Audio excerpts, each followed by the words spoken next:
Ho ho ho! It's Battle Streams in Middle Earth Christmas Spectacular! Hooray! Hey! Quite.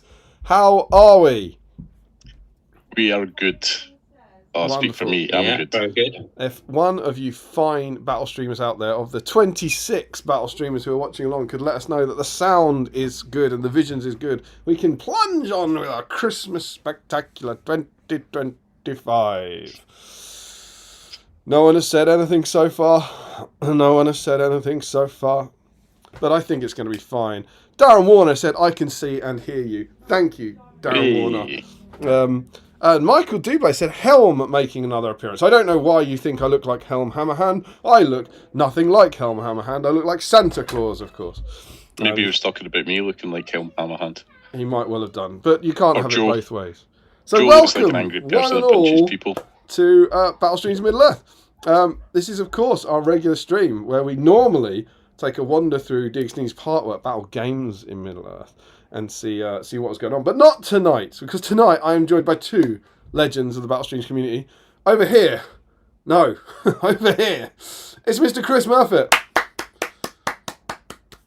Hello. And down here, it's Mr. Joe Holzman. Good evening. Oh, that was less wavy than we were hoping for, but sure. And Joe, this time it's a very special stream for Joe because he was expecting this one. This is Joe's first stream where he was booked, as it were, as opposed to being asked to host the stream 20 minutes before it happened. So lovely to have you, Joe. And of course, as you can see, Christmas is in the air. It is our Christmas Spectacular tonight. So welcome one and all to Battle Streams of Middle Earth. We hope you're having fun. I don't know about Chris, but I know myself and Joe have signed off. My out of office is on. I am off work for 16 days. It's Friday night. Christmas is coming. We're going to have a lovely time. Chris, you work? How you doing? Off until Christmas Eve, working half a day then, and then I'm off. But I'm not planning to do any work Christmas Eve. They can pay me, but that's it. That's not too bad. That's not too bad at all. That's not too bad. So welcome one and all. Would anyone? I'm joined just as I was last year by two of my lovely co-hosts. Would any of you like to do any of the admin, catch people up on what they're doing, how they get involved, and so on and so forth? I've got a helpful mug. Is it a mug like this? It might be. So what we're about is clearing the backlog. Is that all I'm getting? Yep. That's the best you can do after I 6 don't years. have my clear the backlog one. The best I can do is Joe Holzman as I live and breathe. That's a good mug. That's a good mug.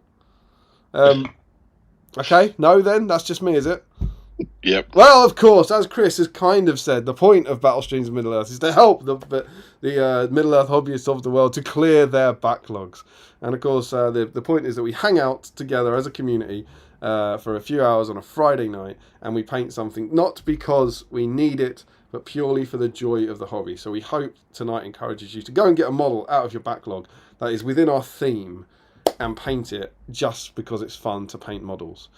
Actually, I'm going to skip Chris. Joe, do you want to talk to us about our theme tonight? What are we doing? Well, tonight we're not looking at a mag. We are celebrating Christmas. So the theme is anything that you can convince us is Christmassy. Whether that's old men with beards, or something with snow on, or elves, or even just a man in a vest. So, well, we've got old men with beards, things with snow on, old middle-aged American cop in a vest. Anything else? Things with sacks, I think. Anything with sacks. Must be very careful with that. There was discussion in the patron chat about jam bags. Anything more, Chris? What else we got? What else normally gets in for Christmas? Oh, I'm not allowing just elves, I'm afraid. You're not allowing just elves? No, they have to be a festive elf of some sort. Oh, what about Joe? What if you two fight? Joe, is just elves getting in for you? I would allow it. Oh, you see, this is happening. But I am willing to bow to Chris's whims. It's not as easy as it looks, is it? I mean, this could be causing a disaster for some of our viewers. If we need a decision on this, do you know what? If you guys are 1-1, I'm going to say elves are in. Oh, elves have been in the past. I don't like it, Chris. I don't. But they are elves. I suppose if elves are in, that means Strandro gets in on these reindeer. Yeah, that's true. You know, if you make your elf a little more Christmassy, then great. But I think elves should be in. We've had like wise men in the past. There's you can't argue it. What you have to do is basically you have to convince us it's Christmassy, and we'll probably say yes. Chris, how do they get involved? They take a picture, preferably alongside some snacks, and post it on the whip thread, which is up on the Facebook page on the GBHL. That's it. If you're not working on anything festive, although it's quite hard, I think, to not be working on something festive given how open it is. But if you're not, still take a photo and put it up there. You just won't be eligible for the prize. And the prize is the one thing, son of a bitch, I didn't set up. Oh no. Say something. Say about 1 minute's worth of pre-prize material. So, nothing to see here while Damien clearly sets up the dice tray. So, Joe, what are you working on at the moment? What's your festive entry? I'm working on my annual festive project, which this year involves a snow troll. Very and cool. That's Snow Troll. Yeah, it's slightly converted. It's going to be Krampus themed, and he's going to be facing off against Santa, or an angry Santa. Absolutely. I see that, Chris, you've tried to ruin Christmas for Sean Clark, but he's realised that we've saved it for him, so it's all right. There's a couple of comments that are literally... I don't mind ruining Sean Clark's Christmas. There's a couple of comments that are literally, as Sean hears what you say, and then as Sean hears what I say. Merry Christmas, Sean. I got your back, man. So yeah, and indeed, what wonderful prize could you win that was long prepared? Well, if we check it, and I don't want to get you too excited, but just if you're watching the stream, oh my god, the dice cam's gone. It's getting worse. Dice cam's done. Should we fill in a bit more? It's the most important stream of the year for Dice Cam, and it's not having it. So if you're watching the stream and you're not sitting down, you should sit down, because what's about to happen is going to blow your tiny minds. Are you ready? Look at this! Whoa, we have a dice tray which has been set up with lots of sixes as planned on some festive backing, and you can win tonight this, dear lady. Oh, look at that 5! Oh, just like you want. Oh yes, this is a Battle Streams in Middle Earth black dice. The only way you can win one of these. Why isn't that showing up? Oh, it's down there. The angle's strange. Is by winning the draw today. So yeah, you can win that. Oh, look at that! The Elf Blade. 5 and then a 2. It's working. Fantastic. It's perfect. What are we looking at? Yes. Chris, if you want to leave the call and me and Joe can take it from here, that would be super. What have we got here? I mean, it's Joe. Do you want to talk us through this? This is your idea.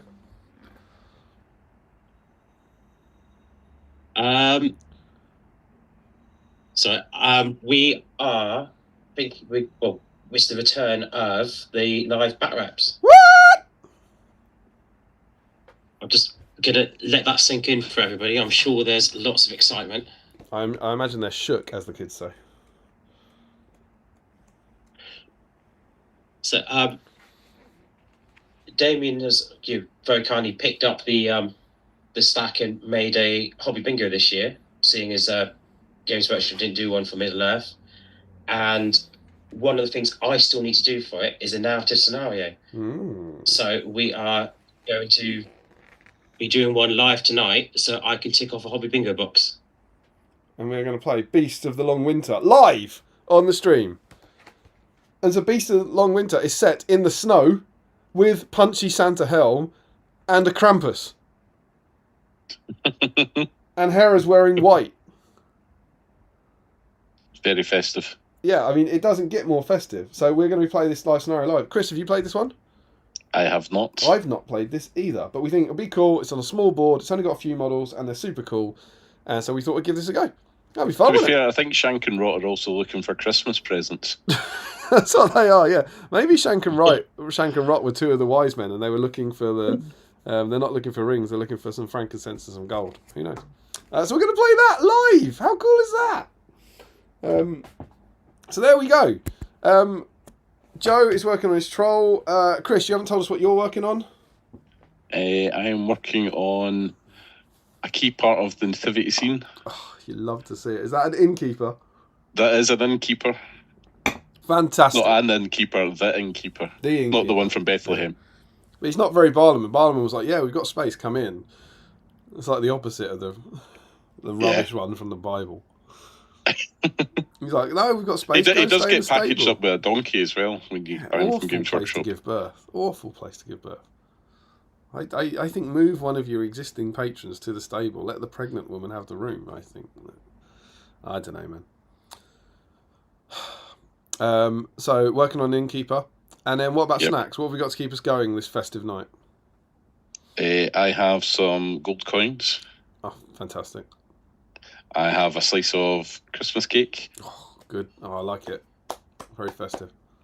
A glass of whiskey, some iron brew, and a cup of tea. That is a fine selection. Of, and one other thing. It was a gift.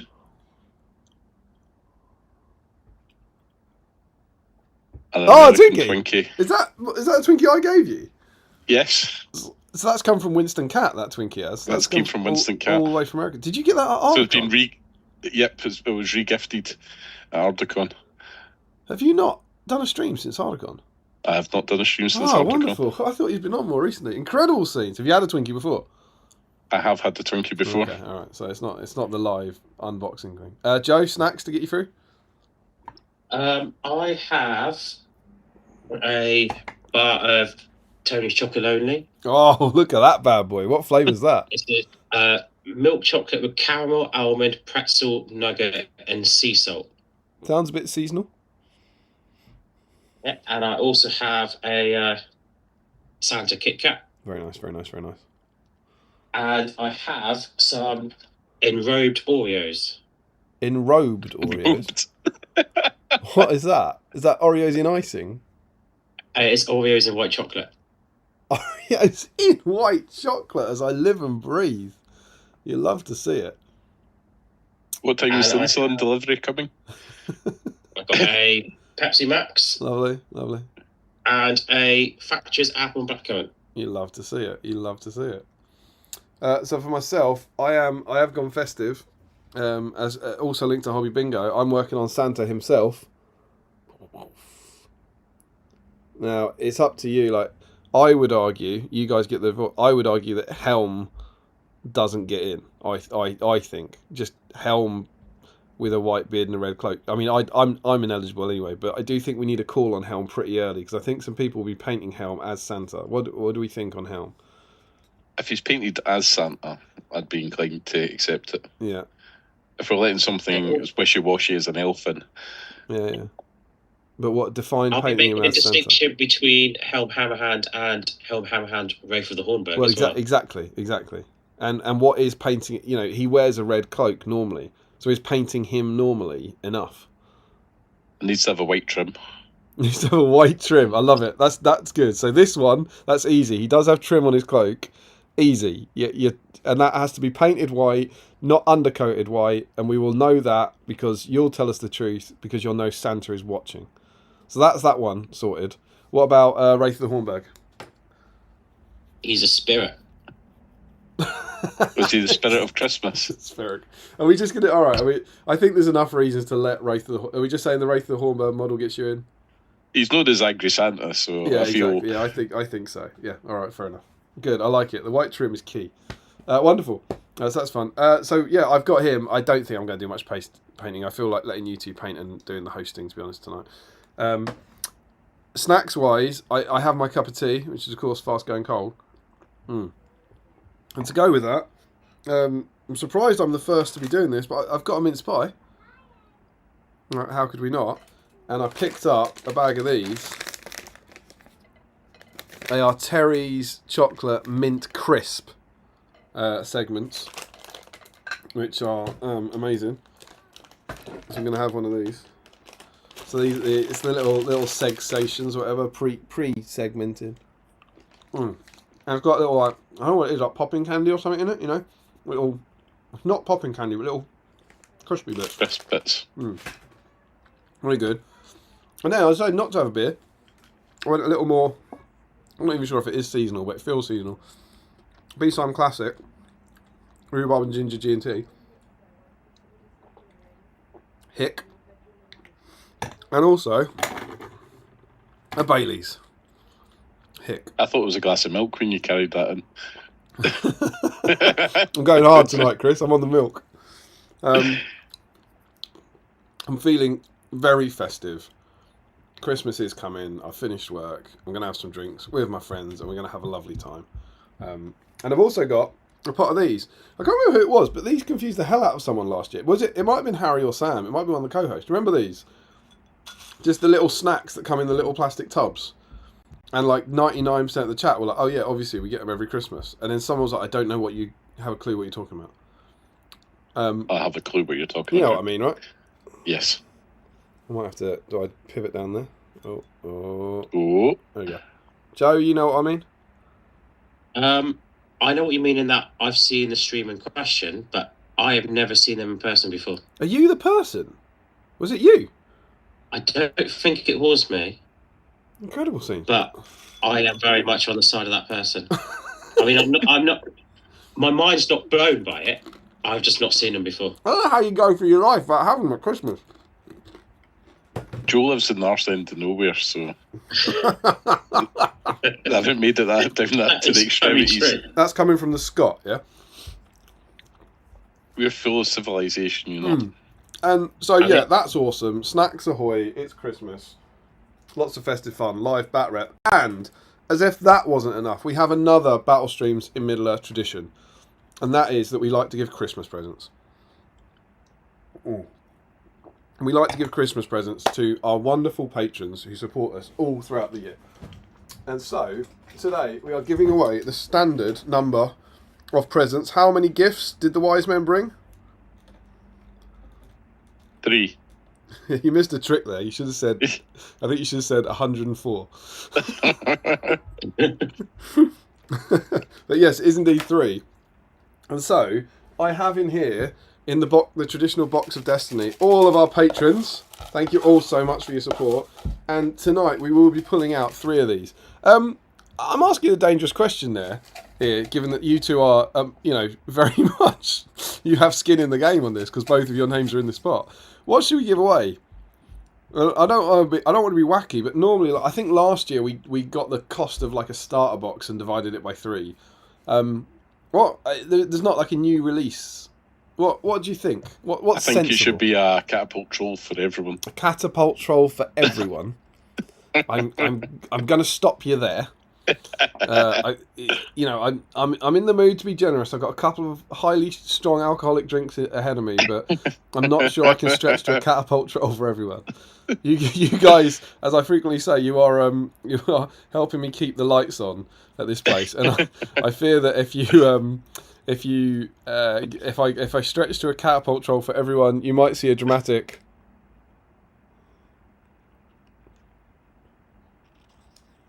And we don't want that, right?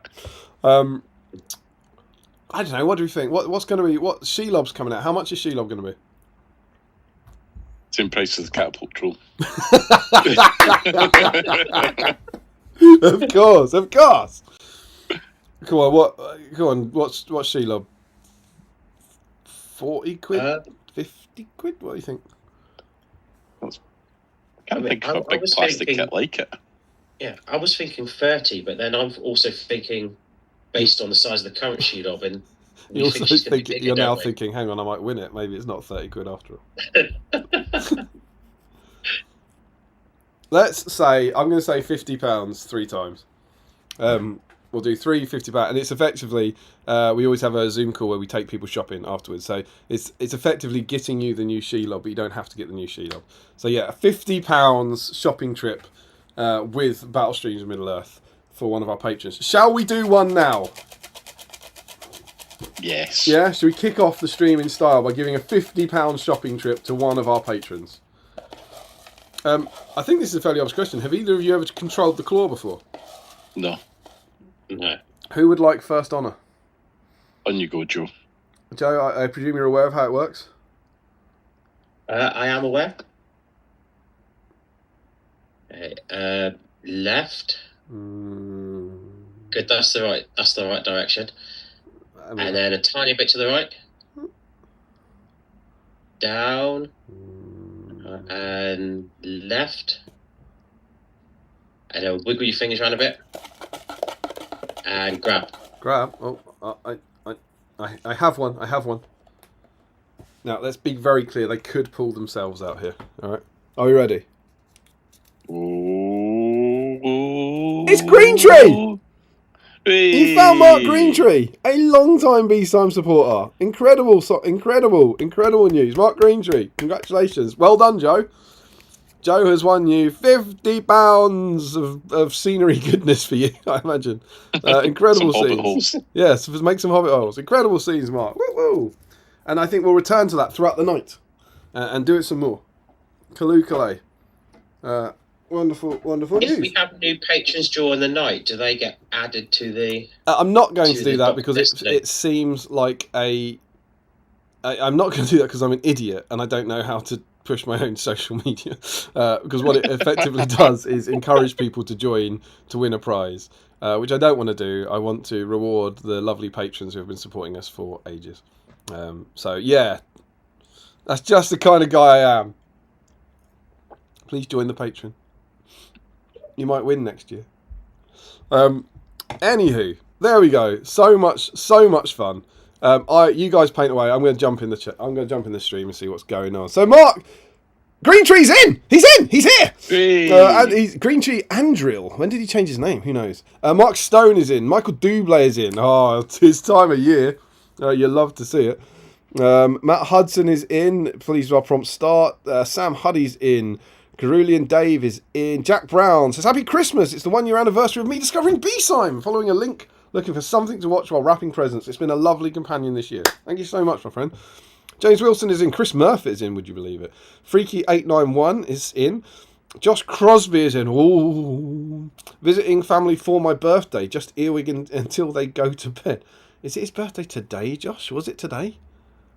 I think it is, because I think he mentioned it on the last stream. Because I suggested that he might be too busy to join in.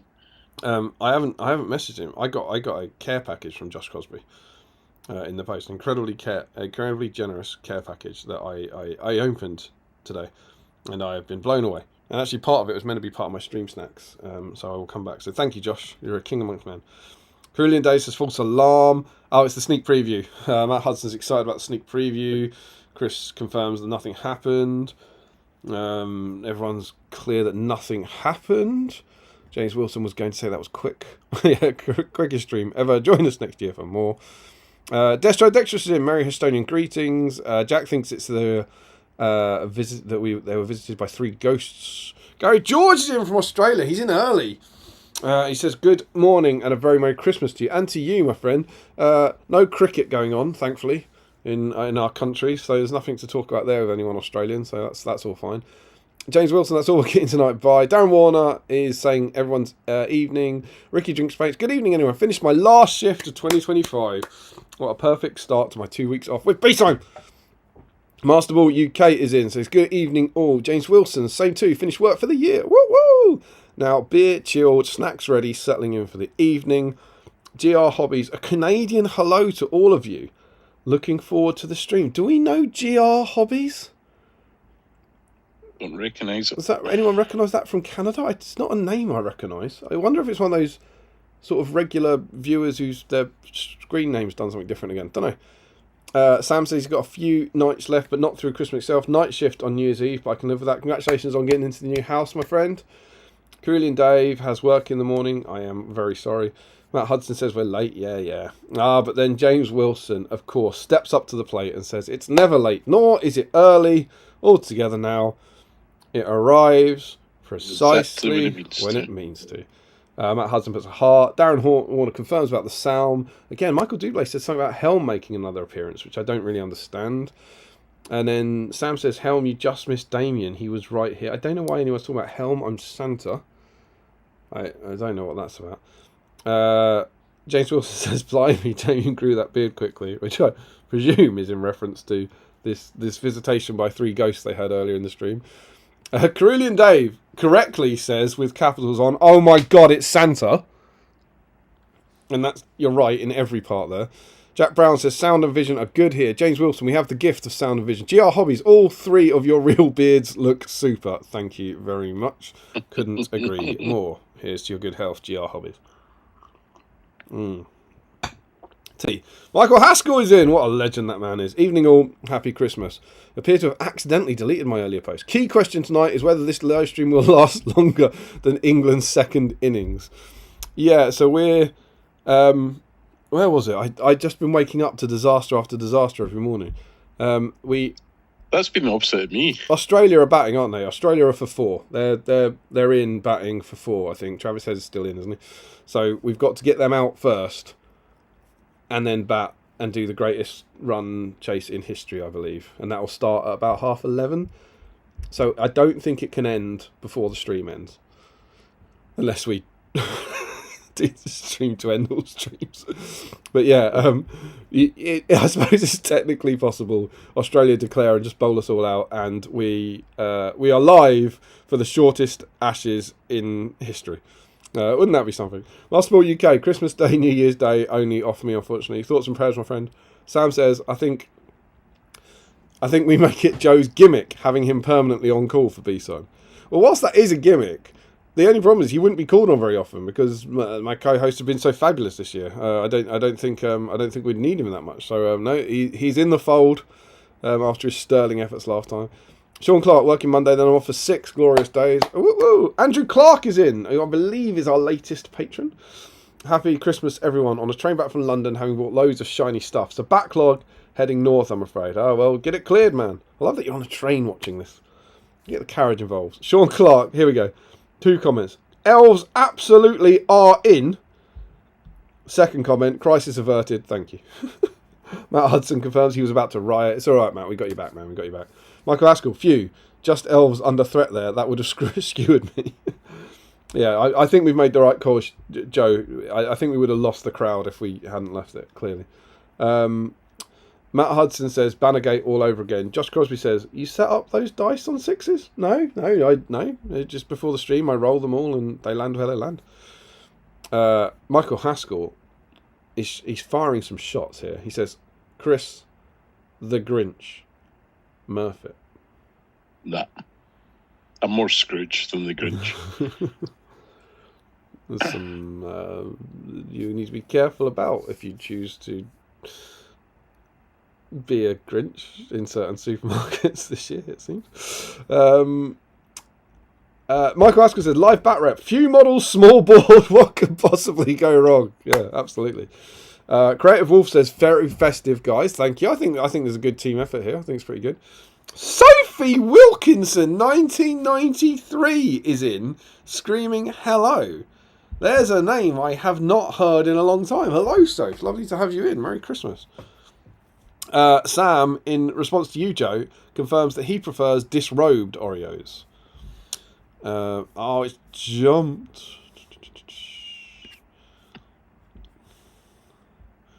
Oh, no. Joe Achille, good afternoon from the States and Merry Christmas, and can't believe you still have Twinkies left from that cat that one-upped me. I think that might be the last one. I think they're gone. I think I might have one left in the cupboard, but they have a surprisingly short date, given that they're meant to survive the apocalypse. But, yeah. Rory Campbell is in, just arrived. I am coming, Mr. Frodo, at 2 times speed. So this is the new thing. If you arrive late, you watch the stream at 2 times speed to catch up, which I think is both crazy and kind of reminded your dedication. James Wilson is impressed with our snacks team. Well done, everyone. Well done. Oh, God, what is that? I think we're on to the snacks bit here, because Matt Hudson says, I've never seen these in person, but I'm not the person either. I just don't, how do you go to a house in Christmas and not see them in person? It's incredible. James Wilson said, is it like Bombay Mix but Christmassy? It's not very much like Bombay Mix, no. It's more like a selection of pretzels and crisps. They have been sold for 40 years in plastic, like a vacuum formed thing of 8 plastic tubs, 8 clear tubs, with a piece of like plastic cellophane type thing over the top. And you peel it off to reveal the contents of the tubs. They've been sold the same way for history. And so you'll get like, what have I got in here? I haven't got all the tubs here. But I've got the letter E as a pretzel. That was the letter M. I've got a shell. And I've got a very small elephant. Tell me there's a better snack on earth than that. Where did you get that variety else in nature? Like when you go on Sahara and you want to see the big 4. Screw that, mate. Go down your Aldi and you see the big 8. Matt Hudson says Joe could potentially have enough catapult trolls to fund this. You didn't buy big, did you, Joe? I've still only got the one. Oh, there it is. I didn't know about the box until I went to Warhammer World. I didn't picture it being in such a sexy box. Is it a bit like Smaug? It's just, I've got that now, I'll put it on the shelf, and that's me. I'm halfway there. Sort of. Maybe next year. Yeah, I've resisted. I want one, but I've resisted. Next year's not that far away, by the way, Joe. That's a great point. It's not, you're right, Chris. I reckon you could start on that after the Ashes have finished, and it still be. Hang on, I've said that in the wrong order. There's a way of implying that one of those is unlikely, and yet would still happen because England will lose so quickly. Just rearrange those words, make it funny. Ricky Drink Space says, congratulations! Congrats, Mark! I shouldn't even be here, says Frederick Schultz. Why, right, we shouldn't even be here. Where are you, Osgiliath? Michael Haskell, doing the first prize dip so early in the evening's proceedings. It's like allowing the kids to start opening their presents at 5 a.m. on Christmas Day. Well, we're just keeping it real, we're just like keeping it real. I can't believe I said that out loud. We're just keeping people on their toes, It's like, people are, BSIME, they're, 129 episodes in. Nothing ever changes here. Doesn't it? I think things change. Green Tree's in. He goes, oh my God. Cheers, Joe. I genuinely never win anything. Well, Merry Christmas, Mark. You've been a staunch supporter of us for years and years and years, and I'm delighted to be able to take you shopping for Christmas. For a catapult troll. I suppose the three of you could club in. How much is it? Is it 180?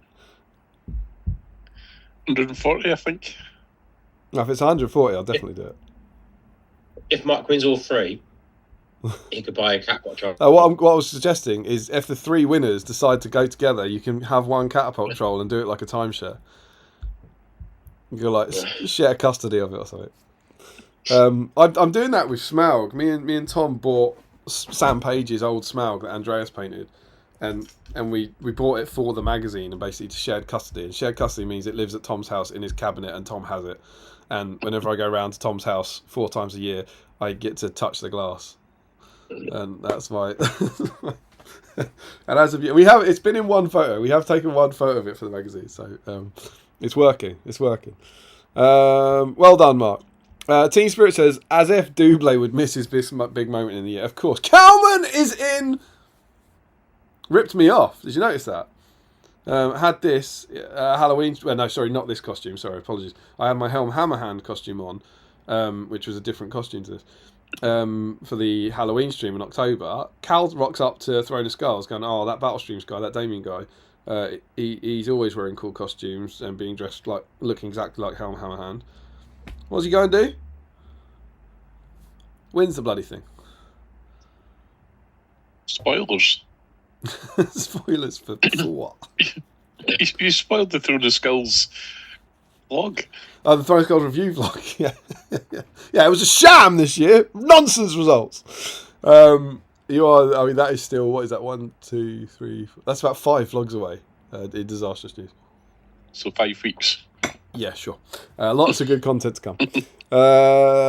Cal is in, and have we said we've had a Throne of Skulls thing? So we have said massive congratulations in person on the stream. But massive congratulations again. What a legend that man is.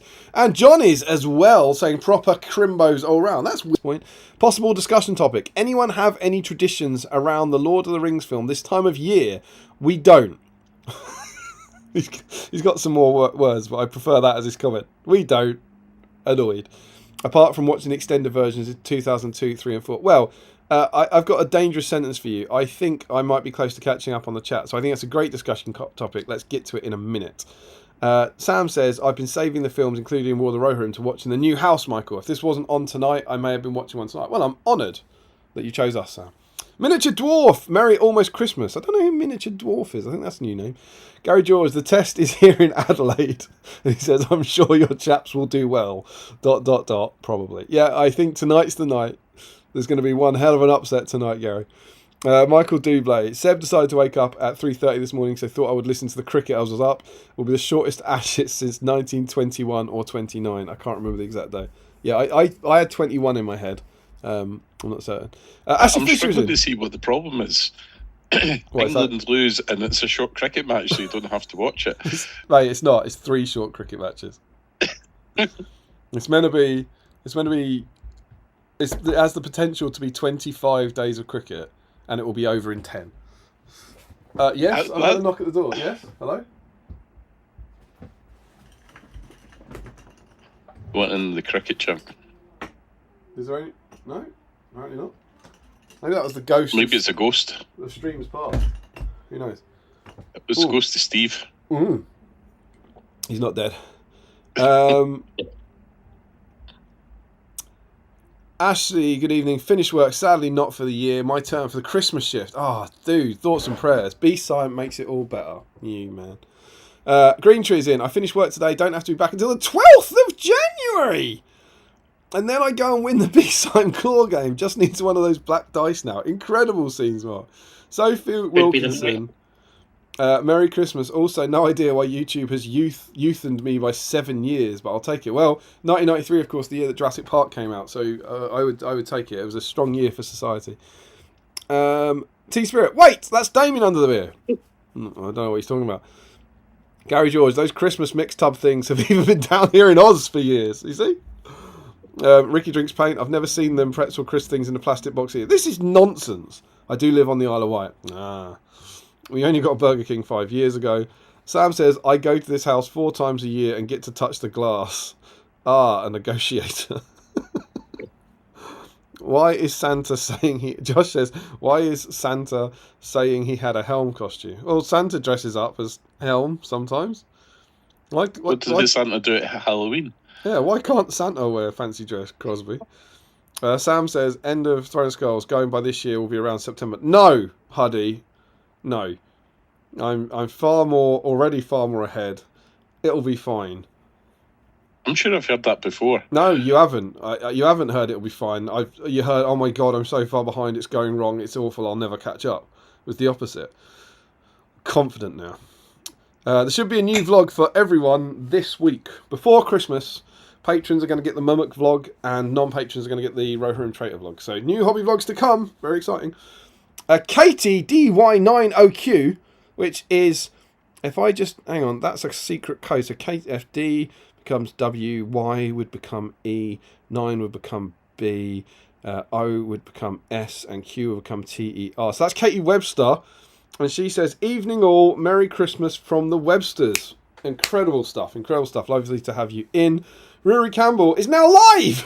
Can you all now talk at 2 times speed, please? Josh Crosby says, hopefully not with the TV on. My idiot family need me to play some games. Be back as soon as I can bail from them. Hooray. And I've caught up on the chat at 8:49. Honestly, I really don't see what you people do to struggle with that thing. So... we did have a question. I think it's a great time to jump in. Have you got... Michael asked if we had any Christmas hobby traditions. He said to do with the films, but I think to do with Lord of the Rings. Should we say? So it can be. I think it can be about the films, or it can be about the game or anything like that. Any hobby traditions? And obviously, anyone out there in the world, there are 34 wonderful BSIMers watching along. Let us know your own. What are your plans for Christmas and so on and so forth. So my hobby tradition is, on the run up to Christmas, is to suggest to all my family that it would be a great present is to get me some Warhammer stuff. Been doing it from probably about the age 10, and then every year not get any Warhammer stuff from my family. What a lovely tradition. Including quotes of, I'm sure he'll grow out of it, but I think after so many years... It's too late now, and he's not growing out of it. I think you can go with, I'm sure he'll grow out of it until about, I don't know, 25, 30. Once you get past that, it's like, if anything, he's grown back into it. Workshop for 5 years, I think they might. Yeah. I had grown out of it, but then it was a trap, and I got married and then grew back into it. So, I'm on to my mince pie. So that's it for you, is it, Chris? Christine's family, on the other hand, buy me stuff, so that's quite good. Oh, right. I didn't realise you were separating the families. Yeah. I meant everyone. No. Is that why you married her? Probably. Good reason. I was just seeing if she's listening. Why don't you just praise her family? It's a good thing. Joe? My hobby Christmas traditions are always, of late, frantically try and get hobby bingo finished. Love to see it. And I always do a festive project as well. Because I clearly have more money than sense. You want to tell the fine viewers about any of your festive projects? Well, I started off with just a little Gandalf, Gander Claus. I like it you've chosen the Gandalf whose staff loves to snap. It's like, that's a perfect one to convert a staff on. It was an eBay rescue, and the top I went for... Oh, yeah. Rowdy Christmas on a sleigh. Oh, lovely. Am I right in thinking you've assembled 3 of these? 2 so far. How's the process? I need absolutely awful. But yeah, I plan to do another one at some point, but I can't quite bring myself to buy and then to build a third one. Chris, have you done a radio sleigh? Yes, I actually took it last weekend to the GBHL finale. Is it more or less horrific than assembling a metal barrel? Oh. Yes. Is it challenging? No, it wasn't that bad, actually. Oh, there we go then. I didn't mind Radagast and Sleigh. It was one. For the viewers who might not know, how many metal Balrogs with metal wings do you think you've assembled in your life? Double digits, at least. Why was that? What's the story? Used to work for Games Workshop back in the glory days of releasing metal Balrogs. Every small child goes, "Oh, that's cool," buys it, and then comes back the next day or the next week because they can't build it, and then you have to help them build it. So I have pinned, green stuffed so many metal Balrogs, so much so that it took about 20 years before I actually built a Balrog for myself, and I went for the lovely plastic one because it was a joy to build. I can just imagine you drilling into the metal, putting rods inside, super gluing it together, and green stuffing it in front of this 8-year-old going, I can't believe you can do this. Yeah. I don't know why. Yeah. There's so many models like that in the past. I think these new plastic kits are a lot better if you follow the instructions. Mm. Larry. Joe. Yes. What's next? The year after that, I did Christmas tree red. That's very clever. With Elf on the Shelf, Merry and Pippin. I respect the graft on that because that's an expensive kit that you have ruined. Yeah, I mean, that's 2 expensive kits that I've ruined. Apologies, I undersold you. Apologies. And then last year I went simple and thought it would be cheap. It actually ended up being pretty much about the same. I did 5 golden ring bearers. Not very cool. So 5 ring bearers. I basically sprayed them gold and then glazed them. Sort of was it the invisible ones that you sprayed? No, super expensive. But they are the ones that would be in, the characters that would have been the invisible ones. I did toy the idea of doing a Sam for one of them. That was Metal Frodo, looked like Fellowship Frodo, Gollum with a fish. Yeah. So I've got a Gollum with fish and a Isildur. Yeah. Bilbo aging hobbit. Lovely. And the young Bilbo. Oh, I was hoping for a Sauron. I did toy the idea of Sauron as well. I just wanted to keep I decided to just stick with the ones that were in the Invisible Ring Bearers kit. Fair enough. And then this year I'm doing Krampus Snow Troll against Santa Helm. That's very cool. Does it help you feel Christmassy doing a bit of festive hobby? I'm just an idiot. They're not mutually exclusive. No, it's just something a bit, just a bit of fun, and it's something I enjoy doing. And as I said, I clearly have more money than sense. No, it's, if it makes you happy, man.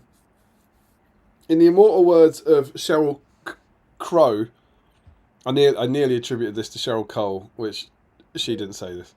No, Steve Crow. The 3 great poets of our time. Cheryl Crow famously said, if it makes you happy, it can't be that bad, which is great.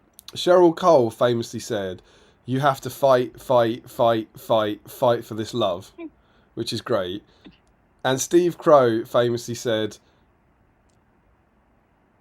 oh, there's got to be some good Steve Crow quotes. What was the one about the vegan? I was just going to go for the Steve Crow one of ask for forgiveness rather than permission. Yeah, that's a good one. Always ask for permission. Yeah, that's a good one. I reckon if I search vegan, I'm going to find this. So I think past Damien will have saved this sensibly. He only bloody did.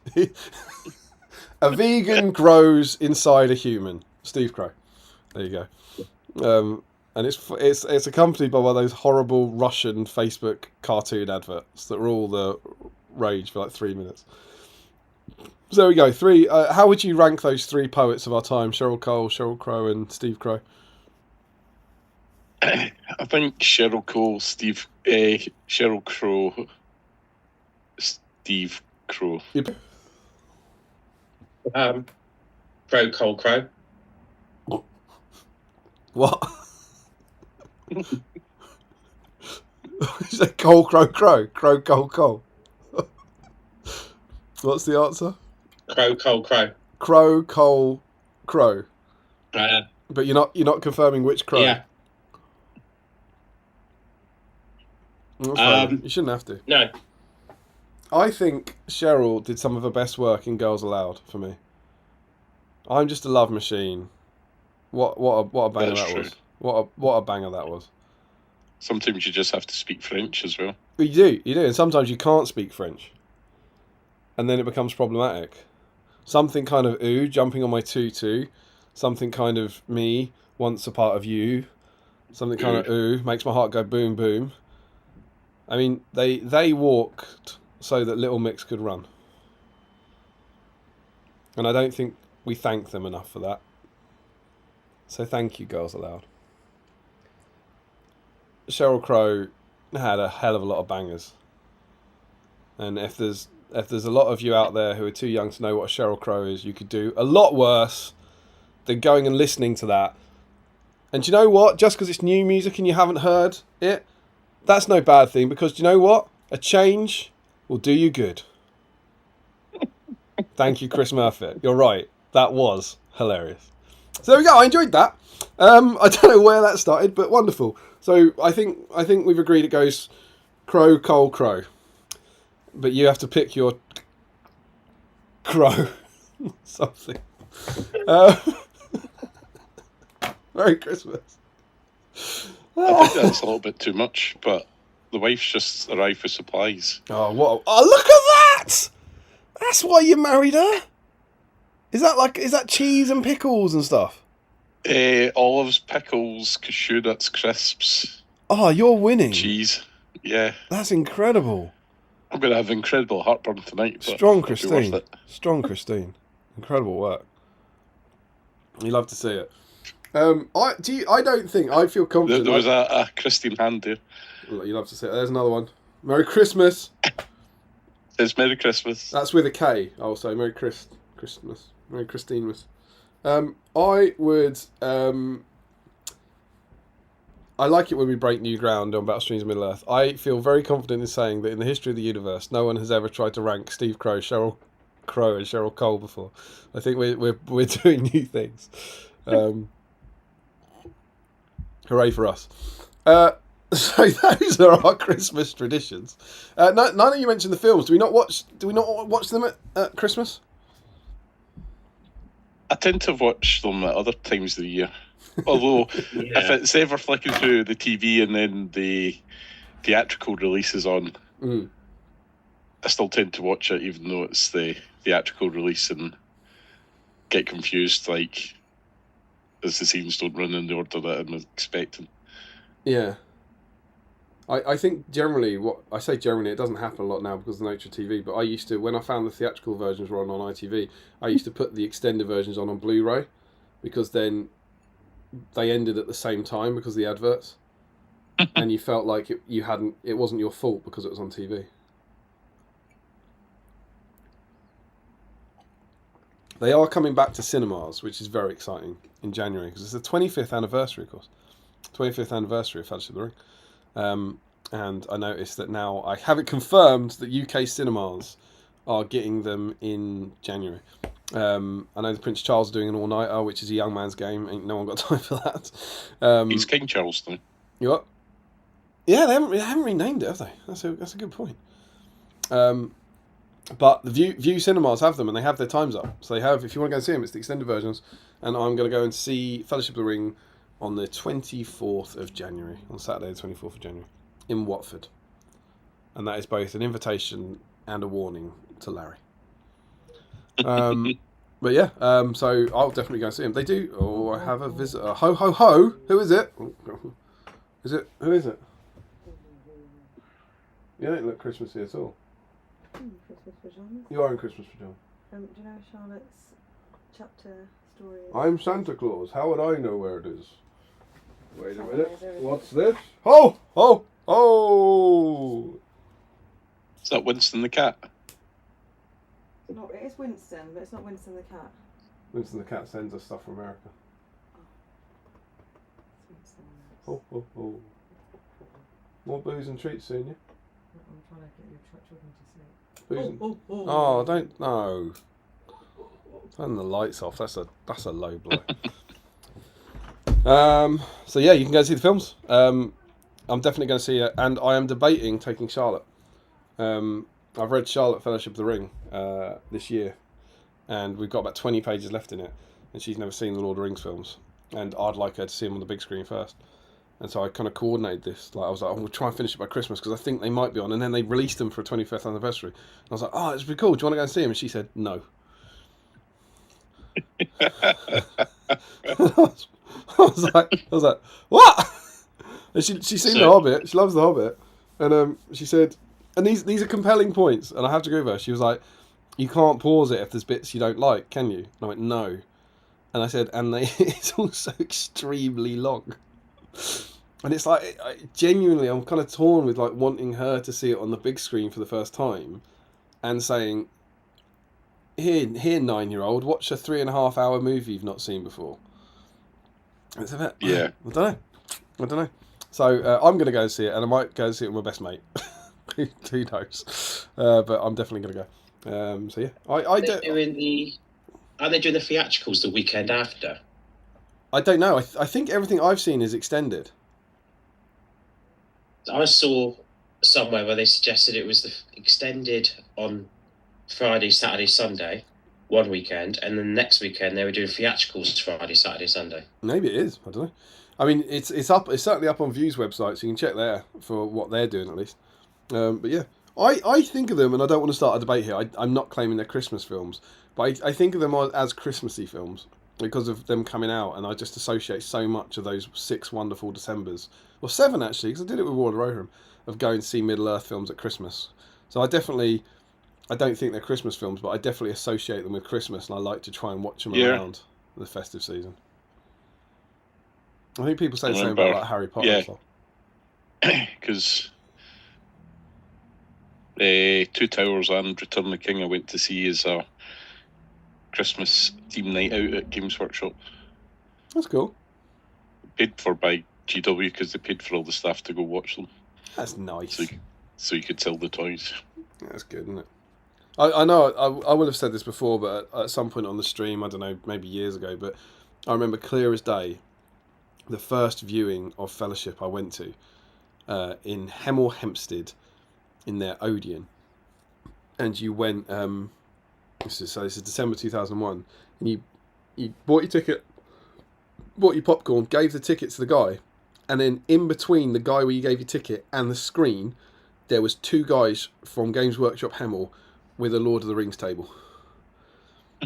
And it was like, think about, in 2001, think about the take-up rate on that. You're through with your popcorn and your drink. You want to sit down for 2 hours? Quick game? Like, have it in the foyer. It's got to be before you give the ticket in.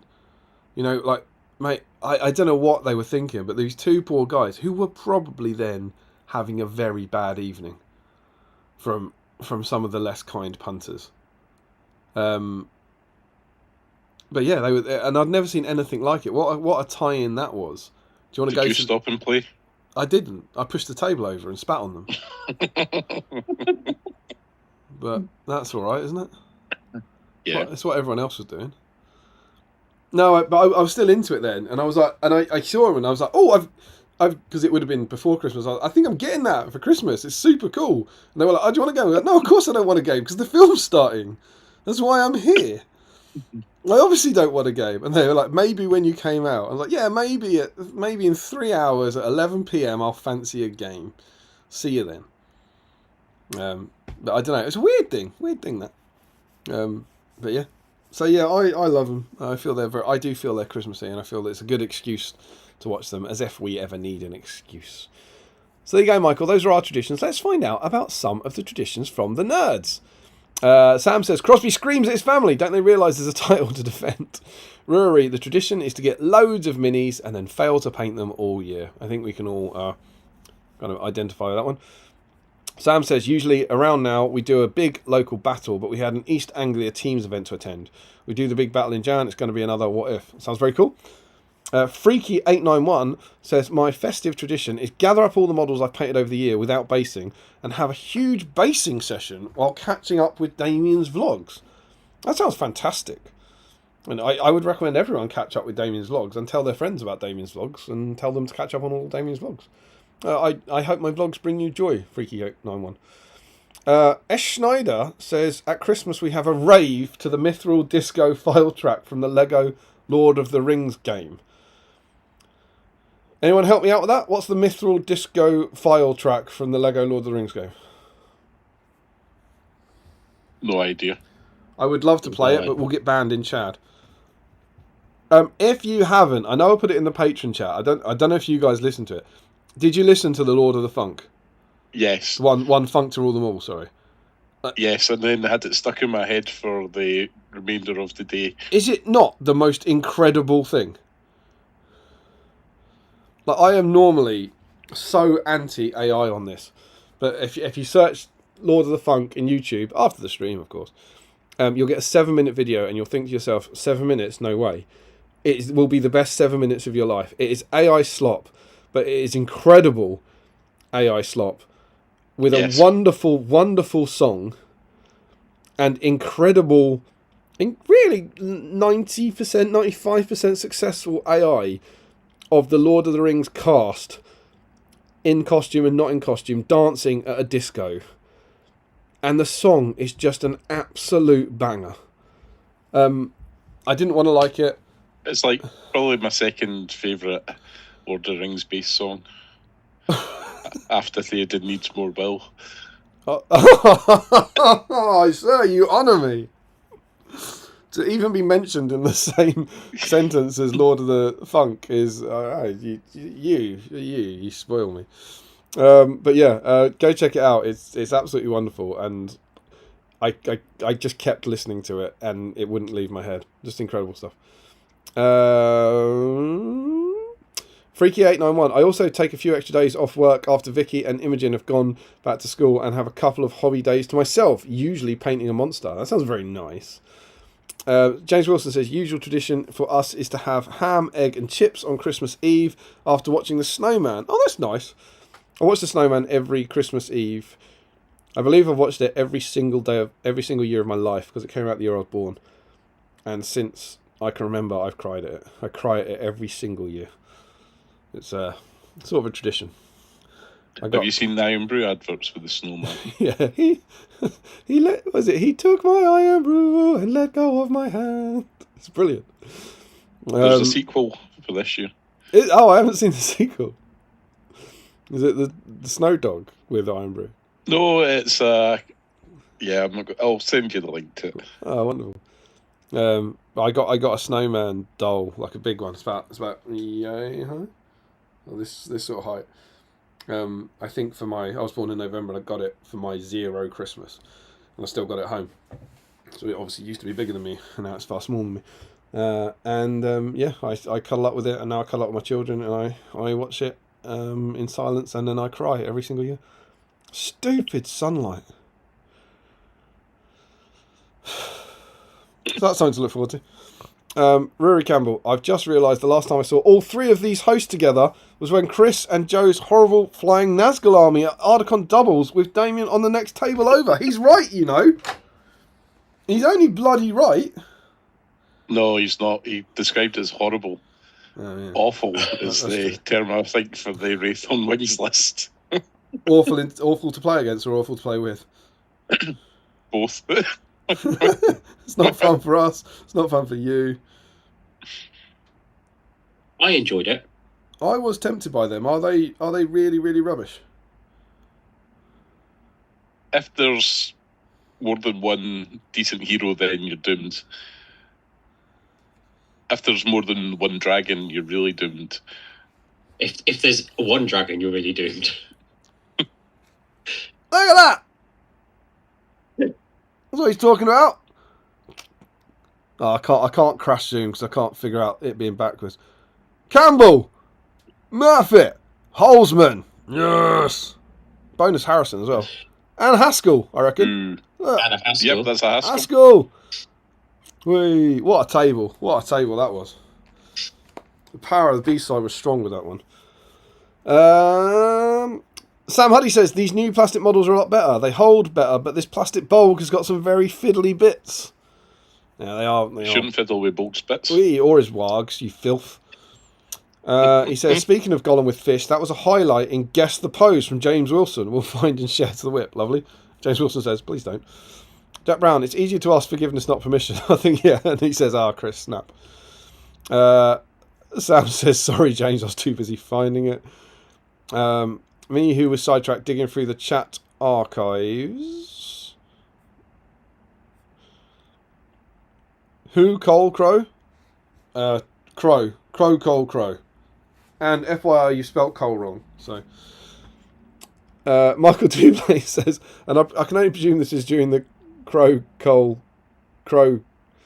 conversation. He says, think the Baileys and gin has kicked in for Damien. Michael Astor says, R.E. Sheryl Crow. What about those of us who are too old? Michael, you're not too old for Sheryl Crow. She was massive in the 90s. You would have been, I mean, you're cool now. You could have been Sheryl Crowing in the 90s. I think you would like Sheryl Crow. I mean, he might be suggesting he's too old for Sheryl Cole. Or too old for Steve Crow, maybe.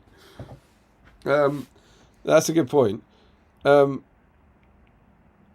you know what? I think he's combined their names as well, because isn't Sheryl Crow? She's an S, isn't she? She's an S, Sheryl? Sheryl Crow's an S. Yeah. So he's done C Sheryl, but then he's done Crow as a surname. So he's merged the two. And Ashley Fisher says shag, marry, kill. All right. So, with no offence to Miss Crow, shag will have to be Sheryl Cole. She's on my top 5 laminated list. Chris and Joe? Oh. If I marry Steve Crow, do I get access to his... Well, we're on shag at the moment, surely. Yeah, okay. I mean, I think I'd agree with you, Damien. Shag Sheryl Cole. Yeah. I mean, yeah. If we were to pick Steve for that, I mean, that opens up all sort of... Yeah, I mean, it would be odd, frankly, if any of us picked Steve for that. Dead. Yeah. So, Chris, for you? I'd marry Steve Crow. Still on shag? No, I said shag for Sheryl. Okay, so Cheryl's getting all 3 of the shags. Yep. She'll be delighted. She'll have lots of carpet. So then it's marry or kill between poor Sheryl Crow and Steve Crow. I'm going to marry Steve Crow because he can cook a good Sunday dinner. Yeah. And then when I divorce him, I'll take all his bits. If he's got any left. I can't possibly kill Steve Crow. Because he's already dead. Oh, well, maybe it wouldn't hurt. Maybe it's easier. But I think, like, I've never met Sheryl Crow. I like her music. But I think she just has to take one for the team on this. I can't kill Steve. I'll have to marry Steve. I get on well with Steve, so I'm sure we'd have a happy life together. He could, like, fix my kitchen and stuff. That's not a euphemism.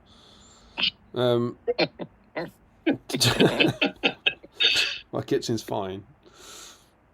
Joe, who are you marrying or killing out of the 2? I think I'd have to marry Steve, Okay. just because of his converting ability. Yeah, well, and also he's been married for a long time, so he's probably quite good at it. Sorry, Sheryl Crow. For the record, though, if it was shag married, it would be Sheryl over Steve. It's interesting that she's so close to getting shagged, but instead she dies. It seems somewhat unfair. But them's the breaks. Sean Clark says, Christine being a gem as usual. Michael Haskell, I'm excited that the original Star Wars is getting an airing in cinemas 2027. Takes me back. Oh, is that because that's 30 years? No, it's not 30 years, but it's 77. So 50. Is that 50 years? 15 years. Wow, that's incredible. Takes me back to that wet Tuesday evening, February 1978. Well, you'll have to wait till 2028 then, if you want to celebrate it. Team Spirit says naughty list for Mrs. OB. And then Sneezy Deezy Mook Deluxe 7015, who's not a name I recognise, says, in capitals, piss out my ass. Do we need to help? I would see a doctor about that. Yeah, are you all right? I don't know if anyone... I don't know if that's a young person thing to do with Sheryl Crow, or if it's someone who needs a doctor. But we hope you get the help you need. Paige is in. Evening all. Nipping in while at work to say hello. Looking forward to jumping in fully with a Christmas-themed model when I get home later on. Michael Haskell. Adam, my eldest, at 31 years old, really enjoyed seeing extended editions for the first time in IMAX screen cinema a couple of years ago. So plenty of time for Charlotte. Oh, that's nice. But it won't be a first time, that's what I mean. I don't know. I'm just needlessly nostalgically trying to get her to replicate my experience of 25 years ago, whilst acknowledging she's 9 years younger than I was. I don't know. Teen Are you Spirit. going to send her to Australia? I didn't see it in Australia first. Good knowledge. I didn't see it in Australia first. I saw it in Hemel Hempstead first. You remember, I knocked over the table and spat on the Games Workshop employees. She can do that, but... You don't want to go to cinema, fine. I'll take you down to Kingston and we can spit on some people. Dad, I don't want to do... Dad, take me to the cinema. No, it's too late for the cinema. We're going to spit on the nerds.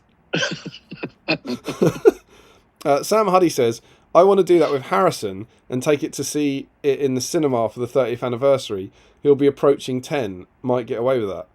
He's seen it, mate. I've watched it with him a bunch of times. It's nice that you want to take him out, but I don't know, like, yeah, he's seen them quite a lot, mate.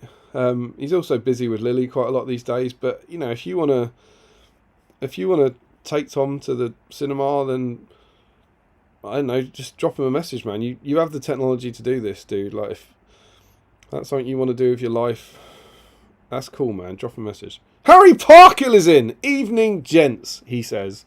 What a lad that man is. James Wilson says, my aunt works at the local cinema when Fellowship came out and won tickets for advanced screening in an employee raffle. Recognised one of the earliest people in the UK to see the film. Without wanting to offend James Wilson, or I can't imagine this is a good one. You must have been quite young, right? James, I would say so. me and Chris, because we're what, like 1 year apart, right, Chris? I think we're the same year, but different ends. Yeah. We've got about... I thought we had about 10 years on James, wouldn't you say? At least, yeah. That must put you He's got a good skin routine. Absolutely. Well, you know, wonderful. Let us know, James, how old were you? Oh, hang on. Look, his thing's 90. It's James Wilson 90. Evidence. So that puts him at 8 years less than us, I guess. So he would have been 10. Sherlock here. Sam says, couldn't think of a... Sophie's username's taken 7 years off her. Yeah, this is true. Maybe it's more fake news. Sam says, couldn't think of a better person to go see it first, James. Is that being nice? It doesn't feel like Sam to be nice. I think he's nice. It's Christmas time. Well, maybe. Katie is in, and we know she's in, and she says, Chris showed me that video. I was equally traumatised and entertained. Michael Dublé, the snowman creeps me out, and also teaches bad lessons when it comes to stranger danger. Oh, coming from Dublé, the snowman teaches nothing of the sort. It's his snowman. He built it. It's safe. Come on. You can't... come on, Dublé. This time of year. Sam says, it's my bulg, Chris. I don't know if that... What's that? That was about playing with bulg's bits. Yeah, it's my bulg, so he's saying he'll do what he wants with it, I think. Is that right? I think so, but you have to ask for consent.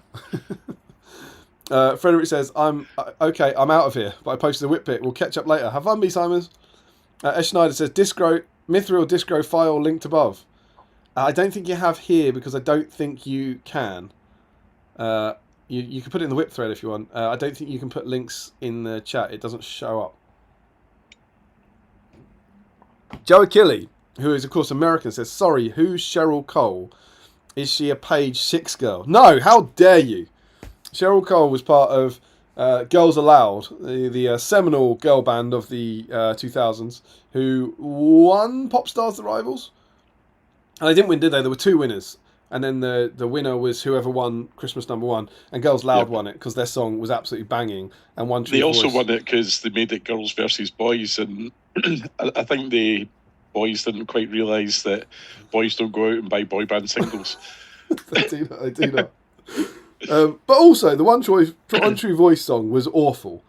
And Sound of the Underground was banging. And little did we know, they would have many better than Sound of the Underground singles to come. They were an amazing girl band. Really, really cool. And Cheryl Cole was a very pretty lady. If I wasn't married... Still is a very pretty lady. What? Still is a very pretty lady. Still is, yeah. If I wasn't married, I would Just in case she's watching. You Google Cheryl Tweedy, that was her pre-married name, blue bed. And I think that will get you somewhere excellent. Matt Hudson says you can't kill what's already dead. They got it in just in time. That's from South Park, Tourette's episode. I don't know what's from South Park there. Teen Spirit. I think the South Park was How Do You Kill That, which has no life. Okay. Huddy said new B-side viewer. Oh, cool. A Christmas Middle-earth stream. Damien. So I'd shag Cheryl Cole, marry Steve and kill Cheryl.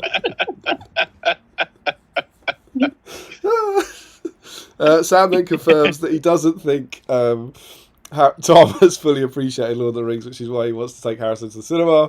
Michael Haskell, Damien. Adam had already seen the extended several times already, but always on TV. Saying it on a big screen took it to another level. Oh, maybe there's hope then. Entmu video says that was enthusiastic.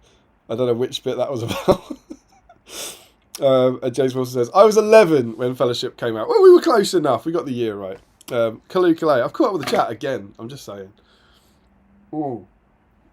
Those are our Christmas traditions. How are we all doing, gents? We all right? Yes. Do you want to play a game? Yeah. No? Oh, go on. So, what we're going to do tonight... Yeah, go on then. We're going to play a Let's live draw battle. a name out of a box. What? I want what? Draw a name out of a box. Yeah, why not? You're the guest host, you're in charge. Let's do it. Let's give away our second Christmas B-side Christmas present. I'll let Joe do the hand again. No, you've got to do it this time. Joe did the last one. It's too much pressure.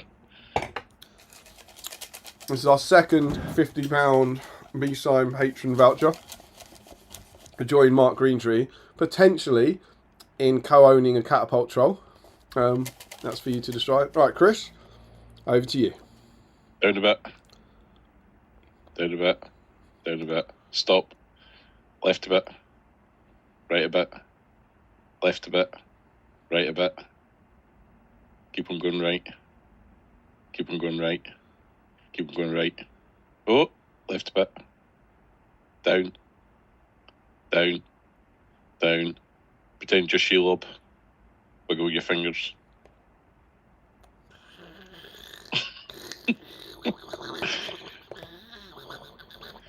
Emma's such a lucky lady.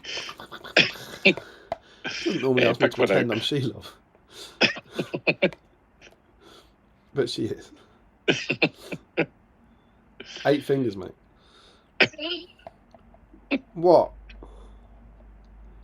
What? Pick one out. Pick one out quick. I've got one. Can he draw a host out? Are we ready? Ooh. It's Eric C. I think that's Eric Carlson from America, I believe. He's a very, very long-standing patron who I don't believe we've seen in the chat very often. And Congratulations. He gets a catapult troll. Well, gets a third of a catapult troll. Incredible scenes. Congratulations, Eric. You have joined Mark Greentree. Wonderful news. Good work, Chris. Alas, you couldn't find a Murphy or a Holzman in there. There was one more chance. One more We were chance. saving it to last. It breaks That's people's right. hearts at that point. Yeah, that would be glorious. That would be glorious. Do you know what else I brought in? Advent calendar. Live unboxing. Do you actually get a piece of Harry's chocolate orange? Look, check out that door. I think that's exactly what you get on Christmas Eve. Is the rest of the chocolate orangey? It's orangey, but it's not in segment shaped. It's in seasonal shapes, such as, if I may. Where's 19? 19's open. One of my bastard children has eaten it. Unfucking. I thought that you were married. Right, okay. So what I'm going to do is take this one. I don't. Is it the 19th? They're both gone. This is unbelievable. This is. I have the backup ones, and they can't. Oh.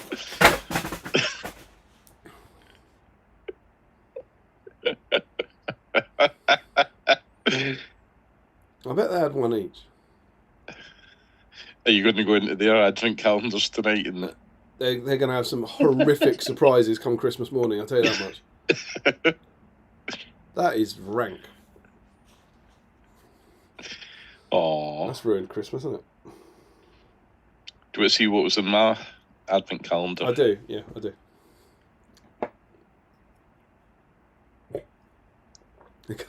A whole can of it.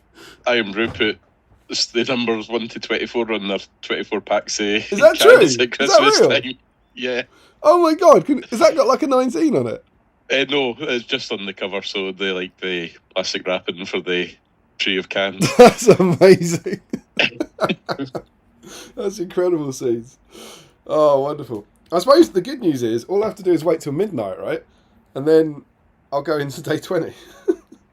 And it'll find it's gone. Yeah, it's already gone. Absolutely rank. Merry Christmas, one and all. Don't have kids. That's the true meaning of Christmas. Absolutely. Eric said loads of congratulations, and Sam has said, first day of fatherhood, Damien. So we play a game. We haven't done this in a while, but Joe, just remind anyone, for anyone who's joined, why are we doing this? So I can tick off a box on my hobby bingo square. It's a BSIME hobby Square bingo. grid. And the box is called... Where is it? I've got it. Play an outer scenario you've never played before. Play a narrative scenario you've never played before. And, of course, we were chatting about it a bit before, and Joe had a great idea, because most of us can play the scenarios from here, because most of us have never played these before. And so, yeah, we're going to do it. So it's going to be Joe v. Chris. They're going to roll their own dice, and we're going to... you can cheer them on, and let us know what you think. I'm going to go through the... We'll do a bit of a bedtime story, so I'll read the fluff. Beasts of the Long Winter. And the quote is, "What does Mordor want with rings?" The long winter is taking its toll upon the Rohirrim.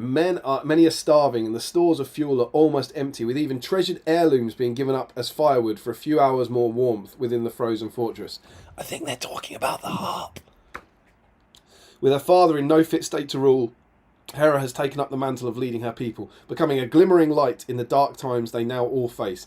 However, the disappearance of Helm rocks even Hera to her very core, filling her with fear and doubt. Yet knowing her people need her to be strong, Hera pushes such thoughts out of her mind, showing the same bravery her father was known for as she leads her people. Upon investigating the mystery of her father, seemingly vanishing into thin air, Hera uncovers the secret passageway out of the Hornburg and alone follows it in a bid to find her father. The winding tunnels lead Hera through a blizzard of caves. A blizzard! Beneath the Hornburg and out into the blizzard! Outside the caves, the snowy landscape is covered with the corpses, that's Christmassy, of Helm's victims. Ah, that's interesting. They say Helm's victims here, and I think we've discussed at some length they might not be Helm's victims. Yet there is something more sinister lurking within the storm. Storm! A pair of orcs can be seen rifling through the pockets and checking the fingers of the dead. Dead, that's Christmassy, ghosts and that. Looking intently for something. Though she tries to hide herself, Shank and Rot catch Hera's scent on the air and begin to search for her. Yet all is not lost for Hera. Helm pushes back through the storm towards the cave. His eyes wild and hands dripping with the blood of his most recent victims. Blood! Victims! Christmas! Letting out a guttural cry, Helm charges towards the orcs that threaten his daughter. However, there are greater threats than Shank and Rot stalking the snow. There's so many howevers. There are greater threats than Shank and Rot stalking the snow-covered landscape, and Helm will soon have to contend with a beast even more ferocious than himself. So, I think Joe should be the troll because he's painting the troll. Do you agree? But I think Joe goes around punching people. He does look the sort. Does that make sense? Joe, you're going to be evil? Yeah, it's fine with me. So Joe is I'm going very to much in a troll year. There you go. Joe is going to get Shank Rot on the Snow Troll. And what's your name? Chris is going to get Hera and Helm Hammerhand Wraith of the Hornburg. The board represents the frozen land outside of the tunnels that Helm uses to venture out of the Hornburg and attack the Hill Tribesmen. The good player places Hera in the centre of the board. I'll read that in a minute when we see the board. So your objectives, gentlemen. Helm must reach Hera and save her from the orcs, but a foul beast approaches from the shadows intent on murder.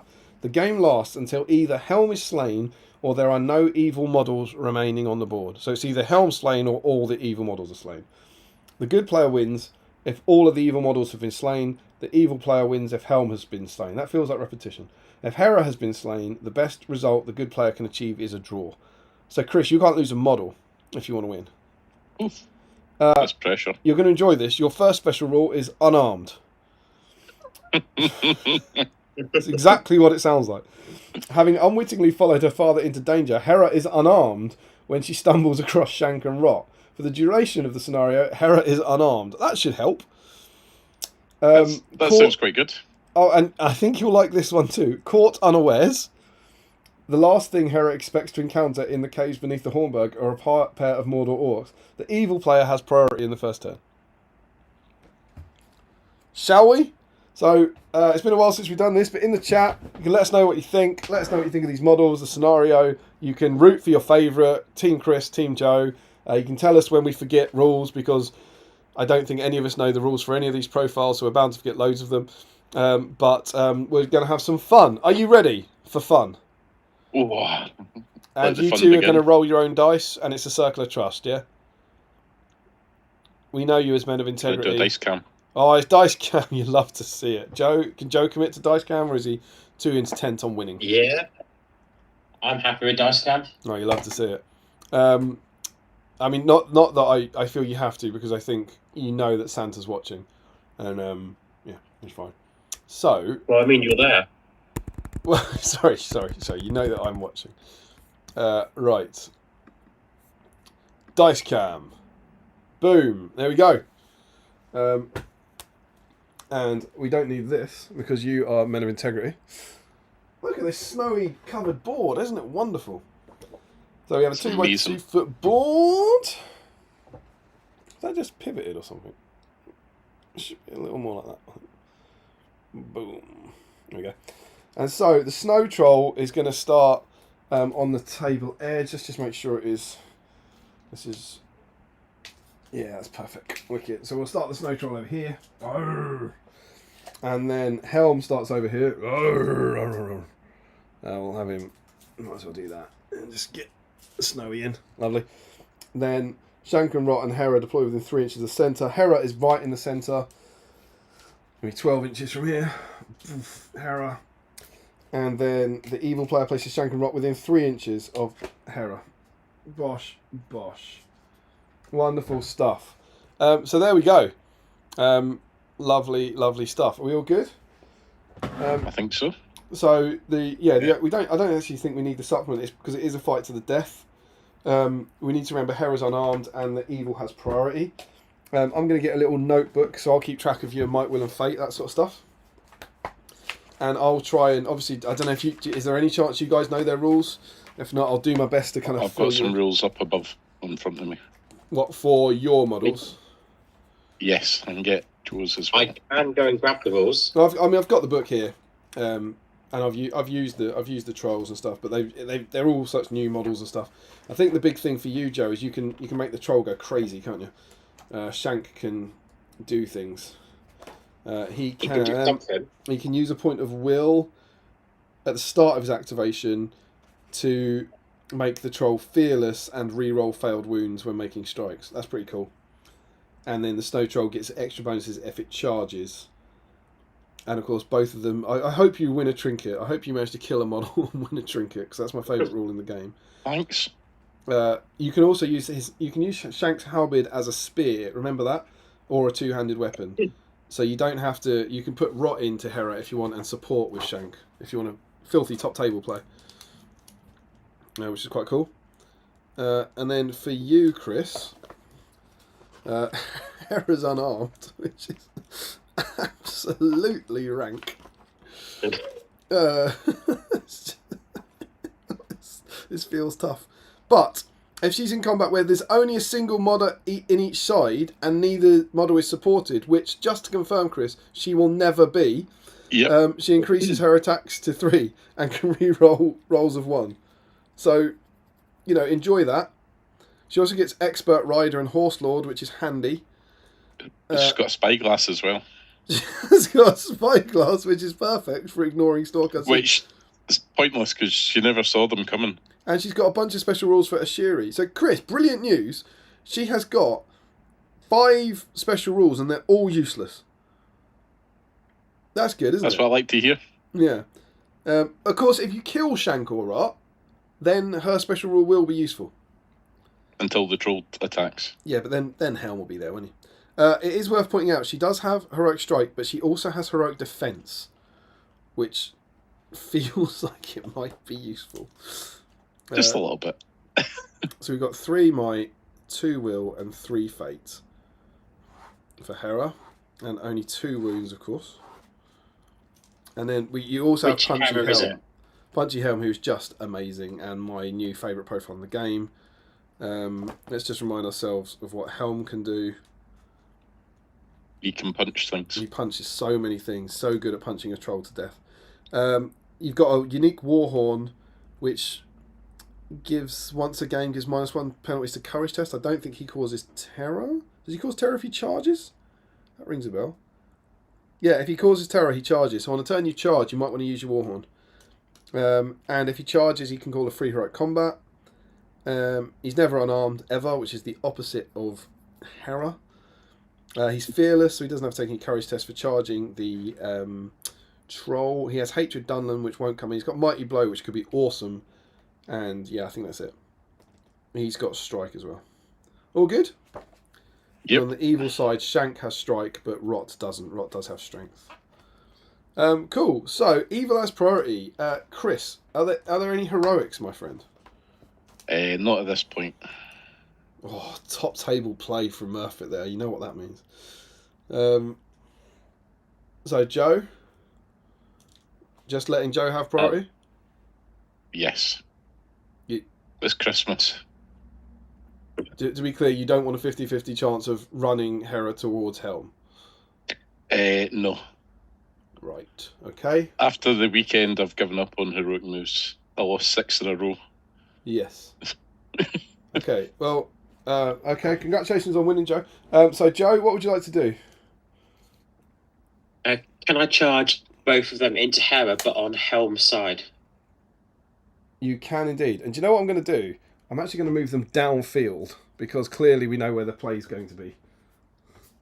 And so maybe that will look a bit better or something. So they're going to be about here.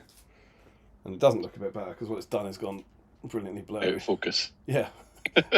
Who knew that moving the models would in some way affect the focus? Why on earth would that possibly happen? So there we go. Now everything is blurry, but closer to the camera. So that's great. As I discovered with Steve in the past, there is no manual focus on this. There's no way to change this whatsoever beyond waiting until the camera decides it wants to focus. Fantastic. Why do you think that's happened? What if we check out this fantastic Hera conversion and see That's if very cool. Hera thank you very conversion. much. And see if it will just. Nope. It's realistic. It's the Blizzard's It effect. is in the Blizzard. viewing. Blizzard.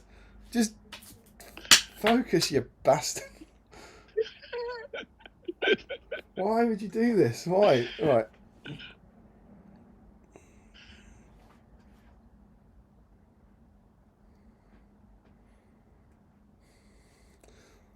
This is so professional. Right, shall we just carry on before it gets to Christmas? No, I think people will be enjoying this content, man. Just focus on that. It's right there. I feel like I'm watching a battle camper show. There you go. Look at that. Sharp. There you go. Do you know what I did? Nothing. Right. So, there you go. Perfectly as planned. I enjoyed the battle camper go. So you want Rot to charge here. And then do you want Shank supporting or charging? And Shank. Charge in. Charge in. So on this side as well? There goes my 3 attacks. Absolutely. I've just also. I think I should keep up with this just as we go. Sam said, "Remember back in the early '90s when Advent calendars went to New Year?" I do remember that. You got an extra 5 days. Jack has asked how many boxes you have to tick off, Joe. Maybe we'll talk about that later. Michael Askell, throw in another possible stream discussion topic. I'll get to that afterwards. Michael, put that in again after the bat rep, will you? Sam says roll for trinkets or presents. We will do.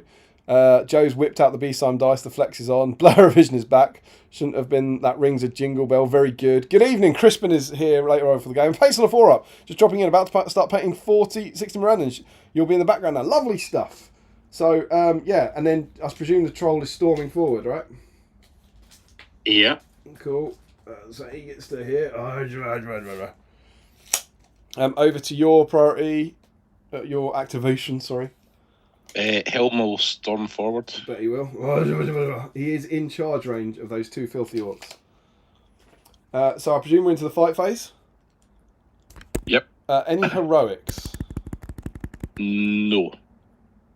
No? No. I'm just going to win the fight. Right, okay. I know, I like the optimism. Okay, cool. None from me. None from you? Right. Have you two ever played this game before?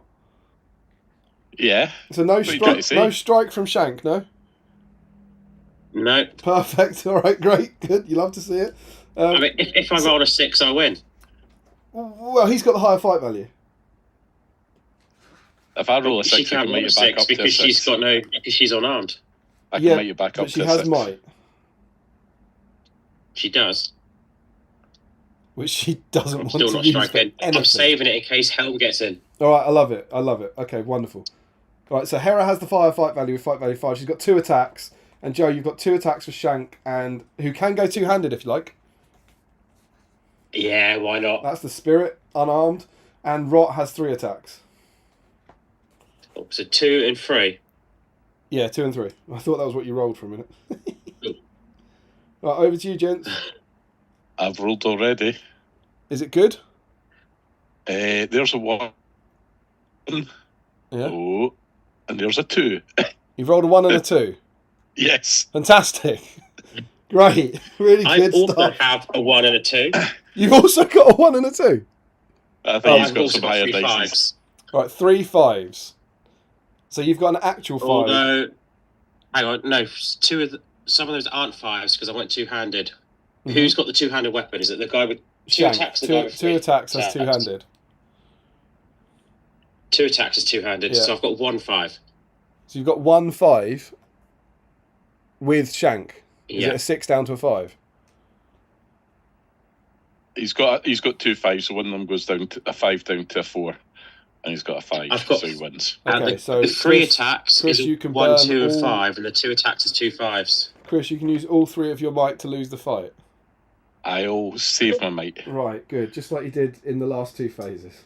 I'm not backing up that way. Which way were you here? Yes. Right, okay. I'm not backing up towards the troll. You think she'll Have be you played alive, this game before, Damien? All right, so Joe, this is great news for you. I can't believe you. I can't. You're a moron. She's got 2 wounds and 3 fate, Joe. So Rot needs to do 5 to wound her. He's got 1 might point. And Shank needs 5 to wound her plus 1. So Shank needs 4s, and he's got 2 might. Okay. And Shank's got 2 attacks. Yeah, hasn't he? 2 He's attacks from two-handed. Shank needing 4s. We start with those. Okay, let's start with them. As a 4 and a 6. Right, so that's 2 wounds, perfect. And then Rot has got 3 attacks, needing 5s. That's 2 4s and a 6. So you could use a might point to do a 4th wound, which would then mean that he has to pass all of his fate to stay alive. Yeah, let's do that. Oh dear. Right, so Rot is using his might point, which now means 4 wounds are inflicted on you, Chris. You've got 3 fate on a 4+. I'll use all 3 fate, and I'll use 2 might to pass all 3. So what did you roll? A 5, a 4, and a 2. A 5 and 4. Let's see, outstanding. So all fate are gone, 2 of her might are gone, and she's down to 1 wound. Yep. But thank God you didn't waste that might on a heroic defense. Yep. Good. I love it. Okay, well, fingers crossed Helm comes in and does the work, eh? All right, I believe we're on priority.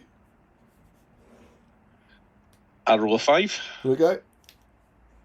I get a 5. So that's going to So Chris. it goes to me. Would you like to do a heroic Yeah. move, Joe? I've got 2 might on Shank. You do have 2 might on Shank. How close is the snow troll to Hera? At least 1 and a bit movements away. He is indeed 1 and a bit movements away. He's 7 inches away. He's also not in range of Shank's Call the Troll ability. Call the Beast ability. Okay. Yeah, let's call a move. Because I don't want Shank to die before I can use that. So Shank is using a might point to call a move. Lovely. Anything from you, Yeah. Chris? How close is Helm to Hera? Within about he will catch her in the move. It's like 4 inches away. I'm not calling anything. What? You're not calling anything. Nope. Right. You're a good player, Chris. Could you talk us through your thinking here? So I can spend a might on one of them Yes. for a 50-50 chance of moving. Yes. Where Hera is at the moment, Helm can attack whoever's going to attack her. Yes.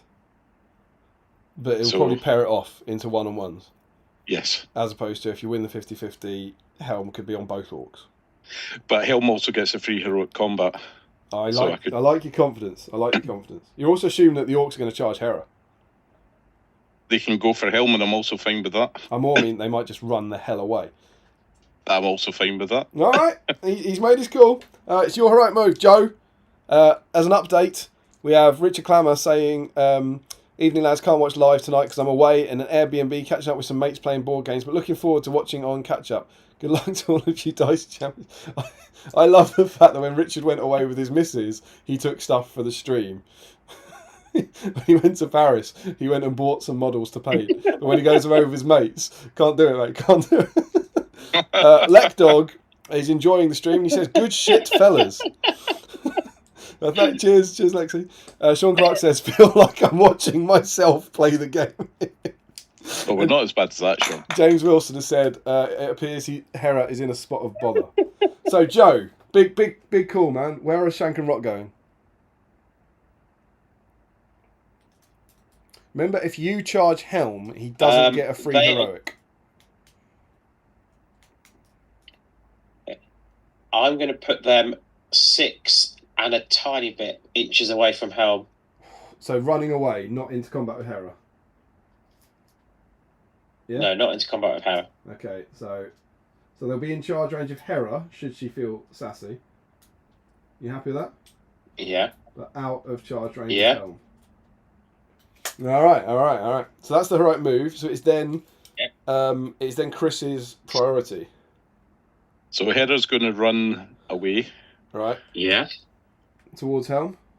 Yes. 6 inches, so he gets to there. Yes. All right. Then Helm will move 4 and a bit. 4 and a bit, very specific. So about there. What are you trying to achieve? Out of charge range of a troll? Oh, move him slightly further up. Yeah, but still out of charge range of a troll.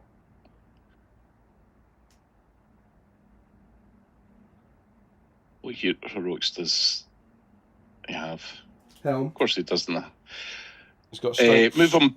Actually, just keep him within 6 inches of Shank. Right, but not of Rot. Not of Rot. Okay, so that would be about here. So within 6 of Shank, out of 6 of Rot. Yep. Interesting. All right. And I believe that leads us to priority. It's the Snow Troll. Oh, of course, the Snow Troll. I forgot. Maybe I'm on Team Helm. Where's the Snow Troll off to, Joe? Snow Troll's he's going to move up 6 inches. No. He can be in charge range of Helm. Would you like that or not? Yeah, let's do it. Yeah, I think we're talking about millimeters, so they are in charge range of each other. Priority. A 1. I'm going to gently pivot the camera and hope for the best. A 1. I have a 2. Good roll, Chris. Any heroics from Chris this time? Well, we presume Joe wants to take. we do presume. Yeah, Joe, do you want it or? I used to be good at this game. Yeah, I think I'll take it. Mm-hmm. So you can charge Helm if you want with the Troll and Shank. Or yeah, I'll take it. What, both? Is Chris calling any heroics? I don't think he likes to. No, I'm going to keep my mind.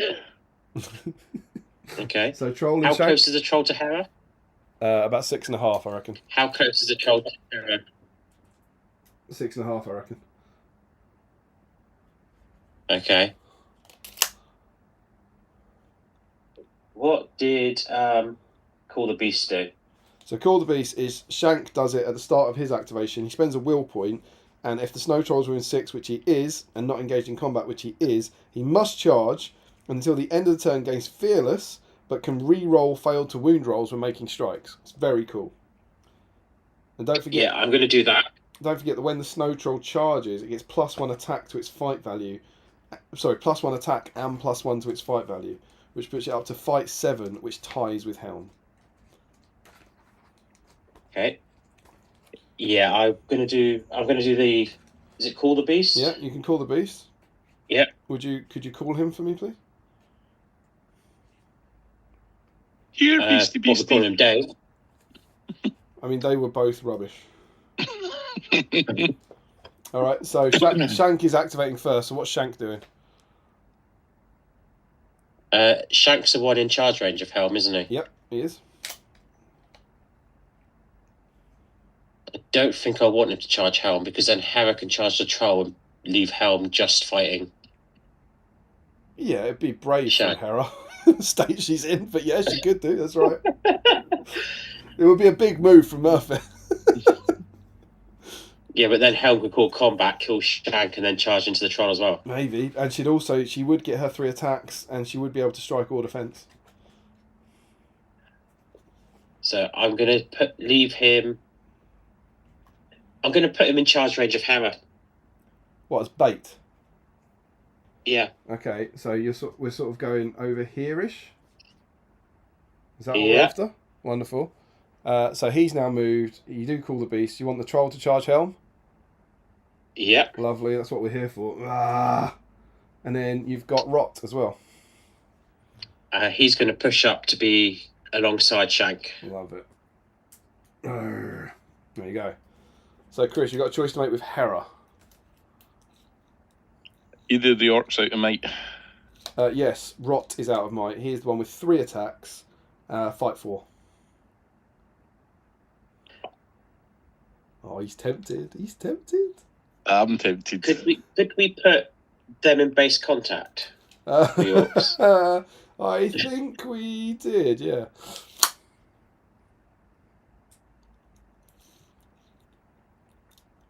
I. Oh, he's tempted. You could I'm gonna go take in. a You courage could go in test. defence and be fairly safe. She passes a courage test. She's charging the troll. She's charging the troll. Did I hear you right? Yes. You love to see it. Bang! It's huge from Murphy. It's huge. So, wonderful. To remind you, at current, you are tied for fight value.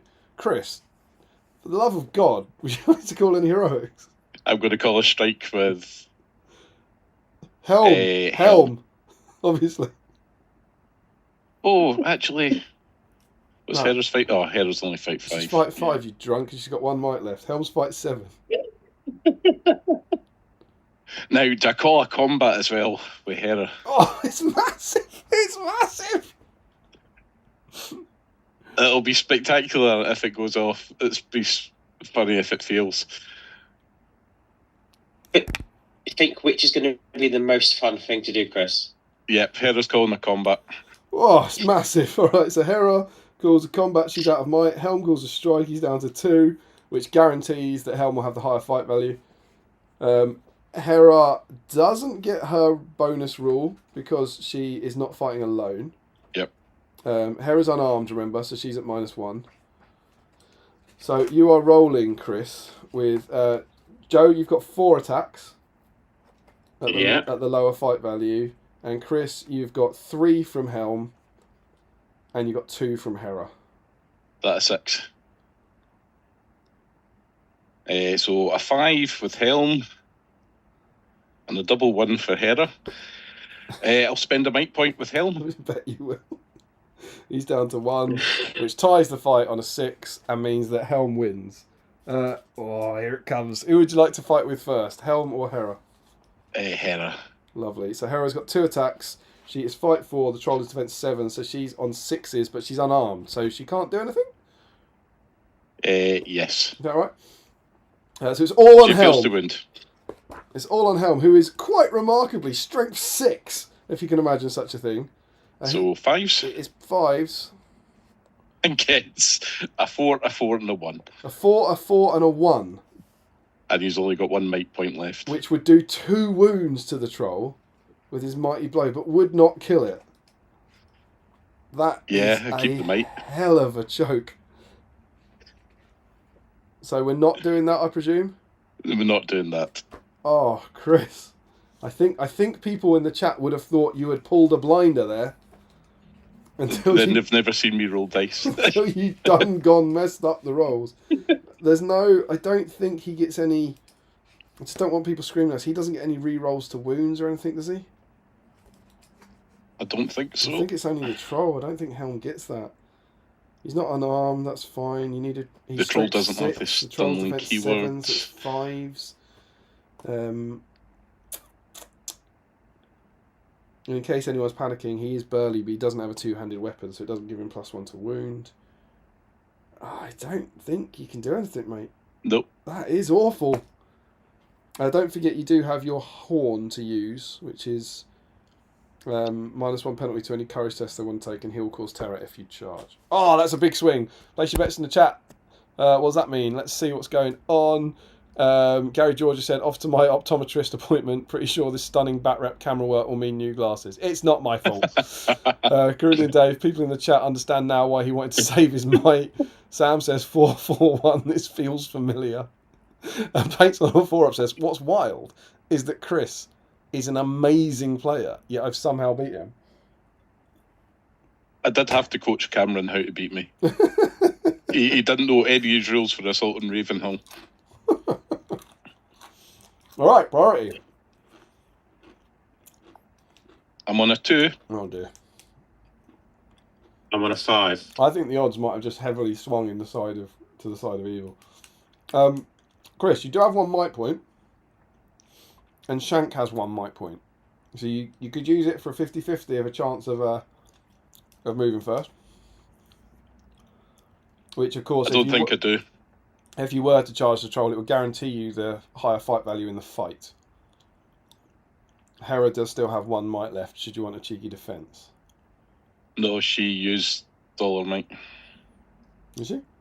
She used 2 to pass or Oh yeah, fate, no. and then use do you 1 know for the what? heroic combat. Not only does she, I've crossed it off and I've got a 0 written there. I'm just ignoring the 0. Yeah, you're absolutely right. You both have 1 might left. Crispin Farbrother has said, Chris, so close. Nothing That feeling, Chris? would have been awesome. It was, however, suicide. Oh, do I call it? So if you call it, you definitely charge the... Well, I mean, in theory, you can definitely charge the troll and pin him in place. And Hera would then have very little option than to... She could run away from the orcs, I suppose. I was going to say you could pin the orcs in place, go big on a heroic combat from Helm and storm into the orcs. But she could also run away. You could keep her safe for another turn. Shank could come in and Let's heroic... go for a heroic move Okay. with Helm. Bear in mind, I must stress that heroic move, this is important actually, I don't think that affects Hera. No, 'cause he doesn't bring anybody else with him, does I he? don't think he does. I don't think that's an Armitage rule. He's no longer a leader. You won't believe this, Chris. Having lost his kingdom and his sons, Helm descends into madness, leaving him incapable of ruling his people. Additionally, Helm can never call standfast, and friendly models cannot benefit from any heroic action declared by Helm. Let's keep his might then. Let's keep his might.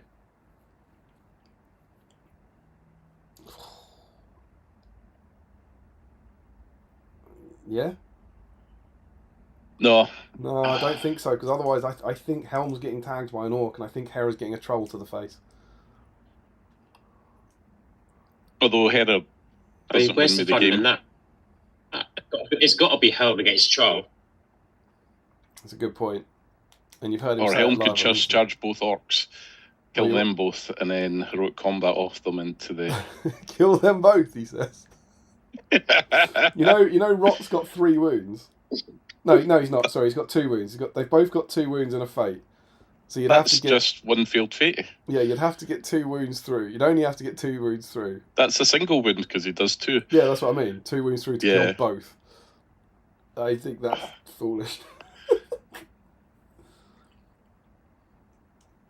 I think if it like, and I might be wrong, I think I would be calling it, making sure I won the heroic move roll off. That's really important. And I think I'd charge the troll and heroic combat through him. Right. I'm trusting you, Damien. You failed to win the GBHL over multiple seasons. I'm going to listen to you. It's a great point. So Helm's last might for a heroic move. Yep. Right. And Joe, are you countering with Shank's last might? No. Oh, there you go. See, Whoa. Chris, it comes off, mate. That's how you finish 3rd and then 2nd in the league, like right there, mate. All right, so Helm's heroic. Over to you. He is fearless. Should you wish to. Let's charge the troll. Okay, and you can charge him anywhere because he's got movement to get round here if you want. The top. Are you going to blow your horn? I'm going to blow my horn. That's a very good idea. So that means Shank and Rot will be at -1 to any courage test they have to make this turn. And just charge straight forward where I am into... Whoosh. Can I run to a rock and leap off it? For sure. It's over to Joe for Shank and Rot.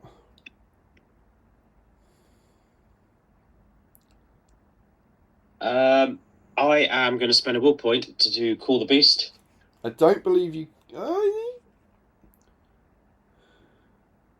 yeah, you can't do it because the troll is engaged in combat. Oh, does it say that, does it? Yep. Yeah, I'm not making it up. Oh, yeah. Okay, I won't do that then. No, you're right. I won't do that then. Mhm. I will charge Rot into Hera. Yep.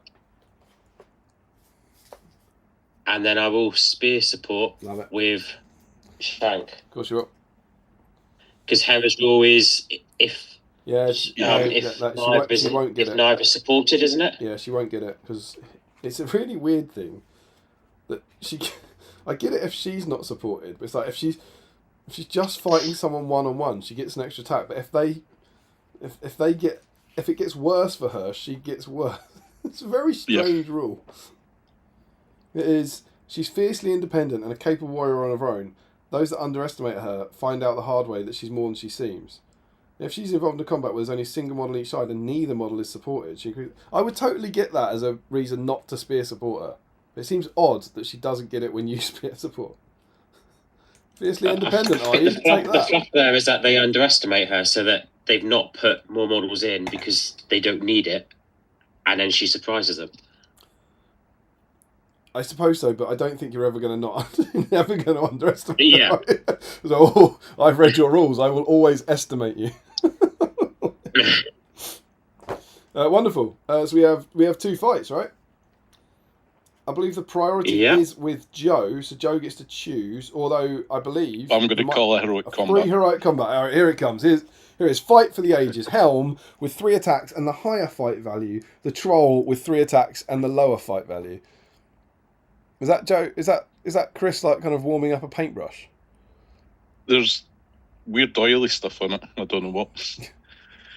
All right, who's going first? I'm considering a counter combat. Oh, with your last might from Shank to fight first and kill Hera. It's big. It's big. Yeah, that sounds like the most fun thing to do. Oh, is he doing it? Yeah. It's a massive call from Holzman. Shank uses his last might. Sam says, "Is this another case?" Hang on. I can't because he's spear supporting. Yeah. That is some outstanding honesty. Would you like to charge him in instead and do it? Or just fight 1-on-1. No? All right, fair enough. So you're keeping your might point. Yeah, keeping the might point. Cameron has said to Chris, doesn't matter if you beat yourself with me rolling the other dice, I still beat you. Sam said, is this another case of Tolkien says Helm killed the troll and then held the gate as Hera got inside? What actually happened was the troll beat the absolute stuffing out of him because it's I reckon that's a mother something ing something. I don't know what that means, but I imagine the first 2 letters mean that thing. And he says Troll and Hera had it off on her toes. Had it off on her toes. What does that mean? Julian Hammond is in. Evening, guys. First time we actually stream. Painting some elves tonight in the hope of winning my second dice. Well, thank God for Joe and me, because you can. All right, are we ready? So it is just the big fight between the Troll and Helm. Who's rolling first? I get 6. You get a 6? I've dropped a dice, so I guess that's me. That is massive. That is massive from Helm Hammond. So to confirm, you have no might, Chris. If you get 2 5s, that Troll is dead. What is it? A single 5. A single 5? Oh, it's massive. The Troll goes down to 1 wound, but survives. This is it. This is it. Joe can guarantee a draw here. So you've got 3 attacks from Rot and 1 attack from Shank supporting. You are lower fight value, but Hera is unarmed. I think if you win this fight, Joe, it's all over, man. No, it's only a draw. Yeah. At best, a draw. All right. Chris, what you got? Hera gets a 5 down to a 4. It's a 4 I have a 6. You have a 6. I'm 6. There is no re-rolls. There is no might from Hera. That is an evil victory. So, to confirm, Hera has got 1 wound left and no fate. You have 1 strike from Shank that needs a 5 to wound her. And it's a 5. It's a 5. Oh. What a chronic lack of drama that was. Hera has fallen. Evil will get a draw out of this game. So, can do I get a trinket? Oh, of course, the trinket roll. Roll a 6. Trinket. I do not. It's a 1. Oh, that's disappointing. So, can Chris salvage a draw? Priority. There's no might on the table. Incredible. Oh, no, Shank has a might. No, there is still a might. Shank's got one. I get a I've 5. got a 1. I will take it. All right, so Helm's priority. I will call a move. Move from Shank, which Chris can't counter. Shank is going to call the beast, I believe. He will. Could you call the beast for me? Hi, Beastie. That was worse than the first time. Shank activates first, and I presume we're going for the trap. Yeah. We're going big, right? Shank goes in. The troll goes in. He's got to go in because I could call the beast. Yeah. And then Rot goes He in has to charge. to trap him. Yeah. So you are tied fight.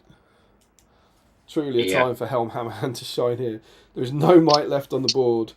The troll has got 4. So Joe, you're up to 8 attacks. You don't need to separate them because you've got no might.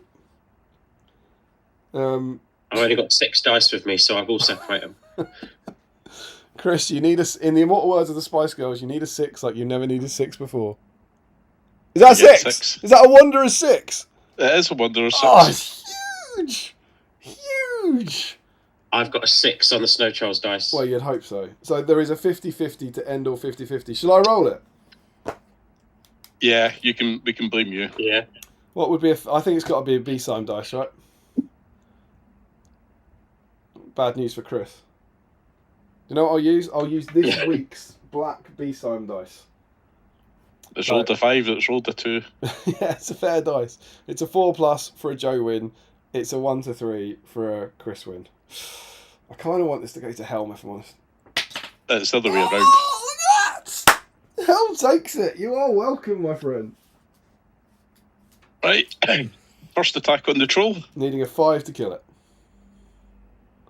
It's an Ardacon 6. Oh, the troll has gone. Oh, it's swinging. Okay. It's swinging. Now, you could kill both of them, remember. Yeah, 1 on each. He can So mighty blow on- both. He's strength 6. They are defense On 5. Shank? So it's 4s.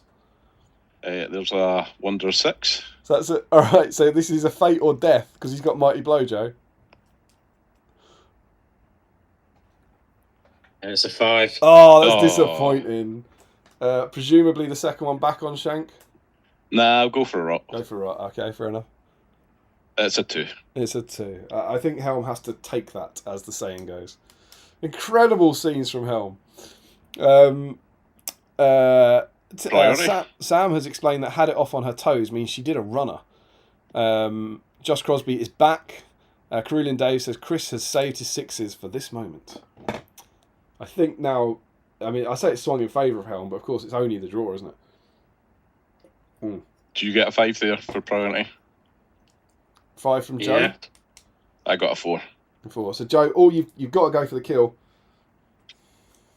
Yeah, I'm gonna go. I'm gonna do Call the Beast just because I can. That will be his last will point. Imagine if next turn they survive and he causes terror and you fail the courage test by 1. I'm just saying. Yeah, I'm still doing it. Okay, call the beast. Could you call the beast for me? Hi, Beastie. Rubbish. Okay. And then they're both just gonna charge Helm. Not spear supporting. No. All right, love to see it. So we've got Rot going in and we've got Shank going in. Any two-handing? Yeah, you would think so. I mean, of course I'm two-handed. Of course, you do, and that's 5 dice from Joe against one of which will be -1, so we'll need different colours dice against 3 dice from Chris with the higher fight value. I've got 4 6s and a 1. That's a lot of 6s. My highest dice roll was a 3. Brilliant. That's gone to the Orcs. This is huge.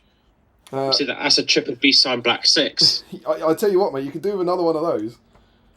Because let's just face it. I think he's only got 1 fate and 3 wounds. Yep, defense 5. Defense 5, and he has light armor, which is the shooting bonus. Defense against shooting. Oh, hang on, that's Leaf. Defense Helm 5. also has light arm, yeah. So both of them are strength 4, so it's 5s all round, Joe, except for Shank, who went two-handed, right? So Shank's going to need 4s, Yeah. and that's it. So yeah, it's 4s from Shank. And that 5. is That's a 4. What's the pink it's dice? 2 4s and a 6, but I don't know which one it was that needed 4s. I presume you'd The say 2 that, dice is the the pink, 4s. the pink and the purple would be the. They need the 4s. Sorry, the pink and the red. Yeah. So That one's got 6. That's 1 wound then. I'll is take that it. 1 6 on the pink? Yeah, Yes. 1 6 on the Wonderful. pink. Wonderful. All right. So Helm is taking a wound.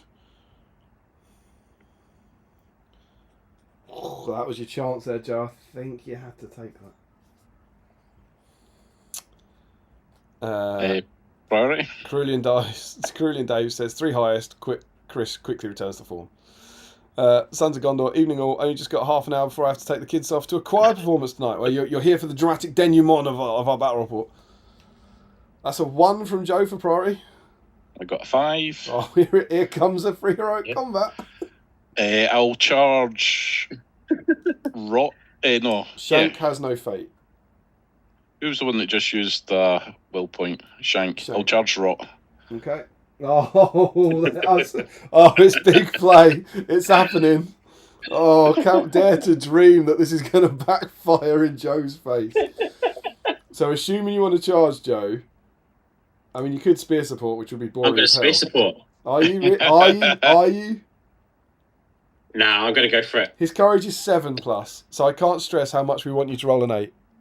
Is that double 6s? Oh. Look at that! Absolutely huge.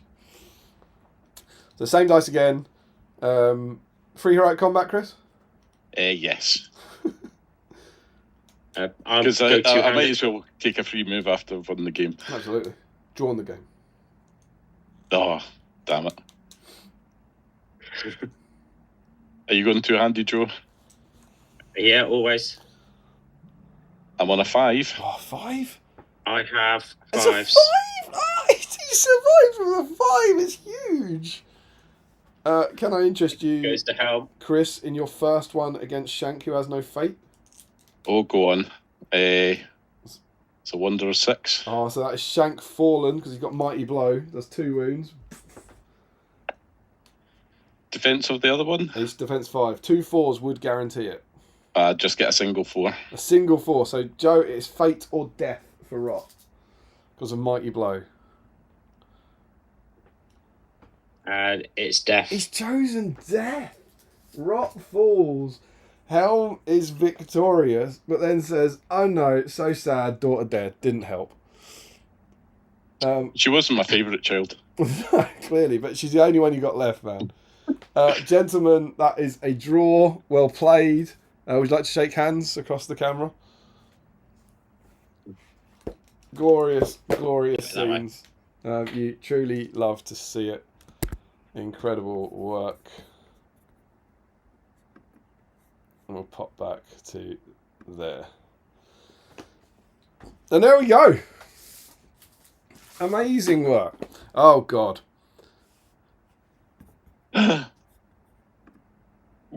Who's that? What? What? Sorry, I'm just having a... I don't know what happened there with my... something wrong with the camera. I'm not sure what happened there. There's some sort of weird effect on it. I think it was showing a little clip from last week's stream there or something. Not quite sure what happened there. Oh dear. Sorry, just trying to work out these various camera feeds. No, it can be a bit tricky.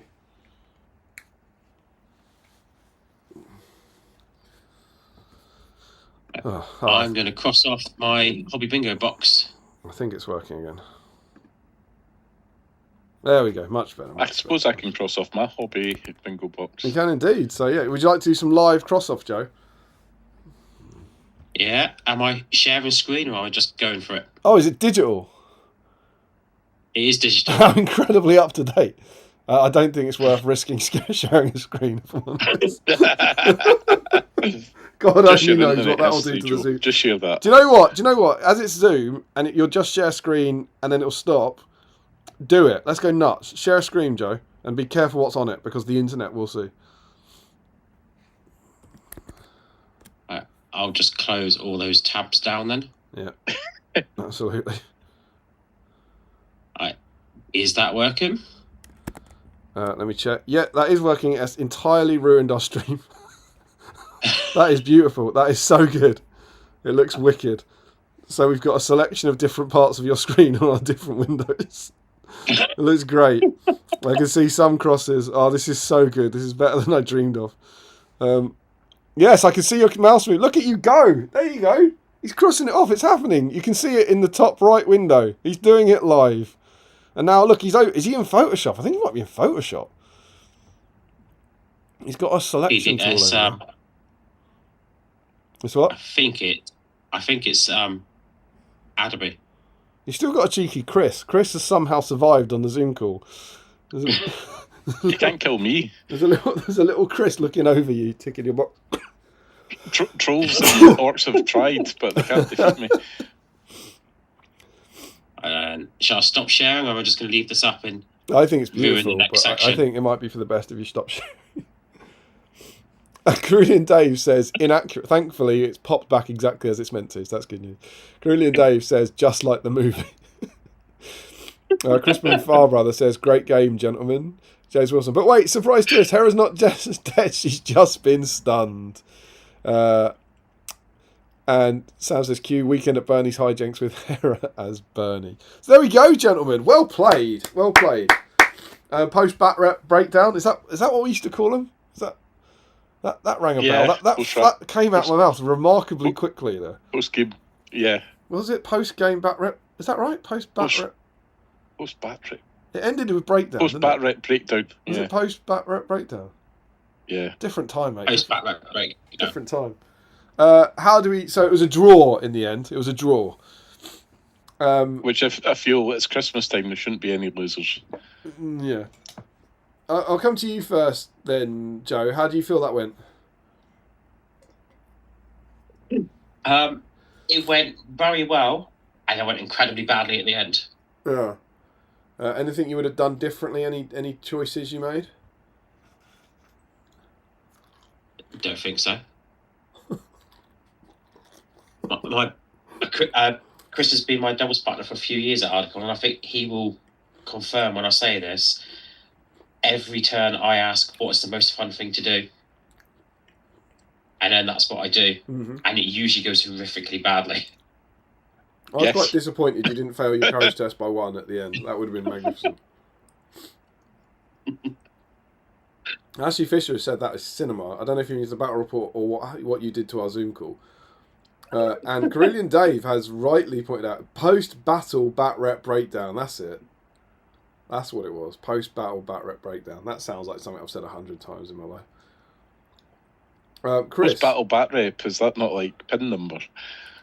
Maybe. It doesn't mean we didn't say it. Was that Larry Haven't Miller you only bloke? said it 99 times, not 100? I wouldn't have done it in that, mate. Come on. There's no need for Palantir sass. Come on now. It's Christmas. Chris. This is a very sincere question. Anything you would have done differently? Rolled better. I'm still sticking with not calling defence. What about not calling a move at the start to get her away? Because it's down to 50-50. It is, but she died. She died, Chris. But she didn't die there. No. And if she used that might, then I wouldn't be able to call that heroic combat.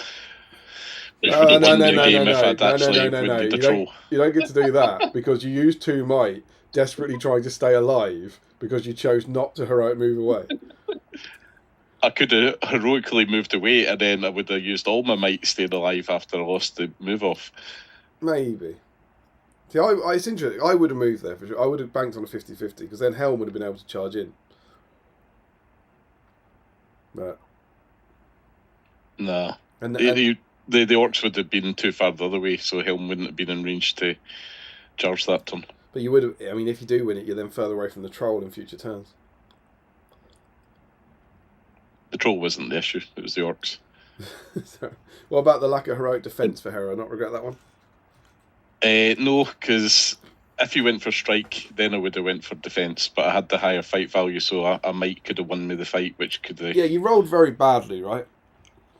Yes. Was it a 2 and a 1? I think she rolled, out of her combat, she rolled a 2.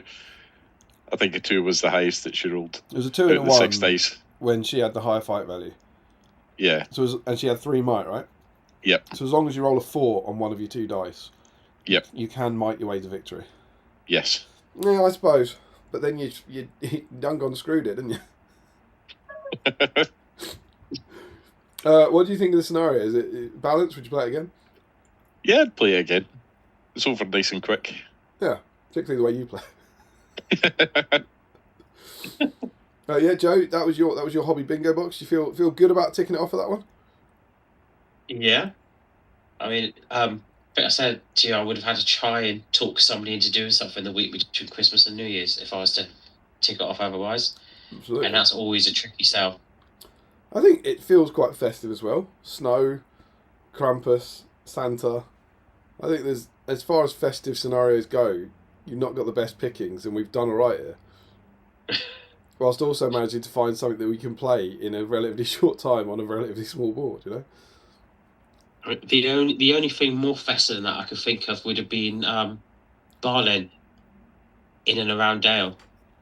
I mean, I don't really know what you're talking about, but that does sound like a great scenario. You could. I believe is it called The Night Before Yule? Is that right? The Night Before Yule. What a scenario that was. Oh, lovely profiles. Lovely profiles. Still available. Your Advent SBGs if anyone wants to get hold of one. Gorge yourself on reading. Wonderful, wonderful, wonderful. So there we go. I hope you enjoyed. I hope you enjoyed our little bat rep. We have Carillion Dave says, actually, you only said it 49 times. So I think he's talking about because we did a 15. He's talking about the 50-point bat reps. We started at episode 50, but I'm not. Maybe we did say it for that, but I was thinking we only said that in battle reports. I don't remember. Sam says, I like how Helm held back from saving his daughter, but unleashed his full rage when he was in danger. It was pretty magnificent at the end. Helm turned it on at the end. It was pretty cool. He just knew he had to roll well because he didn't have any might left to adjust. He didn't have any might left and he didn't have any children left. She was just stunned. She was just stunned, yeah. So those ones, if you're doing a campaign, you have to be like, oh, Hera survived, thankfully. It's great. I love the scavengers. I wish they were in more army lists and I wish they were in more narrative scenarios, but well done to I believe Mr. Daniel Entwistle did a lot of work on this supplement. Talking of people who've done well, should we say something about Mr. J. Clare, do you think? Who? He used to work for Games Workshop. I think he still does work for Games Workshop. That's what I hear. So J. Clare, who, I don't know, let's not rub his ego too much. Do you think there's anyone in this chat who doesn't know who J. Clare is? I think it's unlikely. Unlikely, I think. J. Clare, who just used to be a staffer in the Warhammer shop, who used his staff discount to buy his way to victory with Lake Town around 2014. And of course has basically written the rules for the Middle-earth Strategy Battle game for the last 10 years. He was the first rules writer to work for the Middle-earth team. He got that job in late 2015 and has been writing in, I think primarily, but underneath Adam and then underneath Rob and alongside Dan Entwistle at various points, everything we've had since 2016, starting with the wonderful There and Back Again supplement. And has decided to move on, and he's moving somewhere else inside the studio, and leaving Middle Earth, sailing off into the west, as it were. And I just wanted to. I think it's very important that we say thanks and say well done. I think Jay's done an amazing job. I think it's fair to say, and it might sound wacky because we all know him, but he's spent longer on the game than possibly anyone else. Adam might have longer because, he started working on it in like 2005, but then I don't know how long he worked on it, and then he came back to it in 2012. So Adam might have more total years possibly. But Jay Clare's worked on the game longer than Rick Priestley, longer than Alessio Cavatore, longer than Matt Ward, and he is, as and when you write the full history of this game, as and when it's finished, he'll be one of the major creatives that directed it. I know he worked a lot with Adam to introduce stuff, but he wrote the rules for the Nazgul of Dol Guldur, the Iron Hills Army, the Gundabad monsters, the those sort of things, and then oversaw the two whole new editions of the game. It's a massive, massive commitment to the game, and Chris. I've known Jay before he was the rules writer. Getting beat off him in there. I remember the shock and disgust when people found out that he was still winning tournaments and writing the rules, and it was like he was winning tournaments and winning leagues before he was writing the rules. I think he certainly took a step back and took more of the theme, but was still winning games and winning tournaments. Yeah.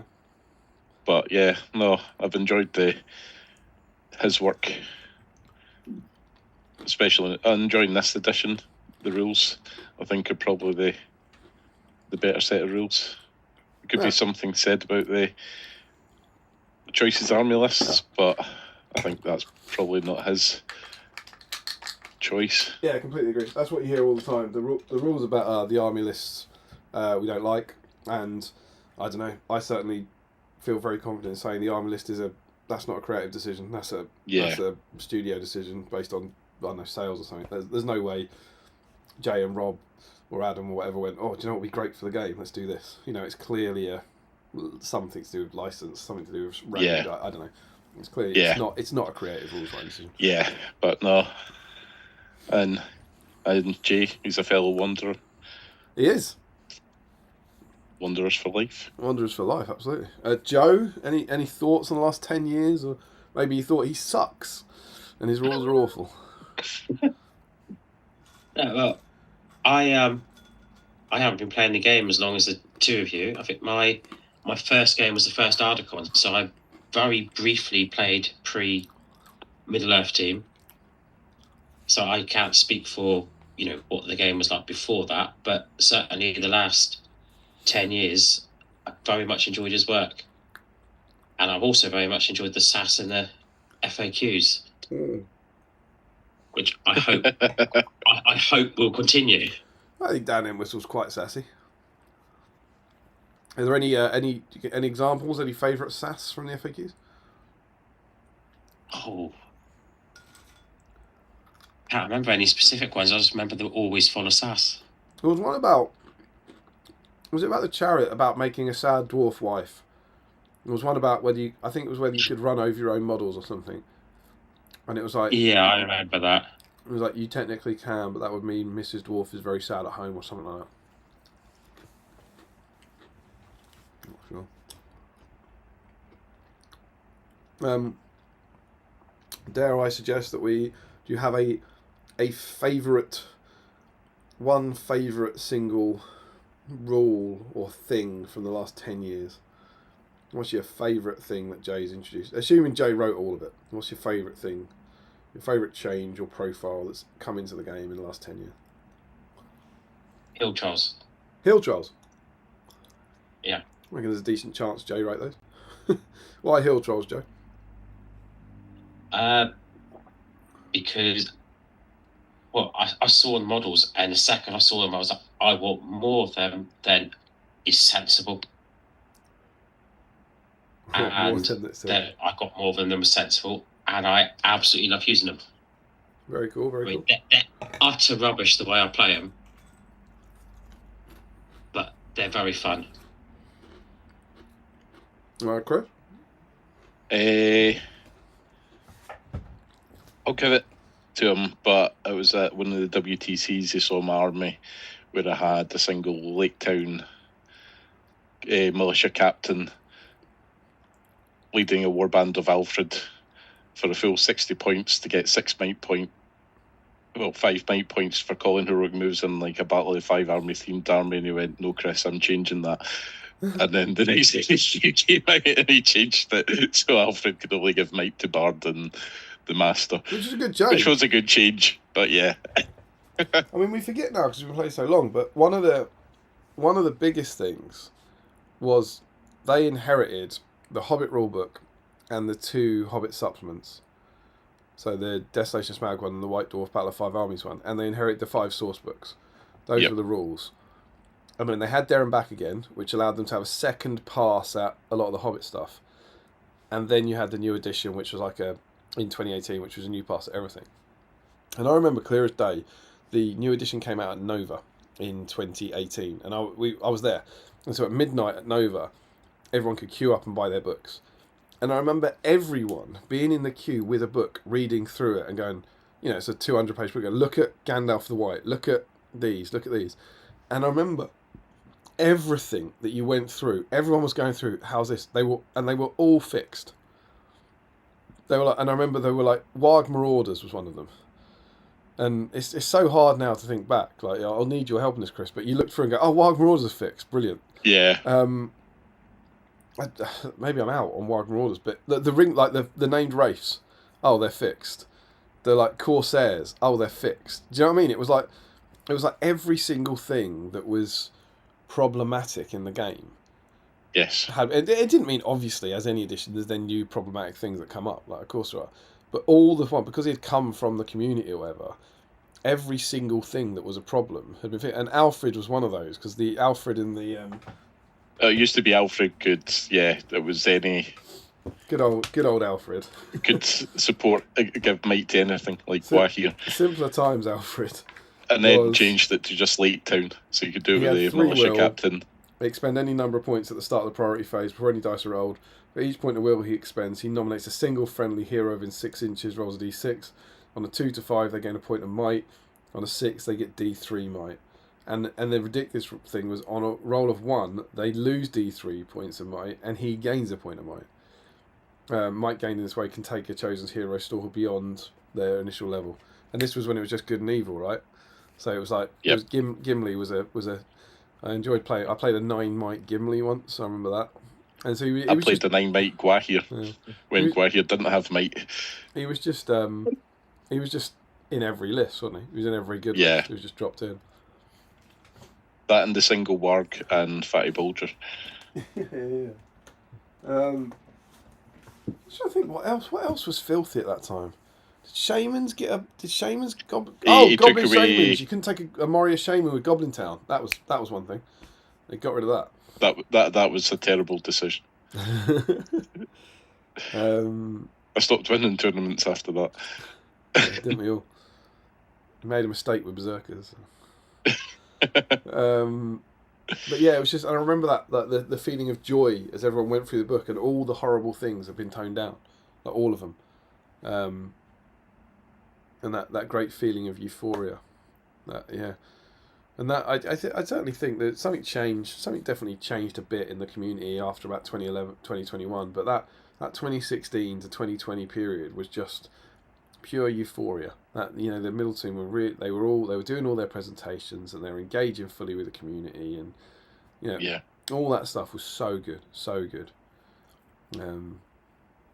Hopefully he still does his pub quizzes. Yeah, I don't know. I really don't know why he does that. Does he do that? Does he do that because the Middle Earth team do that, or does he do that because he's Jay? So it'd be interesting to see. Is it like, good news, Dan? You got a new job? Because Dan Entwistle was stepping in. Now you have to do the quiz. I don't know. We'll find out in March. The GT, yeah, absolutely. You got a ticket? Sadly missed out. I'm on the wait list. Oh, I'm sorry, man. I in exciting, my only tip to you all, that my exciting new development with Eventbrite was that this year I was on the wait list before I bought my ticket. I'd never known that happen before. I've been a long proponent of when it says it's unavailable, you just keep refreshing because they're not sold out. But I've never seen the wait list before, signed up to the wait list, then refreshed and bought a ticket. So again, I tried that after you said that. I bought my ticket at 7:09, I believe. So don't believe the people who said they were sold out in seconds, because they weren't. But yeah, it's a crap. I'm still tempted to just keep on ordering water bottles. Do you think it helps? I don't know. Like, order 50 of them, and then it's a little gaslighting, isn't it? The fact that you can order a water bottle for an event you can't attend. And it looks, the first few times you just see the little +1. You think, oh, no, it's a water bottle. Every single time I checked it yesterday. That was it. No. So yeah, well done to Jay. Good luck in whatever you do next. The way GW works now, I don't have a clue if we'll know what it is. It'll be Mr. C might come up on a Warcom article or something, and we'll have to try and work it out, like Danny or other. Or he might appear in a. One of the guys in the studio. Yeah, one of the guys in the studio. That was it. That was a good one. One of the guys who helped playtest the stuff. Like, my God. Just one of the team, one of the guys. But yeah, it's truly the end of an era. It feels weird, man. But well done for all you did, and yeah, namaste.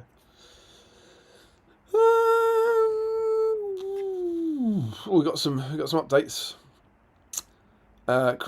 Crispin says Jay did so much for the game. I wish him the very best in his new role. A really nice guy as well. Well, let's not exaggerate. Sam says he did great at the helm, pulling the game out of the darkness into a golden age. Oh, Sam says Theoden was the flagship change they did. Yeah, I kind of agree with that. Theoden and Rohan. Not only was he their first plastic hero, but they made Theoden awesome, didn't they? Made him like a real linchpin in a Rohan list, which is great. Haskell says, my SBG playing period is similar to Joe, pretty much taken off in 2016. Jay has done an amazing job over the last decade and left us with a great rule set, which is still a lot of fun to play. Sam says, no more Mr. 202 plaything of Wraiths. Oh, that's Theoden. He needs a bit of will. That's all. He needs a bit of will. And Sam says, Reavers. Yeah, James Long did not enjoy the new edition. Cameron says, that's the Mirandans done. I'm off to bed. Thank you for accompanying night. And Michael Haskell says, all 60 of them. And Cameron obviously says, yes, Michael. They're for my next tournament. They've been started before. They're very basic painting because I need 48 of them plus 120 euros. You know, Cameron's painted like silly numbers. 400 models this year or something. Like ludicrous, impossible numbers. It's insanity. And Sam confirms they had Fight 5 and 2 attacks. Yeah, they were gross. Sam said, congrats, Dan. You get to do a quiz. Careful, they can be a fickle lot. James Wilson, Jay deserves a lot of credit for the game over the last 10 years. Love it or hate it, his efforts should be appreciated. Yeah, I completely agree. And there we go. Wonderful. How did you two feel about our latest new model announcement? Shelob. I think it's still alright to be excited about Golem, I suppose. Yeah. You like this? Yes. Pretty cool. I always like new models. What I'm most excited for is the wrapped up Frodo. Wrapped up Rhoda? Is that because it's going to be a Christmas present next year? Is that what? I think the Shelob looks very good. Yeah. I don't mind the old one. I don't think it's as bad a build as everybody makes out. But new plastic, and it does look a lot better than the current one. Yeah, it looks mega. Chris? I have built a metal one. Gosh, yeah. Not as bad as a Balrog. But no, it's a stunning model, that plastic one. And the plastic golem as well is really nice. It's really cool. I was hoping this side of Christmas, but obviously too much to hope for, I think. Yeah. I think it'll make... I can see it coming out maybe about the same time as the FAQ. Yeah, maybe. It feels like... I don't know. There's no... Because if you're, like, as you were chatting in the last stream with Michael about the bigger base... Yeah, that's a bigger base. If it's a bigger base, then we need to... Oh, I see. Oh, very clever, Chris. So don't cause any confusion, but you drop it the week before or after the FAQ. Yeah. Oh, I like it. And they do seem to, at the moment, give us, like, big, clumpy releases, don't they? So Dare to Dream, near the GT, new model, new FAQ or something, feels like a bunch of stuff. Yeah, you're probably right. I talked about it last time. I think it's awesome. I can't wait to get it. I think it was wicked. I don't have one, so hooray for Shelob. I don't think we've had any news since then. We had the wonderful article come up about Throne of Skulls. Congratulations to Cal again. Me and Michael talked about this last time. We had that. We haven't had any more news, but I don't think we'd really expect any more news until this goes up for pre-order, right? Unless there's more new models to come, maybe another reveal, another release. Sometimes they do a reveal one around Christmas, don't they? Yeah, I fear you might be playing fast and loose with the term sometimes. I wouldn't expect it. Didn't we got Thorin's Company on Christmas Day, but that I do believe that was a different era. We got the Thorin's Company made to order on Christmas Day, but yeah, I don't think we'll get much on there. But yeah, we like Shelob, and very excited about to see what comes from that in a new supplement. It's pretty cool. So yes, Michael's question, by the way, which we parked, was: does anyone have a Tolkien calendar? I'll ask or receive a Tolkien related calendar. I've had a couple of the painting ones, but it's not an annual thing, as it. Oh, and do you know what? God damn it, Michael! I've just scrolled up the chat to find Michael's comment, And he's just posted it and again. he's just reposted it. He said he would. Yeah, he did, but he hadn't, so I went and found it. So yeah, any Tolkien calendars for you? Calendars is not something I tend to get. I have had Tolkien calendars, but I've won them in the Maybank holiday in a raffle. Good raffle, that. You get 5 As posters, Larry would like to call and it, then you some get a doubles calendar. tournament. Yeah. It's brilliant. Most people in December, you just get a calendar. If you get it in May, you get 5 posters and a calendar. It's brilliant. I think it was from the year before, so I think It was not. You take that back. It is never from the year before. It is never. How very dare you? You besmirch Tom's tournament.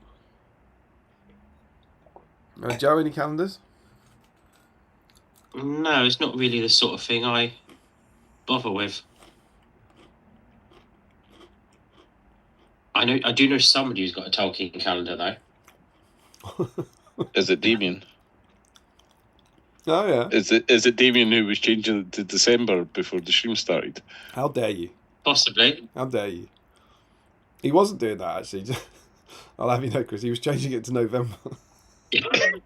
Because normally it lives behind us. But check this out. Check it out for being December. What? It's only Helm Hammerhand. Can't really see that up there, can you? I don't know why I'd bother turning this over for the last year when you can't see it. Oh, for God's sake. Oh, it's ripped. Check out December tonight. It's Santa. I reckon even they knew. Even they knew it was going to be Santa. They painted them in the wrong colours. What? There's no red. This is my War of the Rohirrim one, which now, of course, sadly ends. Oh. I was quite pleasantly surprised they made this. You know what I mean? It's like, given the other lack of merch, I was like, oh, they made a War of the Rohirrim calendar. Fine. Yeah, I like War of the Rohirrim. I'm pleased they had it. It was fun. I suspect there will not be a 2026 War of the Rohirrim calendar. Probably not. But this has been enjoyable. Do you want to do War of the Rohirrim calendar stats? The answer is yes. Is that like how many days are in February? Sure. Do you know, fun fact, there is still an ongoing quiz question about a calendar. That's the quiz question from episode 99 of The Planted. And I want to say it's something like, how many times does Thorin appear on the...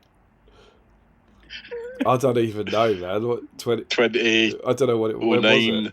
I don't know. Were the two towers still up at that point? Was it before COVID? Was it before COVID? It was before COVID. Was it before COVID? So, how many Because you times started this during COVID. did they not overlap? No, No. they didn't overlap. So, yeah, I think the current quiz question is, how many times did Thorin Oakenshield appear on the, 2019 Hobbit calendar? And I don't know, we will record episode 100, I'm really confident of that, but I don't know if we'll ever be able to answer that. I'm not sure we'll have the calendar. Okay, which character appears the most in the War of the Hera. Rohirrim calendar? What? Hera. No. Well, it was interesting. Joe? Yes. Wolf. What? Wolf. No. You guys are nearly as good at this Old as you are Crookshank. at SBG. What? Old Crookshank. Old Pennycrook, you mean? Yeah. You've managed War of the Rohirrim with Harry Potter then. Sorry, your guesses so far are Hera, Wolf, and Old Crookshank. I take it's Helm. It is Helm. It is indeed Helm. Who gets 2? One as Helm Hammerhand and one as Helm Hammerhand. Alright, so, here we are, Friday night. That's 2 of them. Wolf is 1. Hera is 1. It's Bride of Death Hera, interestingly. I'm lying. Hera gets 2. I'm lying. I can't show you that. In my defence, Hera's other one was really big. In my defence, it was really, really big, which made it hard to see. I'll show you in a minute. Hera gets 2 as well. Sorry. 2 for Hera, 2 for Helm, that's 4. 1 for Wolf, that's 5. Are you sure there isn't any massive ones? No, like I'm not sure, double-page Chris. spreads I'm not in like any in way front of a sure. fire No, I'm from not Wolf? sure. I'm not sure. And I think you will, presumably, have seen all of these over the last year. So what are the others? We need to find 7. What are they? General Tark. There's 2 of Wolf. I'm not even joking. There's 2 of Wolf. I can only apologise. You're rubbish at this. You're rubbish at this, Joe. You're rubbish at this, Chris. Getting this all wrong. Oh wait, you're right. You're both right. Great guesses. It does beg the question that would you even have known the right answer to the polarity question? Tom would have done the counting. Right, okay. 2 Wolf, 2 Hera, 2 Helm. That's 6 out of the way. Right. I'm pretty sure there are no more Wolves, Heras, or Helms. Right, what are the others? How sure? 20%. General Targ. No, I'm certain of it. I think these are actually quite hard now. Free Laugh. Freya Laugh is 1. Freya Laugh is 1. We need 5 more. Hammer. Cracker. No, Freka and Hammer are not on here. Haleth. Haleth is not on here. Check that out. An eagle. An eagle is on here, Chris. Excellent. I was excellent. about to say a fledgling eagle. No, that would be wrong. It is an eagle. Olwen. Olwen is not. We have 4 more to get. Surely Leaf didn't make it. Leaf didn't make it. 4 and more. 4 more. Is there an Rabbit elephant? Mimic. Sorry, you both spoke at the same time. I didn't hear. Rabid We both mimic. No, you did it again. Chris. We both said a mimic. It is a rabid Rabid mimic. mimic. A rabid mimic is one of them, yes. More important than Haleth, Harmer, Olwyn and Leaf. I mean, obviously. 3 more to find. Is Watcher it in a the random water. done lending? It's not a random done lending. What did you say, Joe? Watcher in the water. No, I mean, 2 of them, I'm really disappointed in you. 2 of them should be very easy to get.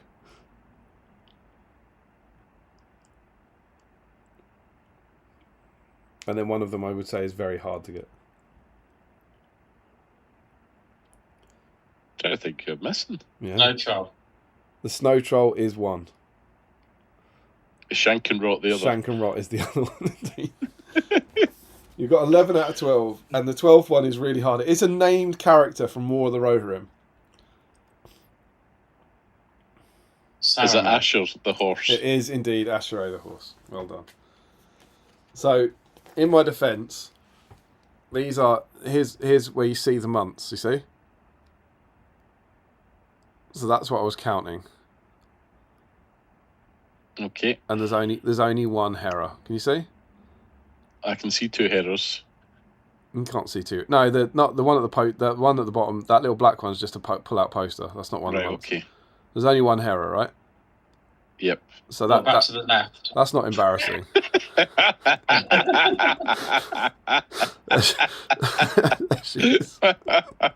I did warn you there was an extra massive one that I'd missed.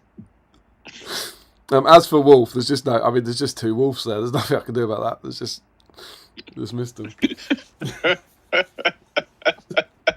Massive. Of course, there's massive Hera. It's the main character, isn't it? Of course, there's massive Hera. That's why I said Hera. Yeah. I was like, 1. All right, okay. I was surprised. Oh, Bride of Death as well. Weird. And apparently there's a pull-out poster, which is quite exciting. I think I'm going to cut. I'm going to try a Twinkie. I've only got. You going to try what? A Twinkie. Oh, lovely. I've only got like a week to keep this up, I think. And drop it. So I think that's your pull-out poster. That's pretty cool, right? So I pull it out. What out? This is a pull-out poster. I think that might get you. Might get the stream banned. What, pulling out posters. I think live We haven't done an uncalendering before, have we? We're going to go for it. I'm not entirely sure what's the thing, so probably not. Now, again, we're, changing trends, taking names. And eating a Twinkie, I remember why these survived the apocalypse. You're not a fan? Because everybody else eats everything else first. Well, I got a poster. What have you got? A Twinkie. That's pretty cool.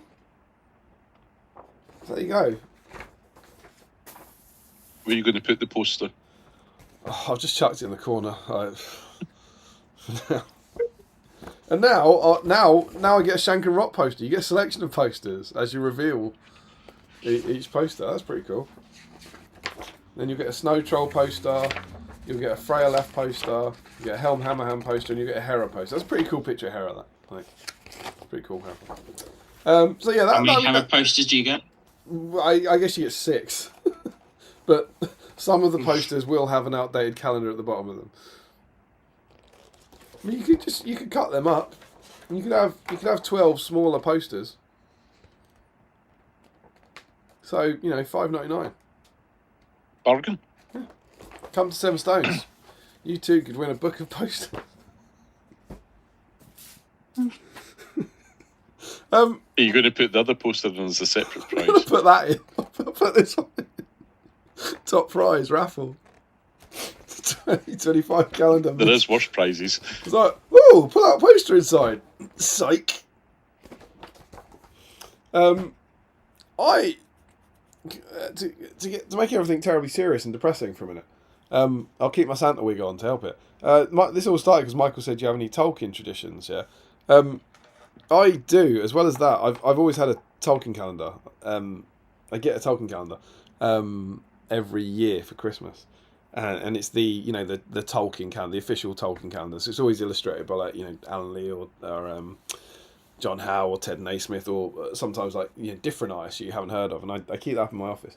And for as long as I can remember, that's been bought for me by my fake nan, essentially, who died in October. She was my childminder when I was young, and we stayed in touch and stuff. And I've always had it, and I'm pretty sure she has not bought it for some years. But she always writes the card. I think she writes the card. She sends it to my mum or something, and it goes on the tree. I don't know. But so every year I've always had this under there, and she died this year. And she had she was 90. She had a very good life. It was some of the bad news I got at Ardicon. Where I had Ardicon was a cacophony of awful news for me. And yeah, so I'm in this weird place now where it's like you almost want to go, who the fuck can buy my calendar? But that I've always had that from her. And I suspect, I don't know, but I suspect there's going to be a calendar under the tree, from my mum, and maybe with some sort of card on it to make me cry. Do you know what I mean? I suspect that she might do that sort of thing. But I'll definitely keep getting it. I've had it for 20 years, and it was always that Christmas morning, think of her, ring her, say thank you for that sort of thing. And yeah, now Circle of Life and all that won't happen.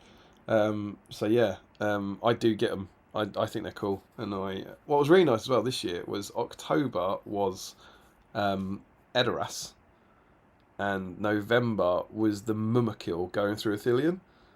And those were the months I was working on my Throne of Skulls project.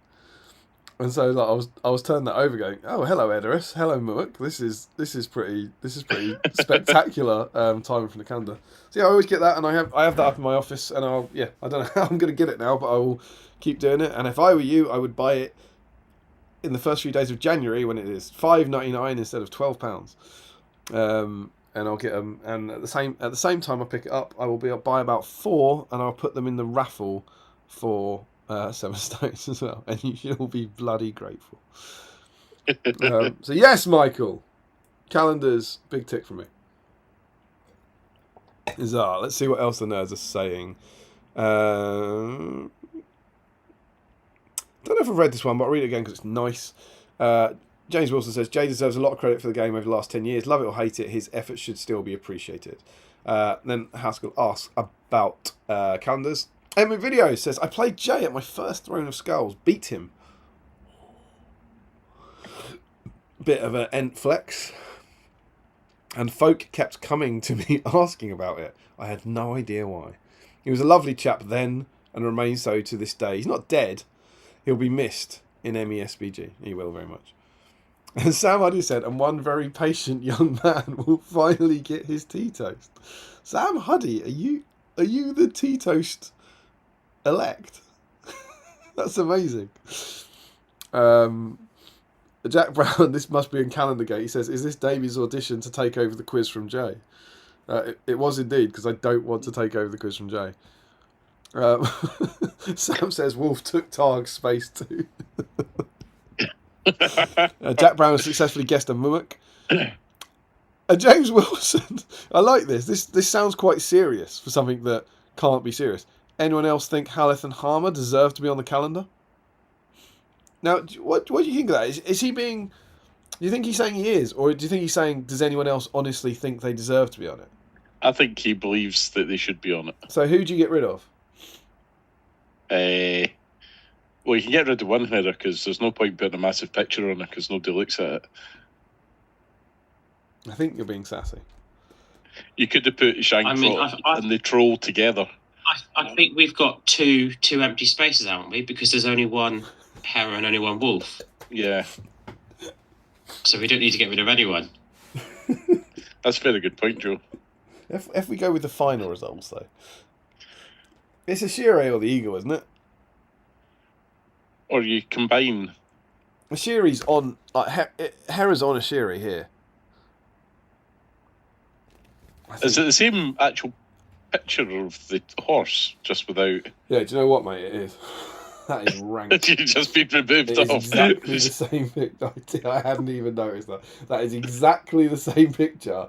Just No, one it's just had as Hera you lifted showed off. up there, I went, wait a minute. That is rank. Check that out. Is it there? At least they please tell me they didn't put them the same months, like next to each other. No, It's even got the same background as well. yeah. It's interesting though, because just in terms of how they've done that, like that Hera obviously has to have been painted. Like she's been painted to go on that horse, so that must be the original. And Hera is painted. I assume it's painted digitally on like a separate layer. Yeah. And they've turned Hera off to just reveal the horse. That is absolutely wretched. Well spotted, Chris. I don't know if I'll be able to tell what months they're on because I've pulled my calendar apart in a desperate bid to get a free post. So Hera on Ashiri was October. Ashiri was August. So they gave you a month between them. Okay. And do you know what's even worse? Ashiri's even got floating reins because they've removed the hand that's holding them. That's because we're running and the reins will be flapping in the It's wind. remarkable. Excellent stuff. You love to see it. Woo! It'd be better if they left like a hand that's still attached to the reins. Do you know what? I'm just gonna do this because yeah. Well, Santa's not Where'd here. you come from, Damien? Yeah, exactly. But the reason I want to do it is actually because I just feel like I'm not. It's not because I don't want to wear the wig, but look, I got this year. And I feel like this. I mean, I'm actually in Lord of the Rings Christmas jumper, which isn't kind of getting the recognition it deserves. So that's why I'm taking the wig off, not because it itches to buggery. So I think Haleth and Harmer should have been on a space at the expense of photoshopped Ashiri.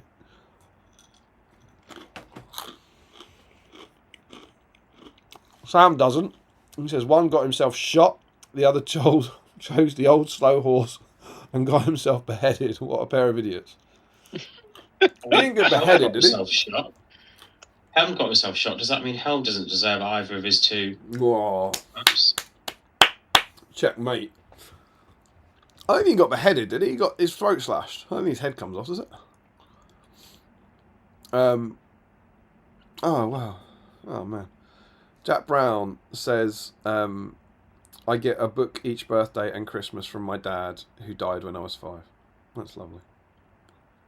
Thoughts and prayers, man. Merry Christmas. James Wilson says, Damien, they sell Tolkien calendars at Waterstones. I know. That's where I go every January and buy about 6. You might have won one.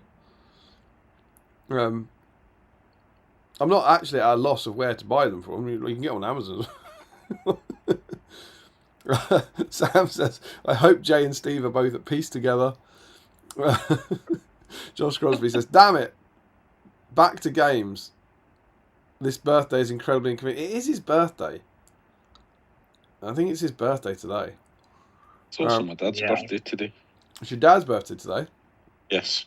Is he there? No. No. Well, he's still alive, if you mean. But No, I did. Do you know what, mate? I did not mean, is your dad dead? Which would have been a really weird question. I meant, is he there? Can I sing to him? No, he's not. I'll be seeing him tomorrow. Is he dead? I'll ring you up and you can sing to him. Yeah, sure, that's fine. Do you know what, mate? If you ring me tomorrow, I'll sing to your dad. Well up for that. I think it'll be worth it just to see the confused look in his face. I'll be like, who's this fella? Here's me, I am blue. That sort of thing. Sam says, alas, I'm not the tea toast. I had it, gave it to Tom Hawker, and suspect it was he who passed it. Who's up? Maybe Jake Tyso. Maybe. Who knows? And then Sam says, trying to find who is due the tea toast, and saw this comment. Oh, wow. It's 2 down. So this comment is on episode 99. We're nearly at episode 100. Surely the most anticipated video other than Tom's hobby vlog. And all these years later, we still don't have episode 100, and we still don't have Tom's hobby vlog. And do you know who said that? The Duck Pie 2019. Do you know who that is? No. That is Mr. Larry Miller. Causing chaos then, causing chaos now. Emery Video says, delightful bants tonight, chaps. Managed to successfully put some paint on an old Mary. Mary, good, strong. I have the same jumper. It's lovely. Have I stolen it? We could share it. Timeshare. Sam says, Helm was smart enough not eyed. That'll be die. I think die. Oh, okay, yeah. Have a jolly evening, gents, from Harry. If I don't see you, Merry Christmas to you all. Looking forward to the Christmas Day stream. And then Sam says, until he died, admittedly. It also appears there was trivia questions in episode 99 and people waiting for the answers. Yeah, well, I still haven't bought a Freddo since. That's what I mean. The trivia question was about the calendar. I'm sure of it. Is that just because of the price of Freddos now, Chris? No, because I've not won the right to they're on the buy table myself a Freddo. right to buy them. Yeah, for sure. If I win Freddos, I'll eat them, but I've not bought a Freddo because I'm not allowed to buy a Freddo. That's the rules, man. Nothing I can do about that. There is something you can do about it. There's literally something you can do about it. I also want to say, do you two partake in the SBG Secret Santa? I do not. I don't. Was that I do, Joe? No. It's the sort of thing that really makes me anxious. Buying gifts for a complete stranger. Oh, this will be fun to talk about then. I don't mind it. I've never participated. I usually end up getting involved when people have to check if they've sent somebody a model by mistake or... That was me, wasn't it? You're talking about me. Yes, and you were like, thanks for the present, Chris. I was like, no, it wasn't me. What happened with that? What was the story there? That's not my mistake. It's not... No, you were receiving the gift. And somebody bought a model that they were at the same time as your present that they were intending to or needing to build and paint for an army they were doing, and accidentally posted it to you. Is that right? I don't remember. I remember it happening. I they remember lost it and they reaching thought out. they'd accidentally posted it to you. That's excellent. So to keep that yeah. They got me to message you to use Murphy as an in-between. Yes. I've done it every year. I like it. Seb Ratz does this every year. I've nominated him to be a Warhammer hero for a couple of years. Hasn't worked. I think it's amazing what he does. He does this off his own back, organises it for hundreds of strangers, and I'm sure there's always a few people. I think there's about 100 people who get involved or something, I think. There's always a few people who probably are arseholes with it and cheat it, but most people don't. And it's awesome. Mine has sailed off to its recipient this year, and I got mine, and I wanted to highlight this because I got this card, and this is so good. This is the card I got from Santa, and I love this so much because they have played this so well. So this is me. That's Helm. This is me at Throne of Skulls. With Helm. With Helm. Throne of Skulls 2024. With my bloody Secret Santa. And I don't know who that is. And I've got a few ideas, but I don't know for sure who that is. And they have played that expertly to be someone I took a photo with. And I don't recognise them. And inside it said, "Season's greetings, Damien. On the front you'll find a picture of me with a firework. The finest rockets ever seen. They burst in stars of blue and green, or after thunder, silver showers come falling like a rain of flowers. I hope you have a very Merry Christmas from your ME SBG Secret Santa."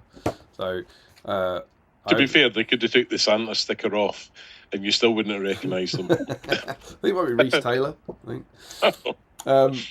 So yeah, and I got 3 presents, which kind of feel very exciting. They're unwrapped. They're not unwrapped. They're unwrapped. I haven't unwrapped them. They're under the tree waiting for the big day. I feel like this could be a BSIME. This feels BSIME-y to me. They might be watching. I just want to say very thank you to my Secret Santa. This was awesome and really made me giggle. They also included this, which is very funny. It's dangerous to go alone. Take this. That's cute. It is cute. And yeah, I've got 3 lovely presents to unwrap on Christmas Day, which I'm very excited about. So yeah, hooray for Seb, and hooray for Secret Santa, and hooray for bloody Christmas. That's what I say. I might get a drink. There are no comments for you to catch up on, so that's the perfect time to go for a drink. Good luck. Shall we sing a song, Joe? It is the season. You can sing a song. I have been full of cold all week, and my voice will not hold up to a song. So if we sing, you're going to lose your voice and can't speak for the rest of the stream. I'm trying to see the downside here. Possibly. That's a very Larry Miller comment, that is. I'll take that as the insult that it's intended.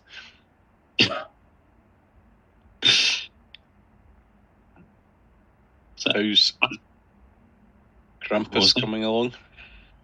I think I've almost finished painting all the scales. There'll be one that you missed. I don't think it will live up to the hill trials, but as I was saying to Damien earlier, the beauty of this is I can use this as a practice for this. Yay! Which I've only painted one, and I broke the horn off it.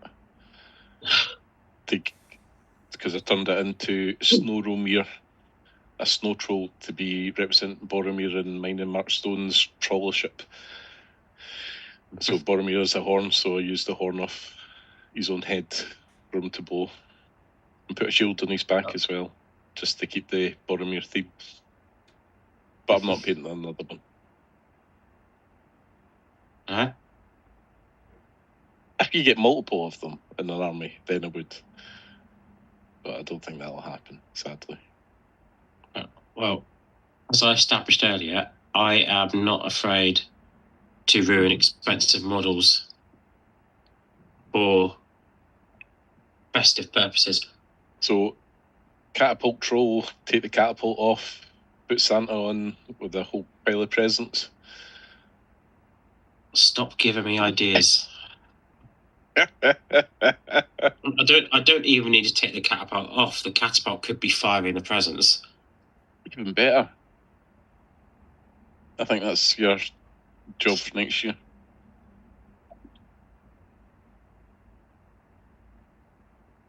Or you have a sleigh pulled by catapult trolls.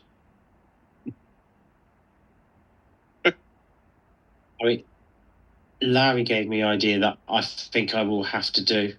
Is my 1,000-point list for catapult trials was, I can't remember, I think it was four catapult trials, 4 goblin mercenaries and a ogre. And Larry said you should build a tiny catapult to go on the ogre so he doesn't feel left out. Oh. And I'm like, Damien's back. you Looks like he's got a asshole, kebab. I now have to do that. Hick. So I decided that the gin and Bailey's combo was great last time, so I thought I'd go for that again. And I also, Joe was here, although I think I was on a different camera just before the stream. Emma's just finished her term, and she got all her presents. And one of the presents she got was a box of fantastic homemade festive treats. And she said you should try them all. What? You've eaten them all. Not all of them, no.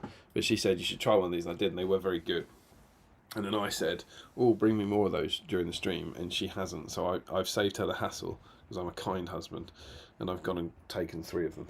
So I've got this little white swell thing which looks a bit like a nice gem, and I've got this little kind of thing that looks a bit like shortbread or maybe lembas, and then this wonderful sort of chocolate thing with a swirl on top which looks a bit like poo, but it's probably a lot nicer. So I've got some more treats to get me through. Probably a lot nicer. Hopefully a lot nicer. It's probably not. I'm gonna pop this bad boy in. See what happens. Ah, that's horrible. It's meringue.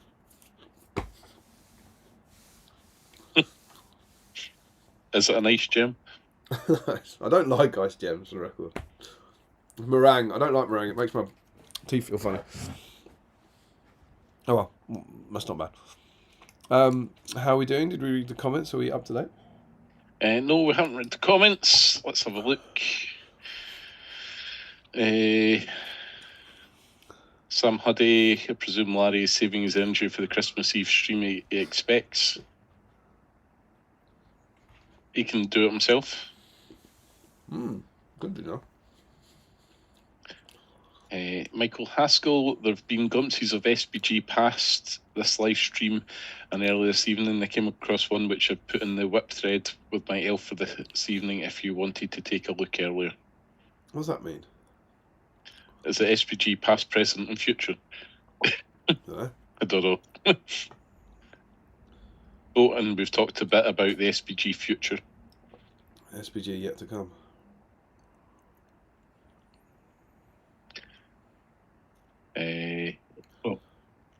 Sam Huddy went, don't forget about Trollin's company, Chris. So a Thorn's company based on trolls. I don't think I could quite fit that into 800 points. I could try. You could do it 1,000. Yeah. But unfortunately, 7 stones isn't 1,000 points. I can make it 1,000 points if you want. Right.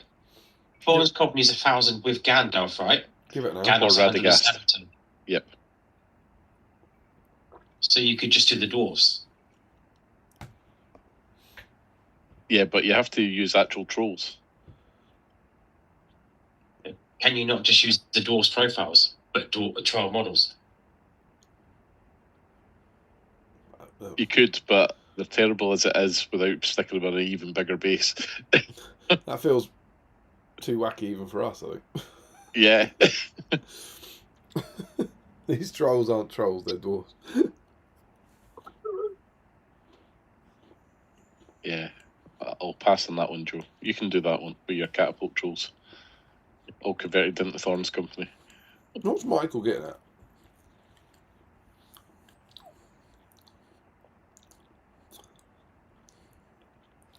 I'm not sure. That's what he's saying. There's been past glimpses. So he's doing the Charles Dickens thing. Yeah. Glimpses of SBG past in this live stream. and we've talked about a bit about the SBG future, and we've talked about SBG present. Now, what past, present, and future remind me of at this time of year? I don't know. Christmas Carol. Brilliant. Muppets. Certainly a few of them in the chat. You know what I could Seen a do? few of them on the street.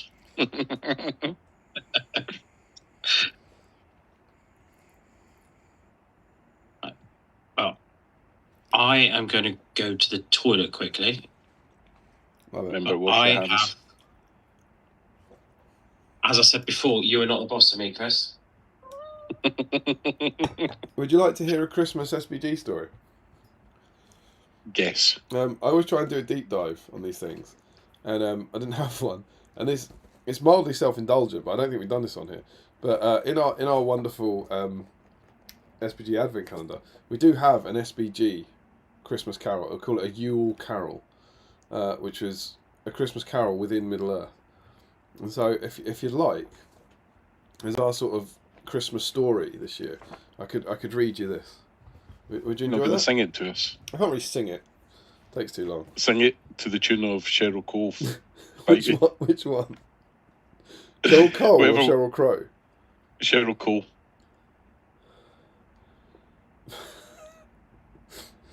Aaron was dead, or at least Frodo wished he was. Frodo was pretty sure he hadn't formed this fellowship, just so he didn't have to take the ring to Mordor. One of you must do this, he had decreed.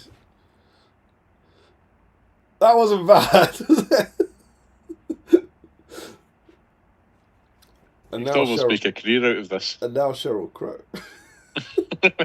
Elrond was dead, or at least Frodo wished he was. I don't know. Anyway, shall we? Go on then. All right. Are you ready? This is credited to Damien O'Byrne with substantial help from Charles Dickens. Elrond, and remember, this all starts from the fact that the Fellowship leave. You're a lot older than I thought if Charles Dickens helped. Yeah, you know, we were old roommates. They leave. The Fellowship leave Rivendell on Christmas Day. So snuggle up tight, get your paints out, get your hot toddy on, and listen to a Yule Carol. Elrond. Is this actually a story by Charles Dickens, or did he find a book and translate it? Well, maybe this is the real Christmas Carol. Elrond was dead, or at least Frodo wished he was.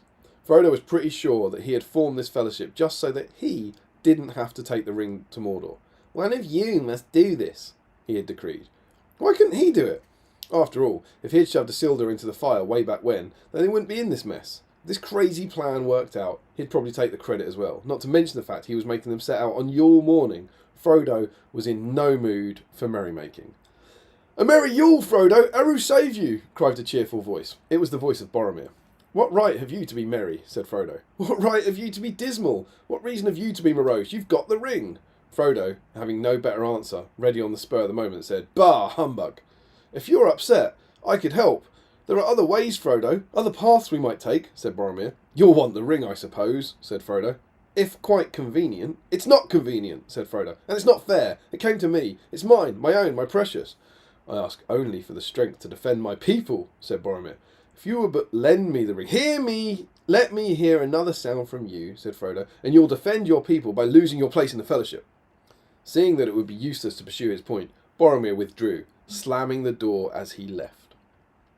The bell struck one as Boromir's footsteps faded away, and they were succeeded by a clanking noise, deep down below, as if some person were dragging a ring on a heavy chain over the casks in Elrond's cellar. The noise grew much louder, on the floor below, then coming up the stairs, then coming straight towards his door, then, without a pause, it came on through the heavy door, and passed into the room before his eyes. It was a ghostly apparition of Bilbo. Bilbo wore a blue coat. He was younger than Frodo remembered, and Frodo realised he was seeing an image of Bilbo shortly after he first found the ring. The ghost seemed mischievous, having not long possessed the ring, and showing no signs of its evil influence. "Who are you?" asked Frodo. "I am the ghost of Bilbo past. Rise and walk with me." As the words were spoken, they passed through the wall, and stood in a city of white stone. As Frodo gazed upwards, he saw Boromir on the battlements, an image of the splendour of the kings of men in glory, calling out to the men below him of a great victory. Let the armies of Mordor know this. Never again will the land of my people fall into enemy hands, cried Boromir. The city of Osgiliath has been reclaimed for Gondor. The chant of For Gondor was taken up by thousands of men below, and Frodo saw Boromir in a new light, as a mighty leader of men, born to defend his country and his people. He felt wretched for the way he had treated him. Spirit, said Frodo in a broken voice, remove me from this place. There are shadows. These are shadows of things that have been, said the ghost. That they are what they are. Do not blame me. Remove me, Frodo exclaimed. I cannot bear it. Suddenly Frodo awoke in his bed. The bell had struck 2. Gazing up, another spirit stood before him. It was Bilbo again, but Bilbo as he looked now, older, grey-haired, holding his book. For the first time Frodo saw the effect that possessing the ring had had on the old hobbit. He looked old and frail. I am the ghost of Bilbo Present, said the spirit. Spirit, said Frodo submissively, conduct me where you will. I went forth last time on compulsion, and I learnt a lesson which is working now. If you have aught to teach me, let me profit by it. Touch my fancy waistcoat. Frodo did as he was told, and held it fast. The room vanished, and they stood in the courtyard of Rivendell on Yule morning. Boromir was there, pacing back and forward, speaking to himself of the fall of Gondor, and seemingly racked with conflict. It is long since we had any hope, said Boromir. Our people lose faith. I would see the glory of Gondor restored. If only Frodo could see the white tower of Ecthelion, glimmering like a spike of pearl and silver, its banners caught high in the morning breeze. One day, our path will lead us there, and Frodo will be held in glory and in honour by all in Minas Tirith. I love that little hobbit so much. I just wish he'd let me help him. Has he no refuge or resource? Cried Frodo. Have you no ring? Asked the spirit. Before Frodo could reply, the bell struck 3. Frodo looked about him for the ghost of kindly old Bilbo, but instead beheld a hideous creature crawling towards him. It was hobbit-like in size, but twisted into something else, with long grasping fingers and pale bulbous eyes. Am I in the presence of the ghost of Bilbo yet to come? Said Frodo. The spirit turned its eyes towards him. The eyes! They were Bilbo's, unmistakably Bilbo's. What had happened to him? And then Frodo realised. The ghost of Bilbo yet to come. This was the fate of Bilbo, or indeed anyone, if he kept the ring for too long. Ghost of the future, Frodo exclaimed, I fear you more than any spectre I've seen, but as I know your purpose is to do me good, and as I hope to live to be another hobbit from what I was, I am prepared to bear you company and do it with a thankful heart. Will you not speak to me? The phantom moved away as it had come towards him. They scarcely seemed to enter the forest, for the forest rather seemed to spring up about them and encompass them of its own act. Lead on, said Frodo. The night is waning fast, and it is precious time to me. I know, lead on, spirit. The spirit stopped in a clearing in the forest, confused. Frodo stared around, and then he saw Boromir. He was sitting with his back to a great tree, as if he was resting. But Frodo saw that he was pierced with many black feathered arrows. His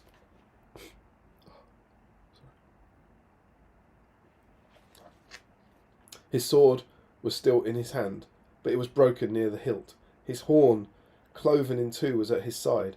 Many orcs lay slain, piled all about him and at his feet. What new devilry is this? Cried Frodo. The spirit did not speak, but somehow Frodo knew, if he had been there, that this was the result of his selfish decision to take the ring to Mordor. Gandalf was dead. Merry and Pippin were captured. Legolas had run out of arrows. And Boromir, who had so much good to offer the world, was dead. Answer me one question, said Frodo. Are these the shadows of the things that will be, or are they the shadows of things that may be only? Hobbits' courses will foreshadow certain ends to which, if persevered in, they must lead. But if the courses be departed from, the ends will change, and even the smallest person may change the course of the future. Hear me. I am not the hobbit I was, and I will not be the hobbit I must have been, but for this intercourse.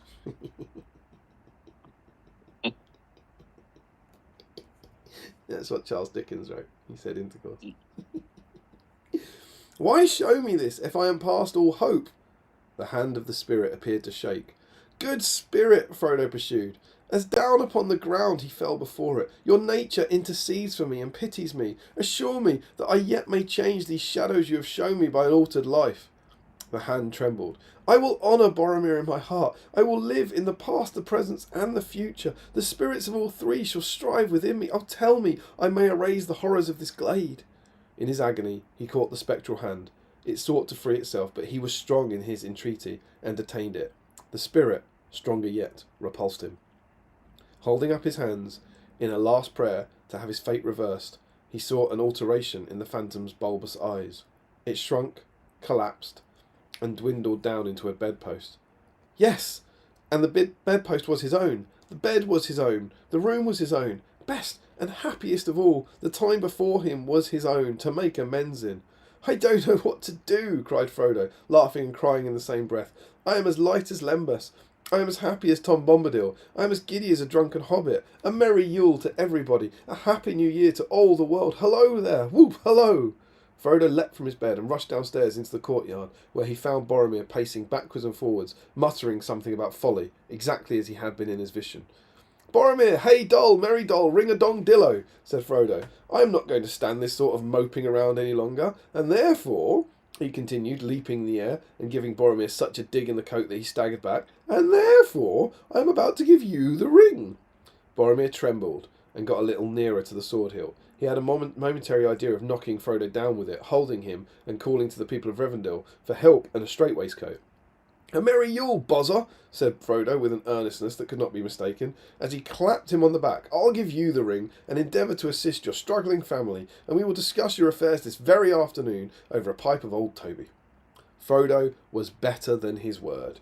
He gave Boromir the ring, and Boromir headed off to Mordor, much against the protestations of Elrond and Gandalf. Frodo never asked how he got on, but he assumed it all turned out all right in the end. Some people laughed to see the alteration in Frodo, but he let them laugh, and he little heeded them, for he was wise enough to know that nothing ever happened on this globe for good at which some people did not have their fill of laughter in the outset. His own heart laughed, and that was quite enough for him. He had no further intercourse with He had no further intercourse with spirits, but ever afterwards it was always said of him that he knew how to keep Yule well. May that be truly said of us, and all of us. Eru bless us, everyone.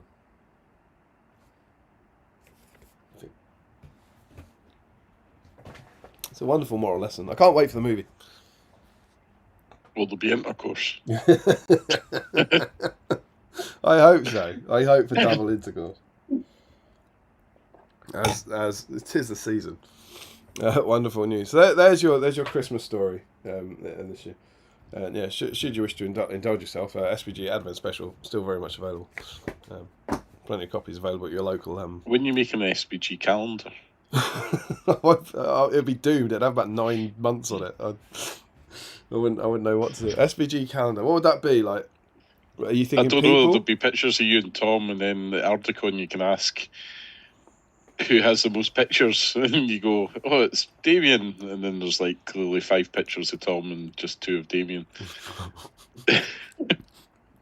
Just 7 months.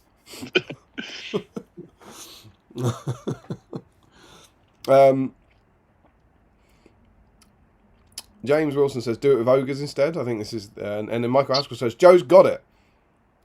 What does that mean? What did you get? Christmas Carol, I think. Is he just talking about it? Was it just a ruse about Christmas Yeah. Carol? Oh, there you go. I read it to you. You're welcome.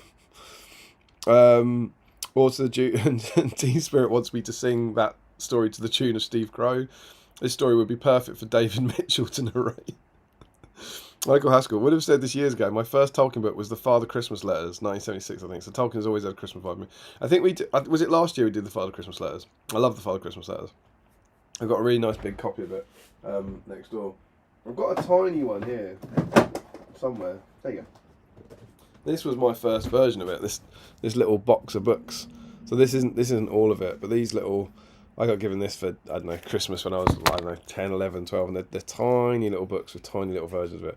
I know we did take a deep dive into these last year, but they are wonderful.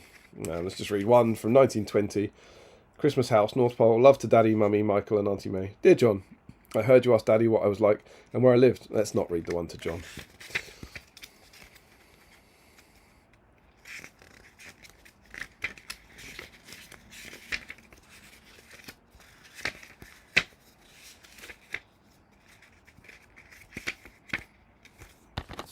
bloody oldest, isn't he? He gets all the early ones.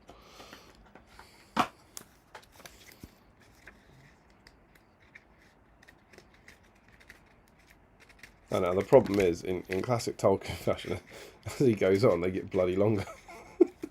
Let's read an early one and pretend it's not to jump.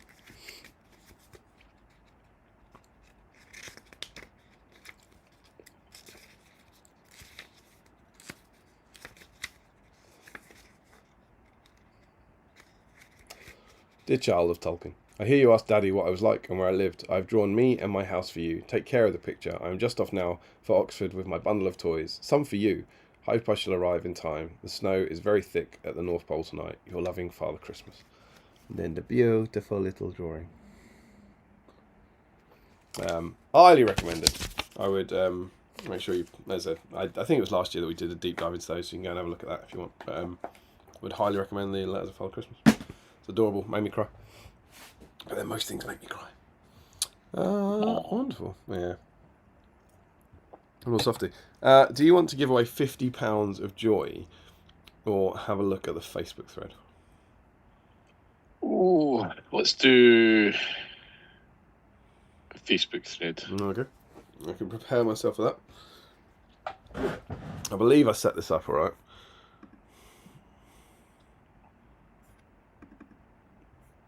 Oh God, it's the opposite. Set it up in any way, shape, or form. That is rancid. You got any interesting things to say, Chris and Joe? I have finished painting the scales on the snow troll. Incredible. I didn't think I was going to get them done tonight. Love to see it. I've got to put in the wash stage. Oh, no, not focusing. On your innkeeper? Yes. Lovely, lovely, lovely.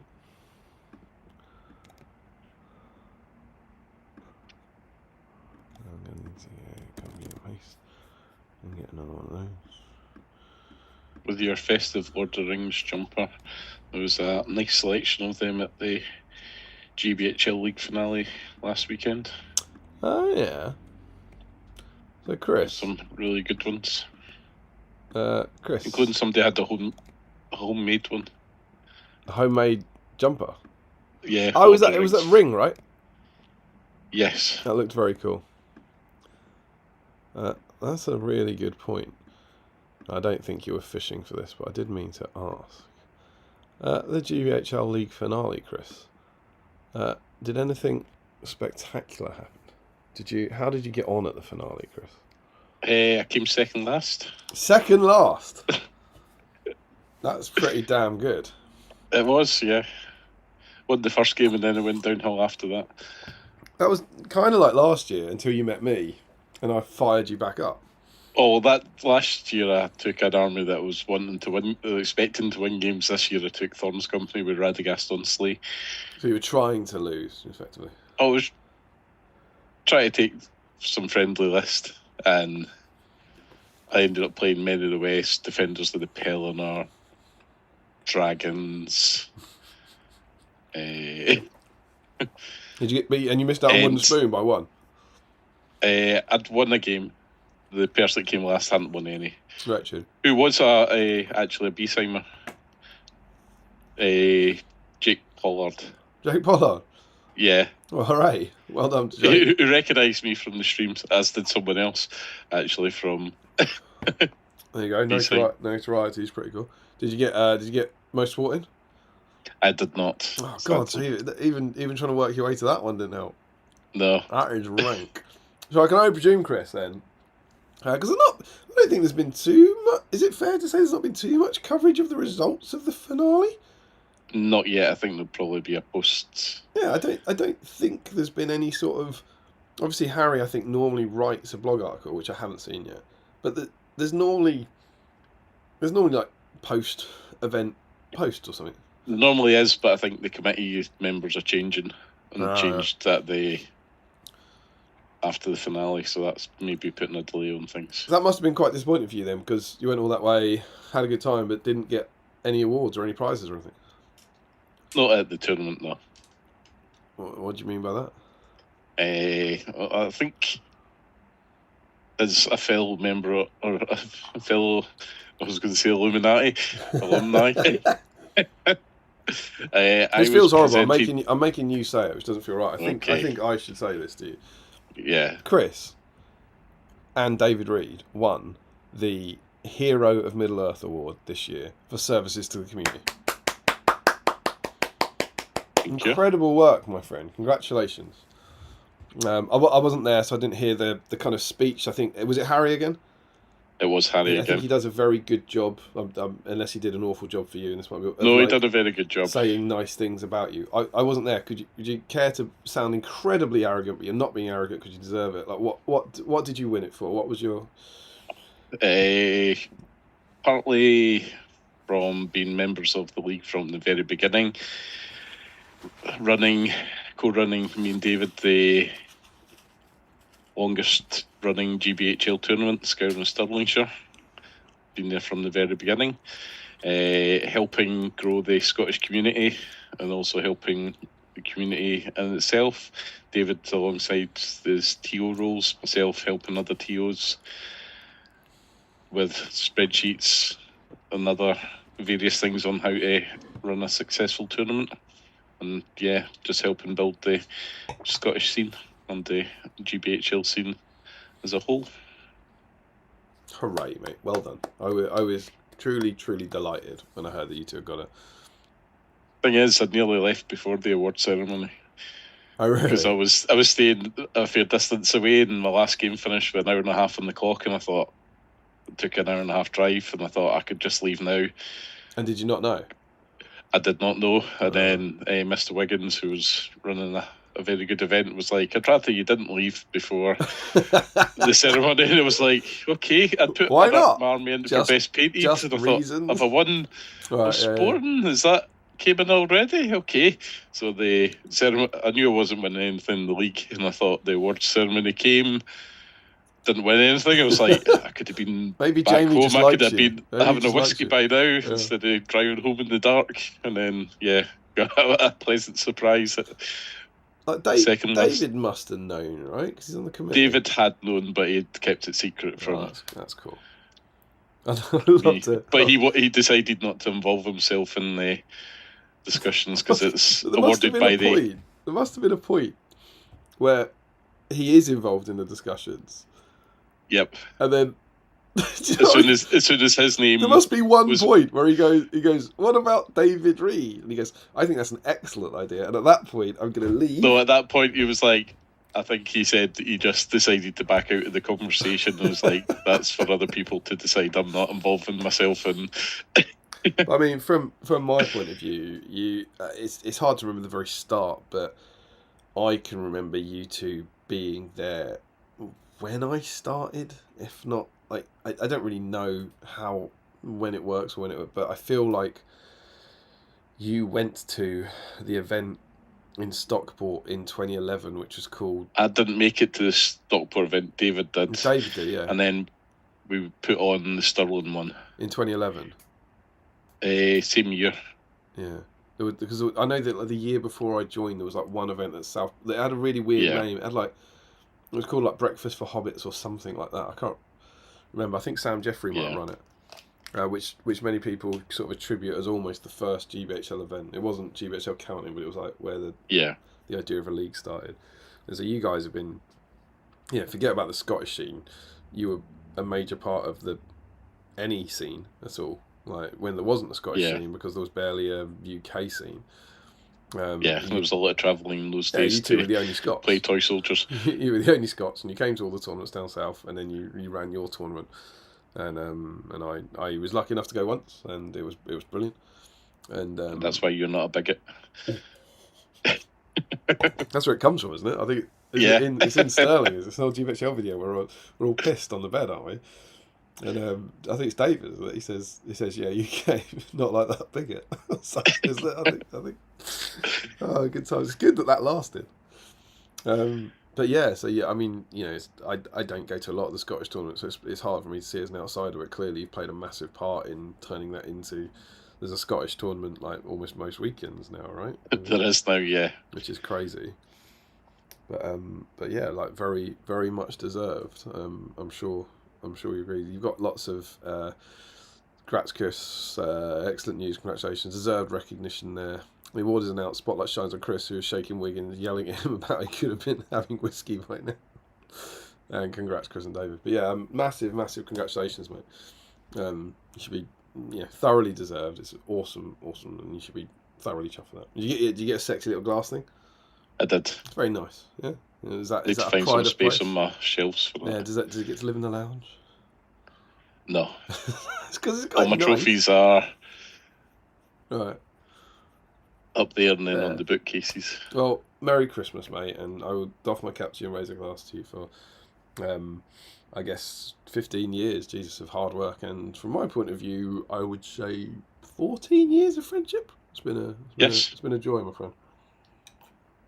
Those early days, and also to David, he never watches, Screw that guy. Occasionally pops in, but yeah.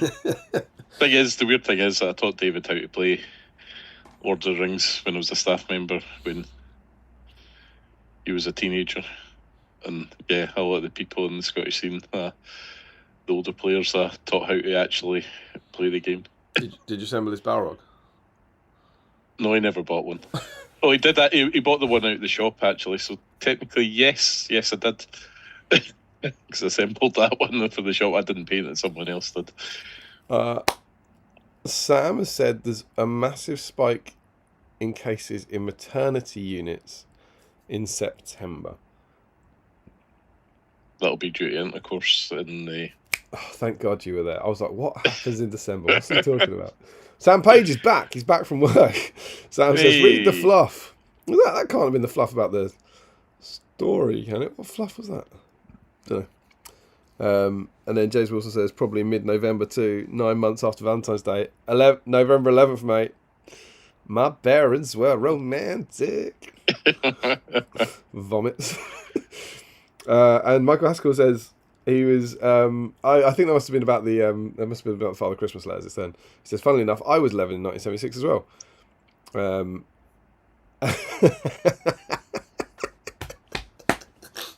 Sam Huddy asked Chris, "Did you forget to speak to your opponents about how cool the game was?"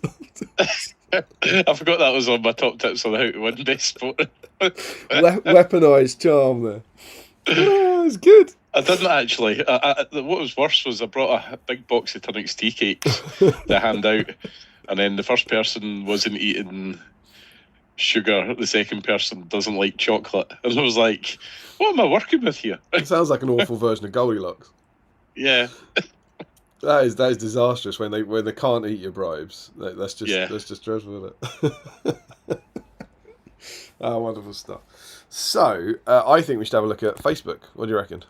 Oh, go on. And see what the people have been up to. I'm going to refresh the page. Which of us won the competition to be first? It's what? See which me and Chris were competing to be first in the thread. Oh yeah, absolutely. Now it's going to do that weird thing where, despite the fact there's loads of comments, it's going to drop down the page. There's a wonderful festive Santa. That's cool. Where is it? Oh, it's miles down. 54 comments. There we go. I don't know what's changed in the Facebook algorithm to make that do that, but all right. So I can go back to here. I can pop this in here, and hopefully, it's doing the thing. Oh, I don't know why it does this. Oh, how did I fixed it last time? How did I fix it? It's doing this stupid thing it does where it's right there. Oh, I came out of it, didn't I? I did that. Yeah, look, that's nuts. That's nuts that works. It's going to appear now. It's going to appear for you. Tell me when Facebook appears for you. And this can be to Chris or Joe. It doesn't have to be a punter. It's going to appear. It's on the YouTube channel. Yeah, and the only thing I've done is change from a 2-view thing to a 1-view thing, which is stupid. But, all right, it's working. Good. So let's jump in and see what Christmas treats. Now we have to agree on what is acceptable, obviously. But Chris Murfitt, it's the season for giving. Try and be generous. So first up, Joe Holzman. He says, a festive project, a Tony's chocolate only, some enrobed Oreos, and a festive Kit Kat for me tonight. I don't think it should count. No, I don't think he should count. Joe, would you like to talk us through this fantastic spread of yours? Well, most of it's gone now.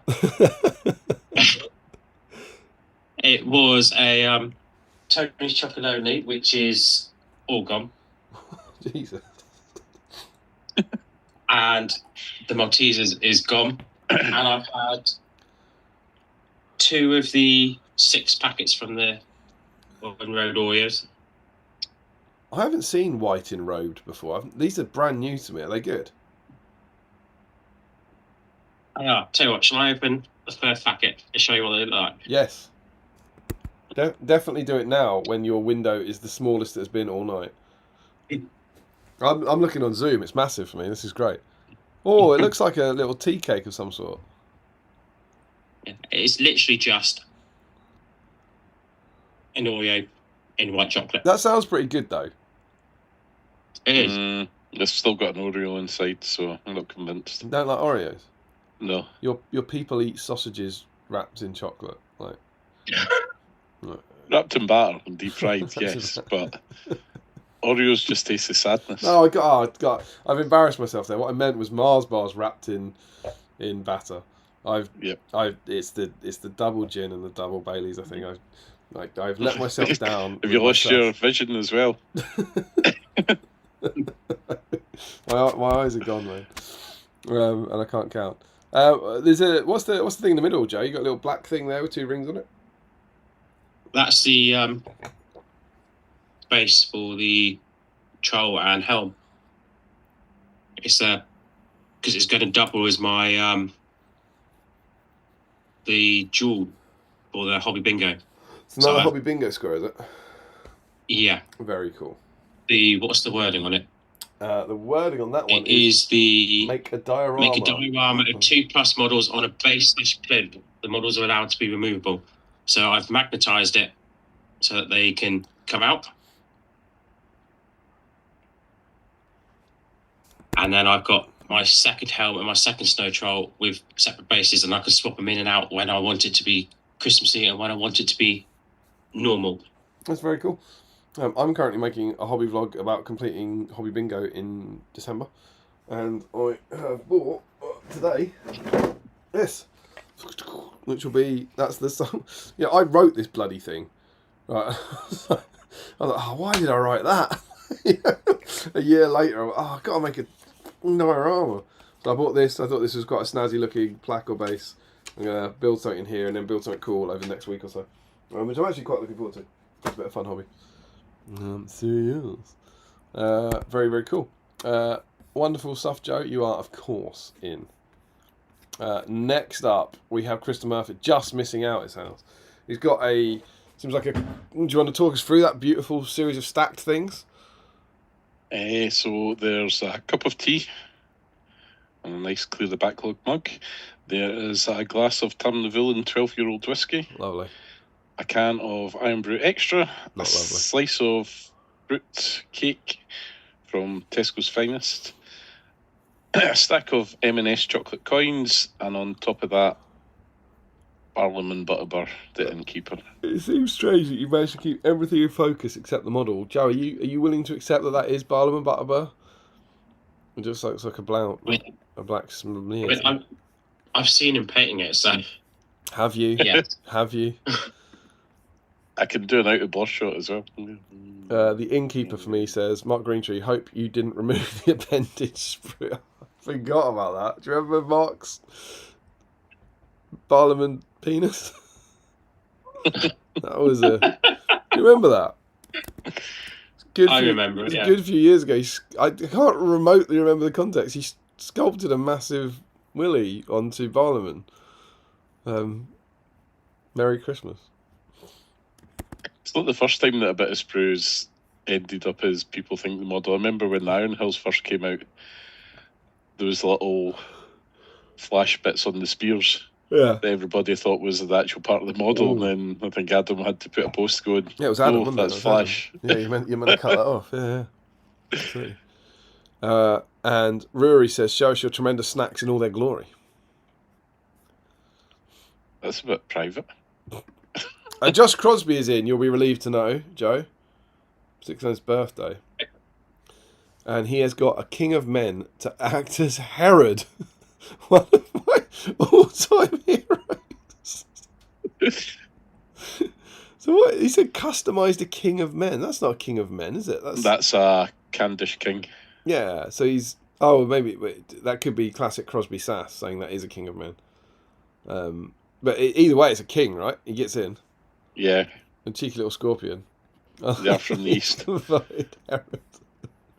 Such a good guy, Herod. He's misunderstood. I can't wait for Herod the musical. It's going to be like Wicked, the reimagining. Sam Huddy in his brand new house, I believe. Woo woo! Something about to happen that's not happened for an age. I have my hobby desk back. The move is over. My Excel's model shall be this Krampus-looking troll and the naughty children he's in to punish.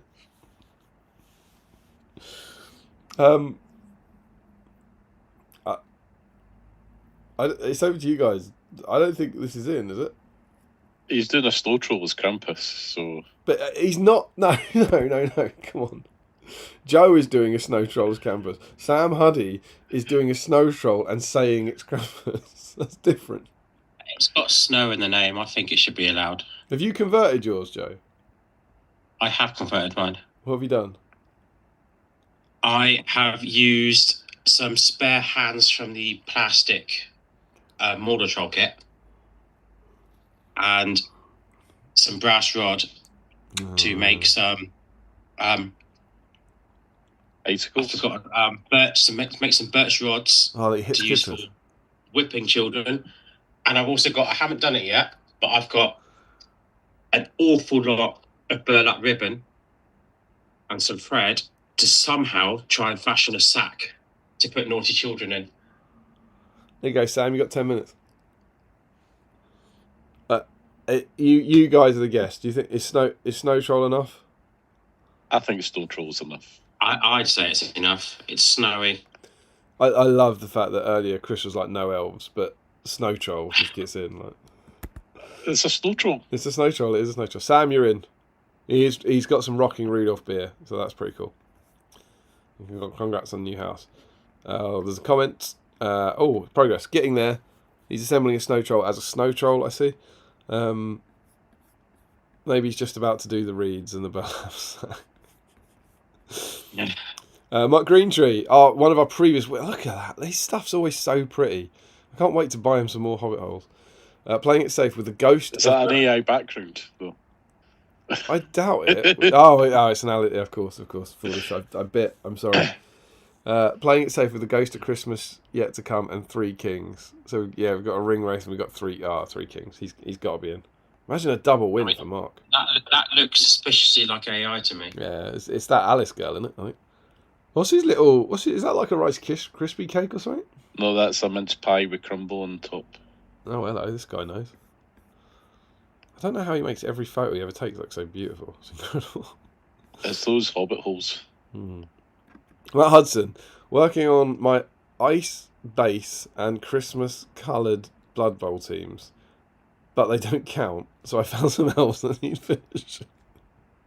Yeah, there we go. Elves. I like the fact that he's gone out and got some other stuff to appease Chris. What is that? What team is that? That's Norse. Norse, is it? I thought some of them were Because like they've got elves. the little pigs. Are they like Valkyries or something? There's... It's a No. What are the thin, sexy-looking elf-like ones? I think that's just our runners. Thin, sexy-looking Norse. Maybe I'm being judgmental. I think the Norse rules were one of the first things that Van Entwistle did. Oh, really? Very cool. I know he's told me what team they are, and I could not care less about Blood Bowl, and I've forgotten. They are Norse because they own the team. That was needless spite there.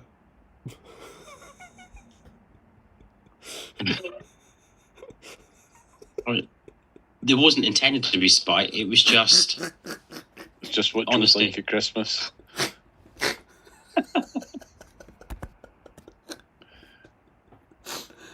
Although I'm a bit worried about the kids that Joe works with, that he's immediately went for Krampus. If once the fashion is sacked, to put naughty children in and hit them with birch rods.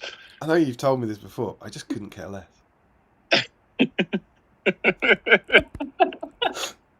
Michael Haskell is in with an elf, Chris. Commencement of festivities pick. Not sure when he was first started. Pretty sure it was a BSIME live stream. So maybe finish him this evening. The base suggests he was planned for a particular army, but fell by the wayside. That's very cool. It's weird that that's such a specific base and you sort of forget it. Is there an update from Mike? Oh, got 2 comments. Oh, here we go. This what came back from my Lindir search. See bottom right. Oh my god, he searched for Lindir. There is Ghosts of Christmas Past. Oh yeah, that must be his go. Yeah, totally. That must say 27th June 2014, and I imagine that is James and Jamie doing an unboxing of Lindir. I would guess. Incredible scenes.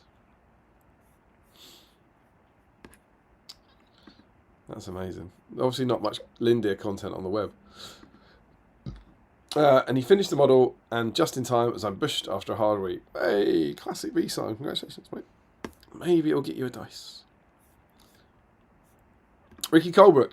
Have yourself a merry missing little Christmas. And for stream snacks, some promotional Lord of the Rings candy sticks from 2004.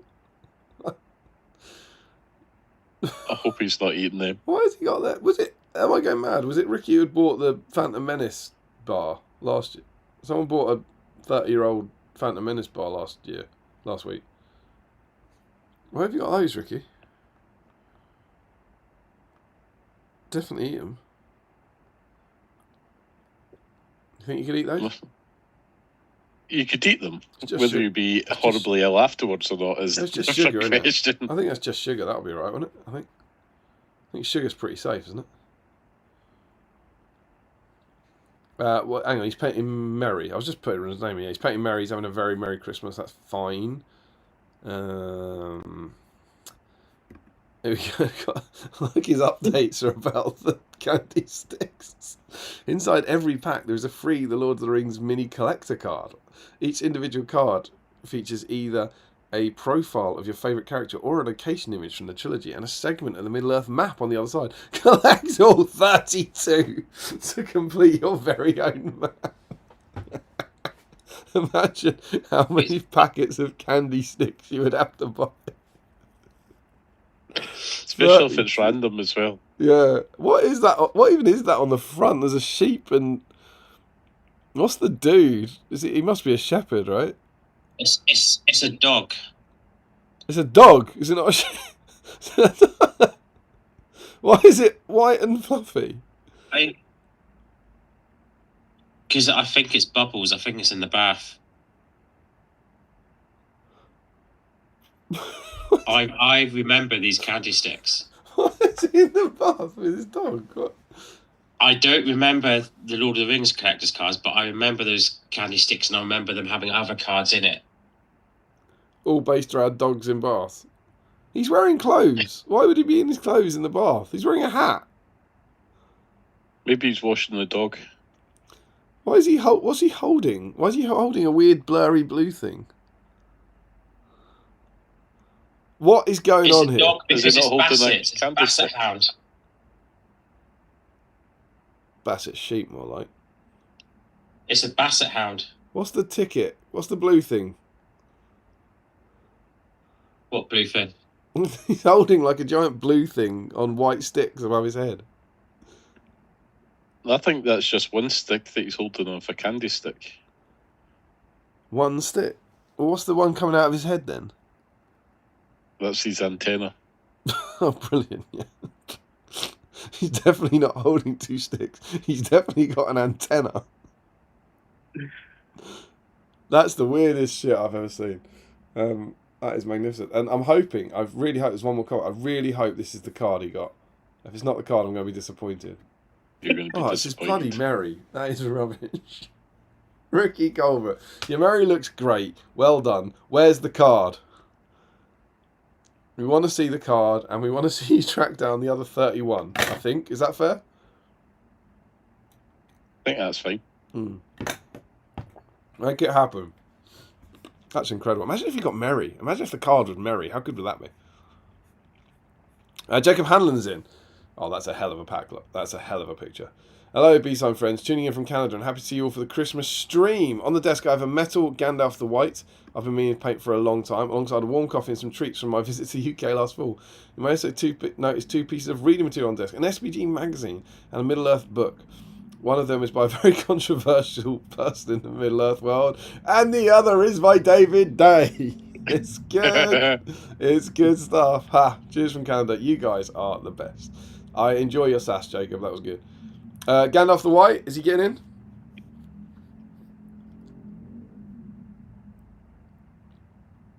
What do you think, Joe?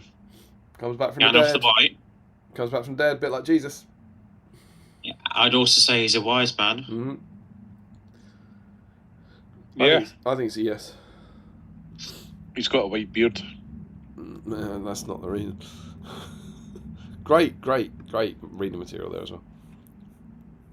Showing about the SBG. Yeah, I was about to say Heroes Token. That's quite good.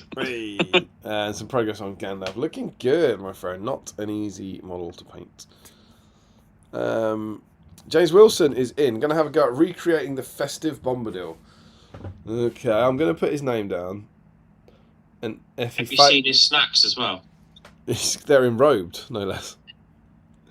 If he fails at having a go and he just stays the same, I might delete his name. Oh no, I couldn't do it. You don't need to delete his name. I couldn't do it. He stayed blue. Non-blurry snack bit, white enrobed, Beavertown neck oil, cheeky Battle of Edoras in the background. Love to see it. So apply to that. Update, he's done. Finished and base. Let's do the finished and base one. There he is. Oh, look at that. Everyone loves a Santa Bombadil. Good work, James. Ho, ho, ho, indeed. Michael Dublé, keeping my paint a different Merry for the Christmas stream going for the 3rd year. Oh, that's awesome. Lovely stuff, Michael Dublé. We've heard relatively little out of Dublé tonight, but I suppose it's because he's very busy at this time of year. He has to protect his voice. Yeah, that's a fair point. We have an update. Off to bed before England can disappoint me in the cricket. It would have started by now. Got most of the base coats down though on my. It looks good. The shield looks amazing. That's great stuff. Why would you hear me out, hobbyist? Why would he have grass stuck down on that while still doing base coats? What's the logic there?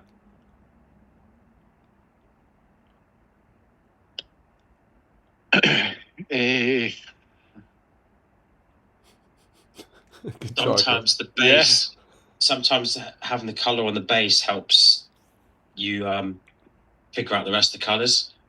When it's just a black base, sometimes the colours are off and it doesn't look right. Just paint it goblin green. You know what? I'm going to give that to Joe because it's, I don't believe a word that he said, but he said it with such confidence it could be true.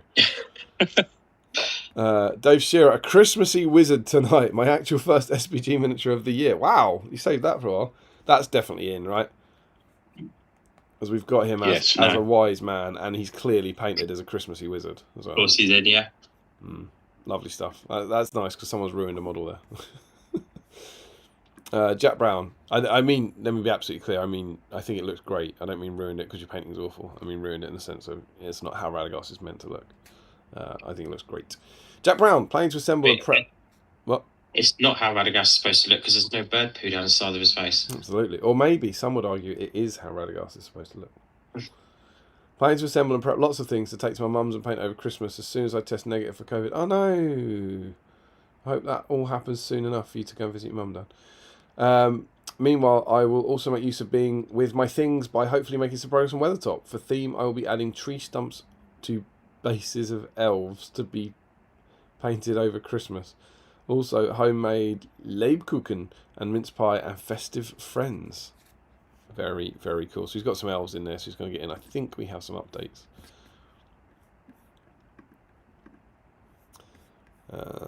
There's that one. And yeah, have also built lots of orcs and some Minas Tirith knights. Weathertop will have to wait until tomorrow. But some I thought his Weathertop had cinnamon sticks on it and then realised it's wooden dowels. It is the season. Yeah. Hope you're feeling alright, man.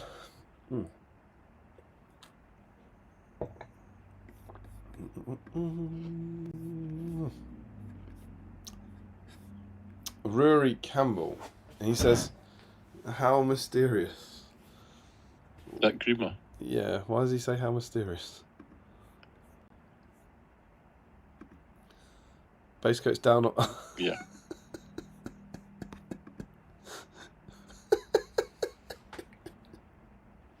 Has he done Bad Santa? Bad Santa. Yeah.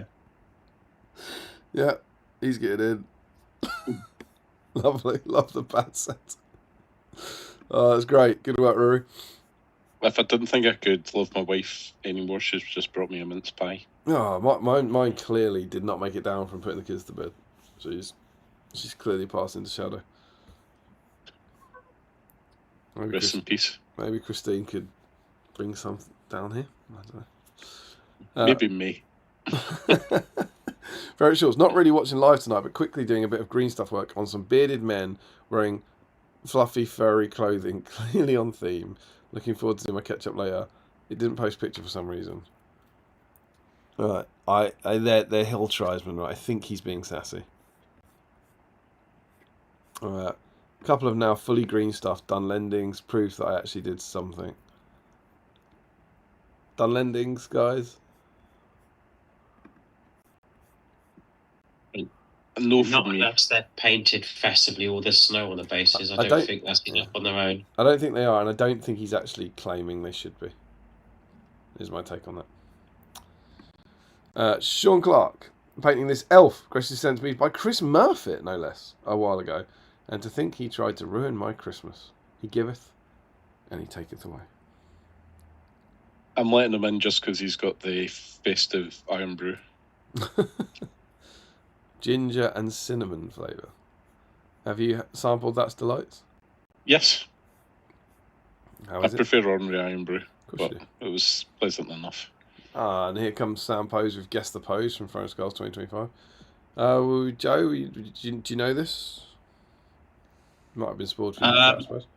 I know what Guess the Pose is. I wasn't at Throne of Skulls, but I remember a mention of Gollum with Fish earlier. Was indeed Gollum with Fish. Didn't he do well?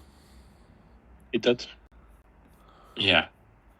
As a reply, James Wilson saying, hate, don't I? Ethan Walker, Imrahil, the Prince of Peace. Showing up at Gondor's darkest hour, bringing reinforcements when all seems lost. That's basically Middle-earth Advent. I don't think we can get Imrahil in, can we? I think that's reaching a little bit. A magnificent effort, I think. I think I would just let. If you painted them in red and white, I would have allowed it. I just like Imrahil, the Prince of Peace. The painting looks amazing, though. Beautiful blues, really nice crisp whites. Sorry, Ethan, no dice for you. Stephen Ryan, Santa Gandalf. Oh, he's doing it. He's ruining the model. Santa Gandalf, along with a lovely plate of snacks delivered by Vicky. I'm gonna be like snobby here. They look like knockoff roses, or are they real roses in awful new packaging? There's a quality street there. Am I thinking of maybe I mean. But yeah, I think they are like Shops brand roses, the ones in the middle. What are your Quality Street? Oh, the pink one, yeah. The one that says Quality Street. But you know that hazel caramel? The one that's right next to Hera and Wolf. The thing is, I haven't had like roses this year. That could be what they're in now. I mean, I would question why he's got... Well, it does actually have the roses pattern on the... Quality Street and then knock off roses. Well, maybe he blew all his budget on celebration. It does look like it's got the roses pattern on the packaging. They do, don't they?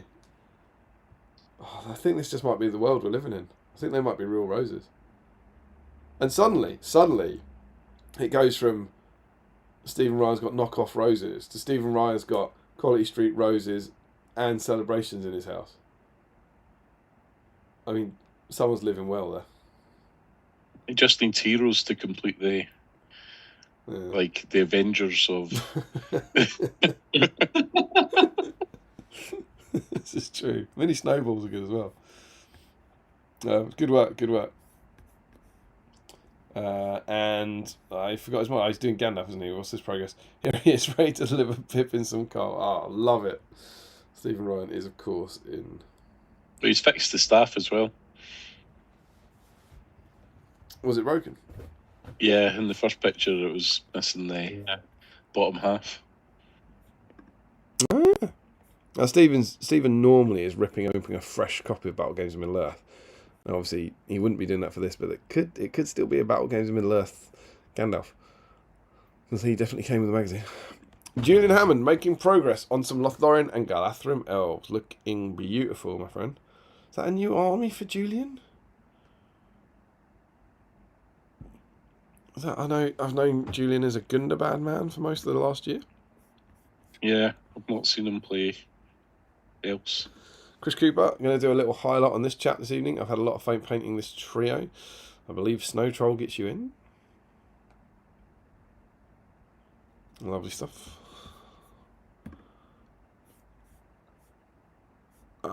Sam Earnshaw is working on Merry tonight. Oh, that cloak. That's a very nice cloak. That is gorgeous. Would have been better if it was red though. Indeed, but Merry Christmas. Even the basing's really nice and neat, isn't it? Oh, that's great. Where's his front side? That's great, Sam. Ali Bakil, working on this guy because he's been on my shelf for ages for some reason. Huzzah for BSIME. Oh, cheeky little Mary. Huzzah for BSIME indeed. Thanks, Harry. Josh, painting Pajama Celeborn, whose original head now adorns one of Haldir's armoured elves, whose original head, so he's... It's got like an armoured elf head. That's cool.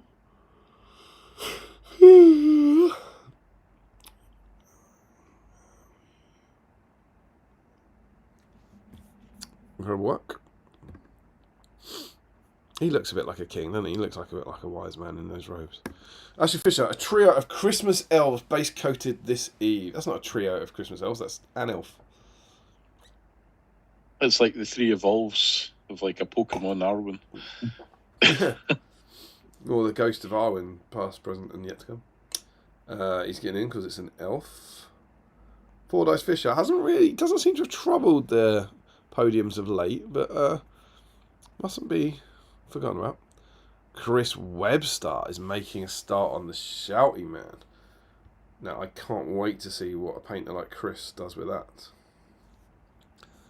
Very cool. Let's see if there's any signs. View all four applies. Base coats are done. Skin almost done at this point. So here we go. Base coats are done. And skin almost done. Look at that. Wow, that is nice. That is lovely. That's very nice. He's a bit good at the old painting, is Chris? Josh says, gorgeous, love the colour tone so much. Chris then says, thanks very much. I'm aiming for a mid-freeze sort of look. And Chris, also, I found some fruits of my boredom from last Christmas. Right, I don't know how small the writing might be. Oh, he's been... Have we seen this? An angry Santa? In a quaint little cottage, nestled amongst the icy expanse of Ferodwraith, there resides a mysterious being largely forgotten by the diverse peoples of Middle-earth. Peculiar being, known by many names over the ages, referred to as Santa in the common tongue. It said he makes an annual journey to the realms of Middle-earth, delivering handcrafted gifts to those fortunate enough to be on his nice list, spreading festive joy and delight and igniting the imagination for children far and wide. However, for those who find themselves marked on Santa's naughty list, a vengeful holiday spirit awaits, ready to mete out punishment to those who have strayed from the path of goodwill, ensuring their misdeeds do not tarnish the holiday spirit of others. He's 275 points. That's quite a lot of points. Has 0 fate. I reckon something's going to come up with that. 6 wheel, and he's got 4 a wins, so. 40 mil base. Otherwise, he looks a bit like Punchy Helm. He's got Santa's hat and Christmas horn and jingle bells. The horn, enemy models within 6 inches suffer -1 to courage test because everyone's scared of Santa. That seems... Oh, he's angry Santa, I suppose. His hat, he gets a free will point at the start of each turn. I think he's going to have spells, isn't he? He's burly, he's dominant 4, hatred for the naughty. That's clever. Listen to magic. Giving a nod up the chimney, he rose. Santa's powerful magic allows him to traverse even the hardest obstacle of ease. He always rolls a 6 on jump test. That's clever. Making a list and checking it twice. Santa keeps extensive track of who's been naughty and who's been nice this year to ensure everyone gets what they deserve. While Santa's alive and on the battlefield, and any model causes a successful wound to Santa, or a model in Santa's army, that enemy model gains the naughty keyword. I could have used that. I would have killed that troll.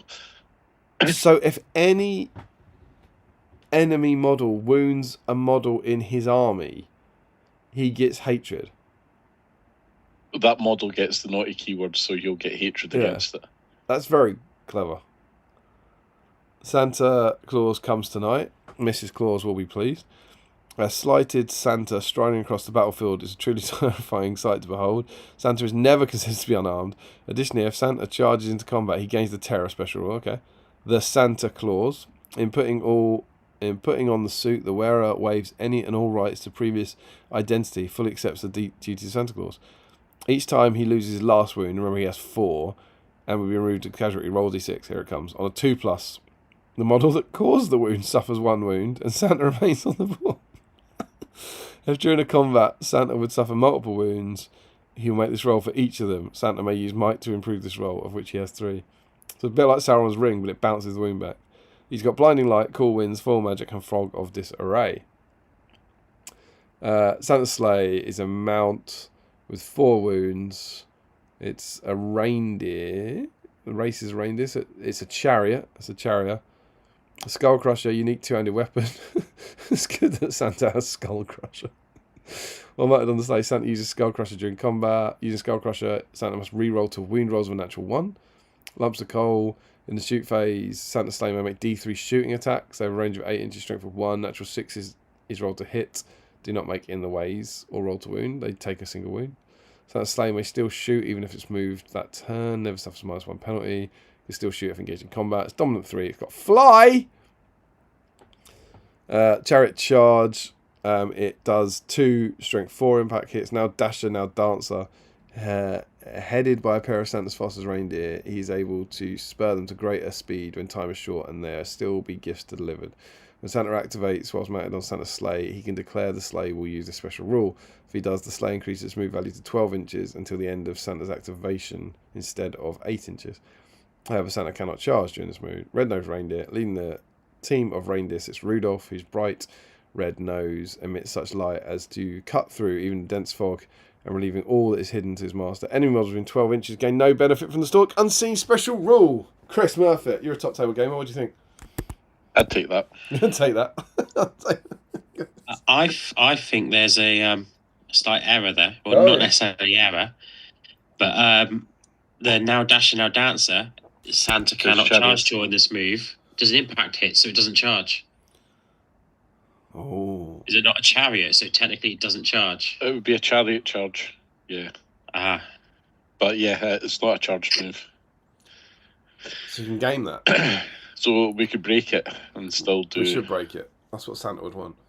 Yep. 275 points, though. It's a lot.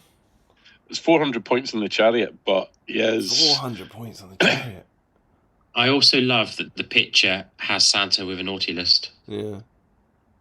The sleigh is 125 points. That's a lot, isn't it? Yeah. It's very similar to this Radagast sleigh, and that's a lot less. Admittedly, you put Angry Santa on it, so when he charges, he'll be 6 attacks at fight 7. It's quite easy to destroy, though, isn't it? What was the current rule? Like 4 wounds, defense 3? Yeah. This is rubbish. What's Webster doing? Although it gives Angry Santa +1 to wound and reroll once. Doesn't know if it's dead. I was going to say you can use his fate, but you can't because he has them. It's kind of Cast immortal. Blinding Light. Like it's exactly the same as Sauron, right? 2+ save with 3 might to protect it. You cast Blinding Light to get across the board, and then you just win every fight, so it doesn't take wounds. You just win every fight. He can strike, right? Yeah. What's that? Yeah. What's his army though? One of his big rules is about the hatred, right? What's his army? What list is he going? All of them. All of all the good lists. It'd only be the good list. It wouldn't be the naughty list, would it? He's listed as 3 people. Chris, just wonderful effort, mate. Love it. Enjoyed that. Thanks for adding a bunch of Christmas theming to our streaming. Robert Lanesbury is working my first ever commission, so not my backlog, but someone else's. Whoa. What do you think? They're not his models. Oh, but it's someone else's backlog. I'm not sure it's ever come up. Must have come up. It's Christmas, right? I feel like it has, maybe not for a commission, but somebody just painting something for a friend anyway. I feel like it's come up, but not come up. I'm fine for allowing it. Yeah, I think although we could just discount it because it's elves. Yeah, I think we allow it. It's fine. Well done, Rob. Joe Holzman, do you want to talk us through your scales finish comment? I finished scales. Nice. Nice. Good work. Thank you for not disappointing me. Yeah, that's what we wanted. That's what we wanted. Beautifully framing my Christmassy head there, I see as well. It's nice. Happy with the scales? They all hand painted there? What have you done there? Yeah, it was a very dark grey as a base, and then I added Cantor blue into it, which I believe was your suggestion when I messaged you the other day. Might have been. And then added increasing amounts of low fern blue, so that it's sort of got an icy look, and then a dot of pure white on the tips of some of the most prominent spikes. Oh yeah, that's good, man. That's great. It's a good model, isn't it? Yeah. Some pages in. Can't find the model I wanted to paint, so here is a Christmas elf that I will apply a new tuft to. You have to allow Tariel in, really. It's only right. He's got an update with a new tuft. I love that he took 2 photos. Excellent work, Sam. Matt Hudson. Etty will also kill me if I don't enter her Santa. Oh my goodness. She also needs to move ahead of me on dice again. So that's Etty's entry. Amazing stuff. Oh, well done, Etty. I hope you're not still out there watching this, but maybe you're watching it on catch up. Very similar to a different festive Radagast we had. That's awesome. Let's see if we can get Etty up to 2-1 in the Hudson dice standings. That was 56. I'm going to hit the cheeky refresh button.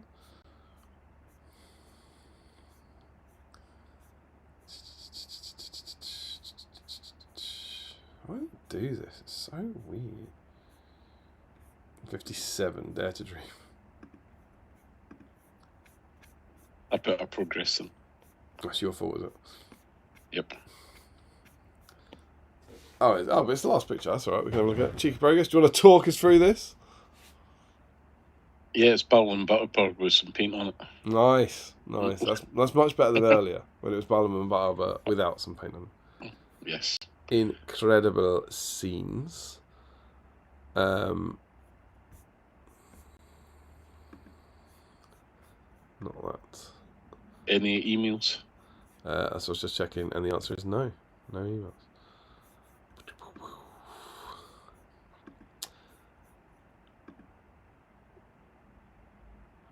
Now, this is something of a disaster. I don't know how You've said that a lot this stream. I don't know how the stream looks, but currently in Streamlabs, I can see absolutely no screens whatsoever. Which is honestly about as bad as it could be. I'm gonna declare. What the hell is that looking like to you people? I think there's still things on YouTube. Yeah, it doesn't look like it. So there's it's the Facebook picture, but without Facebook now, right? Oh, whoa! All 3 of us are on to one side. That is quite exciting. What about now? I think now something weird is happening with Streamlights tonight. I think now it's about to change, and the 3 of us in the main screen should. That's it. Yeah. Should pop back up. That would just be super cool if that happened. Are we back? I believe so. Yes. Okay. Great. Then absolutely nothing is going horrendously wrong behind the scenes. That's good news. So there we go. Well done to everyone got involved. Kalu Kalay. Do you guys want to catch up on a little bit of cheeky chat while I sort out our numbers and such? Yeah. Congrats, Yep. Chris. We had Sam Pagey. Congrats, Chris and David. I think Damien is buffering with the lights on his Santa hat from Pagey. That's what we got. Yep, so some page going on about your hat. Sam Huddy with the drinks, maybe he is. To be fair, I said that before the stream began. Not entirely sure what that's about. Matt Hudson says, cheers, Joe. You're welcome, Matt. That must be about his Blood Bowl. Yes. Sam Huddy, Ricky does seem to have a large collection of vintage sweets. Damien's really going for Dog Bath Man. Ricky drinks paint. Sadly, no card got diddled on eBay negative review. No card? That is distressing. Was this still the sweets, though? Yeah, it's the sweet. We said, show us the card. Yeah, it's supposed to come with a card. Yeah. I remember them having Looney Tunes cards in them. I remember them being sheep. Matt Hudson, I'm not religious, but I'm pretty sure coming back from the dead isn't Christmas.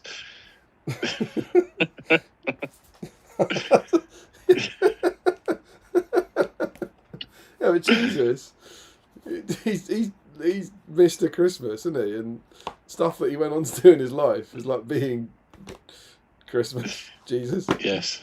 It's the other one, Easter special. Gandalf, get him in.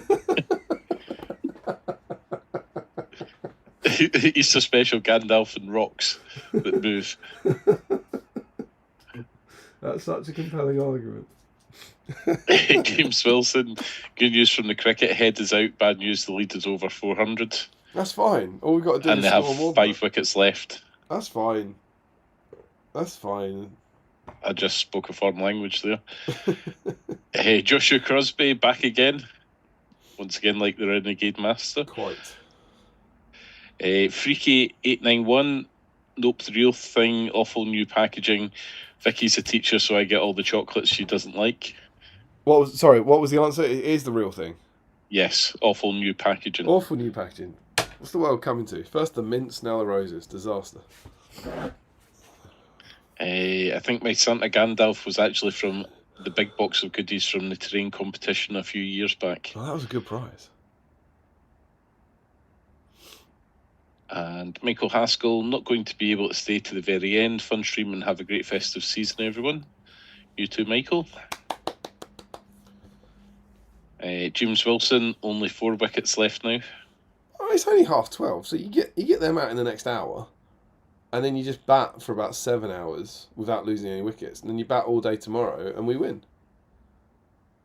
That's relatively easy. Can you exclude me from this "we" part when you say we win?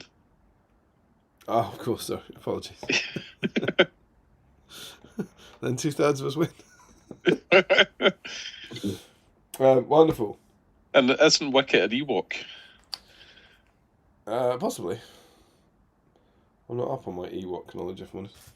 I'm delighted to say we have 26 entries for this final Christmas. 18 of which I presume it's those 18 are still watching along with us tonight as we move. Oh my god! Oh my god! Stop the press! It's gone midnight. I shall not be undone again.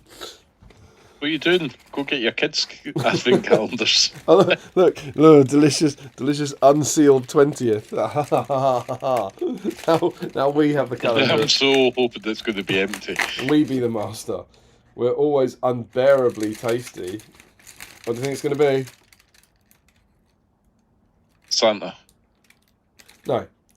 We're always unbearably tasty. Polar bear. Well, better. I was going for bear, which it's obviously going to be. Yeah. It's like that, kids. Go get theirs. I should, shouldn't I? Do it on the stream and you can play it back to them.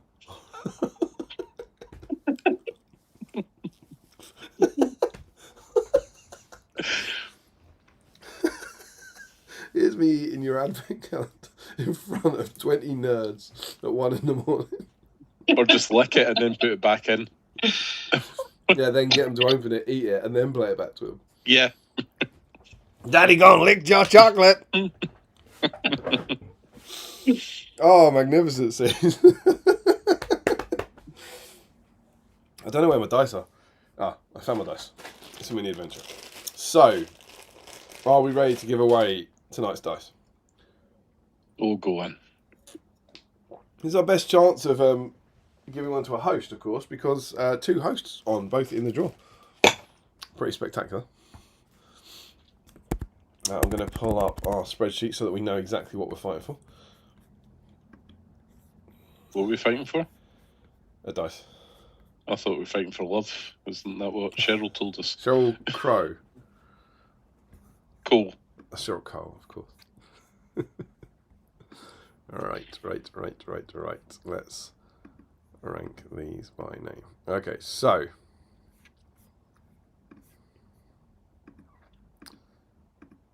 there we go. So yeah, we've got this fine Christmas stream. We have 26 entries, and so our first group we have. Oh, I mean it's big. I mean what a group to start things with. Joe Holzman at number 1, Chris Murphy at number 2, Josh Crosby at number 3, Sam Huddy at number 4, Mark Greentree at number 5, Matt Hudson at number 6, Michael Haskell at number 7, Ricky Colebrook at number 8, and Jacob Hanlon at 9. What a selection of B-Simers that is. I mean, that's the group of death right there, isn't it? That is an incredible group. Plus Matt Hudson. I'm not sure we've ever had that many names that I've heard before in a group before. We've got the standard dice. It's got the 0, so we are re-rolling the 0. It's a D10. So who is going to call this one? And should I show you the dice tray? Do you want to do it, Joe? I feel like if either of us do it and our number comes up, Crosby's going to kick off. Should I call this one then? So I think you should do it because I think it'll mean more if you do it. I do like the sound of that. I'm happy for you to do it, Joe. Yeah, okay. So Joe, you're hunting for a 1 here. Yeah, I'm hoping for a 1 or a 2. What you're not hoping for is a 3. Definitely not hoping for a 3. Okay, and roll. It's a 7. You've dodged them all. It's Michael Haskell. You've punted Michael Haskell into the final. You absolute legend. What a king amongst men that man is. A better person to put in the final. Agreed. You could have. Me. That's a double host loss there. You hate to see it. Our second group is James Wilson, Michael Dublé, Dave Shearer, Jack Brown, Rory Campbell, Sean Clark, Stephen Ryan, and Julian Hammond. Oh, and Chris Cooper. And we are once again re-rolling 0s. Chris, over to you for this one. Go. What? Go. That was... Where's the drama? It's a 6. 1, 2, 3, 4, 5. It's Sean Clark. These are huge B-SIME names here. It's a stacked B-SIME list, to be fair. This one. And for my next one, for needless drama, I'm gonna swap the dice for a D8 because we only have 8 in the last group.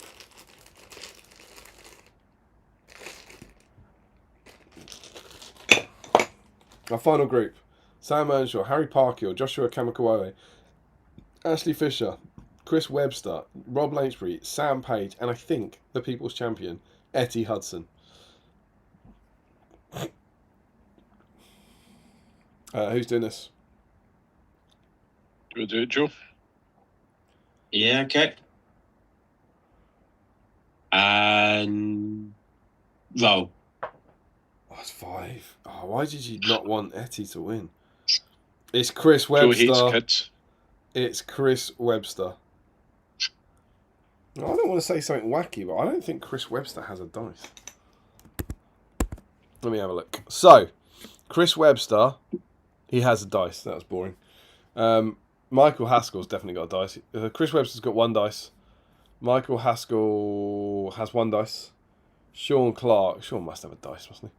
Sean has 1. They're all 1 dices. They're all 1 dices. I mean, it's a lovely thing for Christmas, but I don't know, guys. Frankly, no one cares. There's no drama on this now. It's a 1 dicer becoming a 2 dicer. You know, yeah. But you have to start a run somewhere. Yeah, I mean, you've really screwed it for everyone here.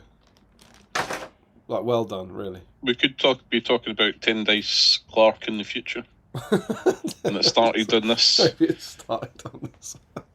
10 dice Clark and shivering with rage Crosby. So we have Michael Haskell on a 1, Sean Clark on a 2, Chris Webster in a 3. I reckon it's possible that 2 out of 3 of those are still in the chat, you know. I think Haskell went to bed quite recently. Yeah, Haskell's gone. Did we read that? Winner, Yeah, we did doesn't read it? that. Not going to be able to make it. But we don't know that he went. Fun stream, and we don't know that he went. Sean Clark, I think, is there. People are It's tagging been quiet recently. Yeah, but people are tagging him.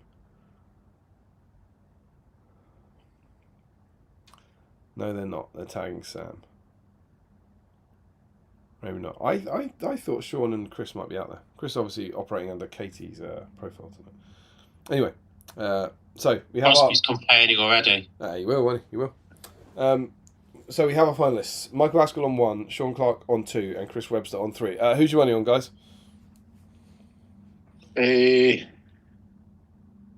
Haskell. Haskell from Joe. My heart says Haskell. My head says Hudson. Hudson is not in the draw, so he's unlikely to win. Clark. I guess I'm cheering for Webster then. So Haskell for Joe, Clark for Chris, Webster for me. All right, I'm going to kick things off. That's how we do it. That's how we do it on Team Webster. I'm just saying. 1-0 to Chris. Right, so over to Joe. Joe, you're hunting for a 1 for Haskell. Go. You've given Webster another 1. Well done. Over to Chris, who basically needs he needs a 2 for his man Clark, but he needs a 1 or a 2 just to keep the game going.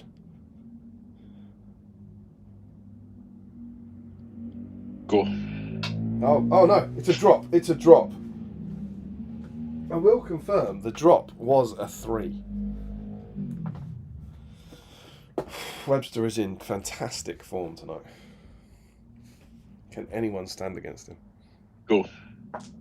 Oh, hello, says Haskell. I'm not done yet. Is this back over to me?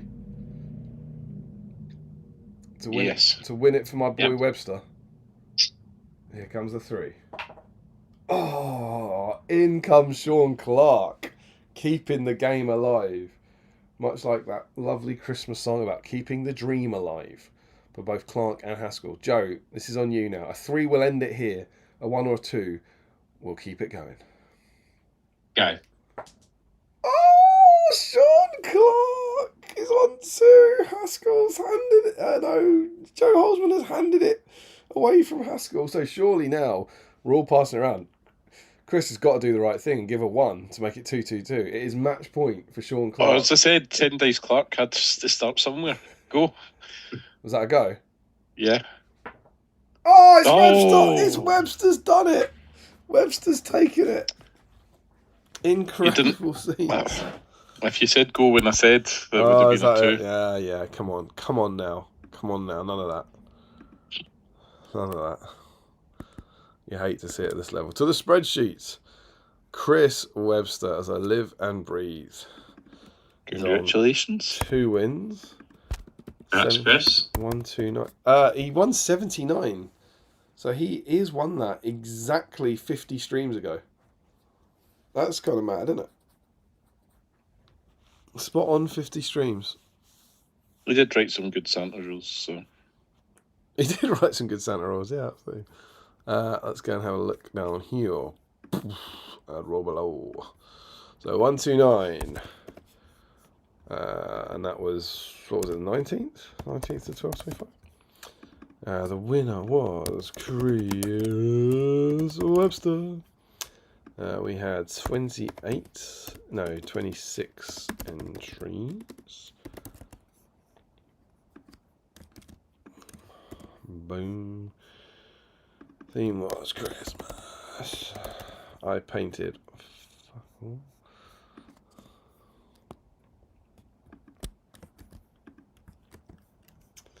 Guest host. No, guest hosts. Joe Holzman and Chris Murphy. Boom.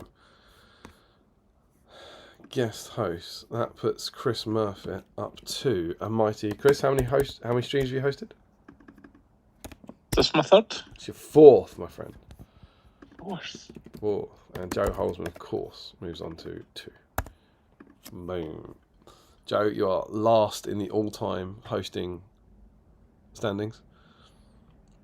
But certainly not least. You need to up your game. Chris, you are now joint third in the all-time hosting standing. Oof. Very well done. Joint third with it's Larry Miller that you need to push ahead of. Larry Miller.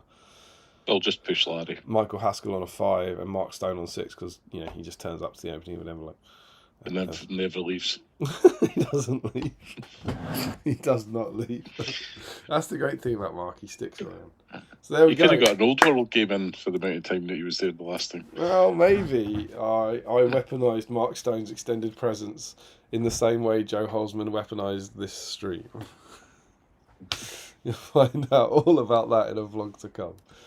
Suffice to say, I saw him staying not as a problem, but as an opportunity. Let's go. Different from Emma. You what? What's what? Different from what Emma thought. Emma was so pleased when every day she'd come back from work and Mark was still here. So let's see. We still have wonderful Sam Huddy keeping us in it. I think we're about here. There we go. Yeah. Matt Hudson says, "Cheers, Joe." Is that about the Blood Bowl team? Sam says, "Michael steps into the arena a veteran of several finals. He's a steady bet. One of the Sean Clarks is up. Nobody knows which. Josh Crosby, I've never seen this level of corruption." Sam says, "And completing the competition we have Chris. He wants it. You can see it in his hungry eyes." Is that a Dirty Dancing reference? Sam says, "Today's deciding sport will be catching a greased up pig." It's good.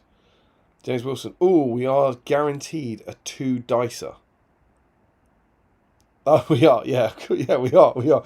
I like he said, ooh, the drama. We are guaranteed tonight to crown a new 2-dicer.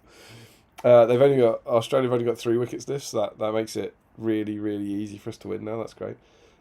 Chris makes a lunge and the hog narrowly slips out. It's running squealing, and Chris makes another snatch but takes a bite. You don't eat the hog as you don't eat the pig as you're trying to catch it, do you? That'd be weird. You're trying to catch a live pig by eating it? That would be strange. Michael pounces and wrestles the pig away, but it escapes. Matt Hudson, not a good head, Chris. What was that about? Was there a beer? Not a good head, Chris. Sean jumps on top, but just scares it off. Oh, he makes another grab. Is he going to hold it? But in steps Chris, and he claims the pig and the dice. A proud day for all. Grats. Ricky Drinks says, congratulations, Webster. Sean says, so close, well done, Webster. Sam Huddy, I'm running out of sports that I vaguely understand to commentate with. I don't think you understand greased pig catching, because they don't eat it live. I'm quite sure of. I'm going to have to truly wing it soon. The Arcane Brush says, Kate is going to be fuming. I think the Arcane Brush is Chris. I think he's in.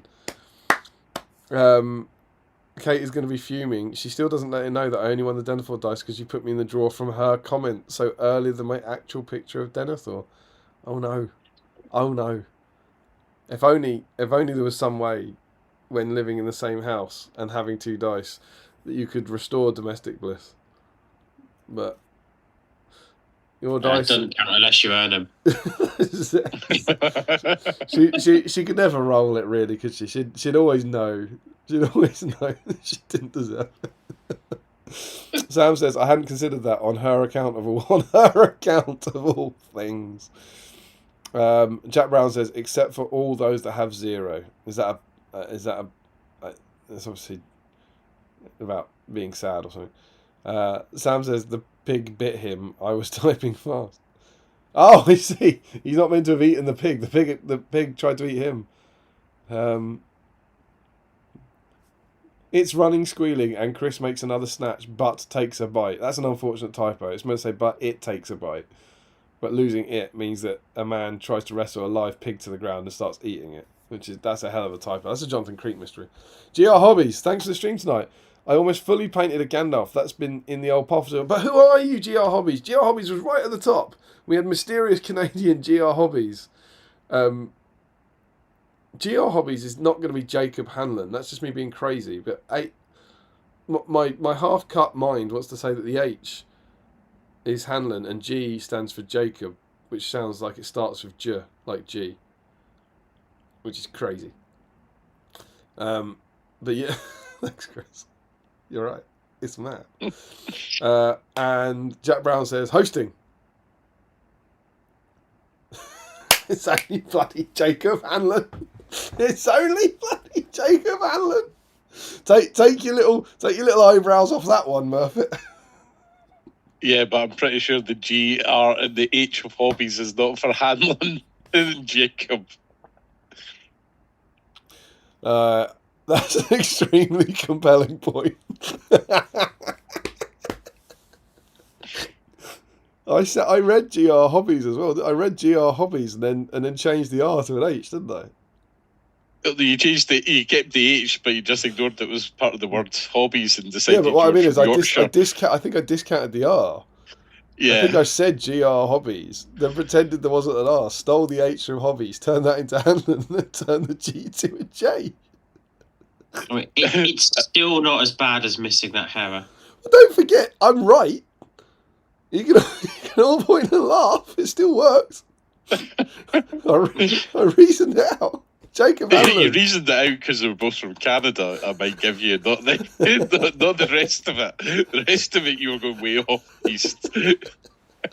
I reasoned it out. You shut your mouth. Oh, amazing. I think if you presented that evidence to a jury, they might let it. That was solid reasoning, man. That was solid reasoning.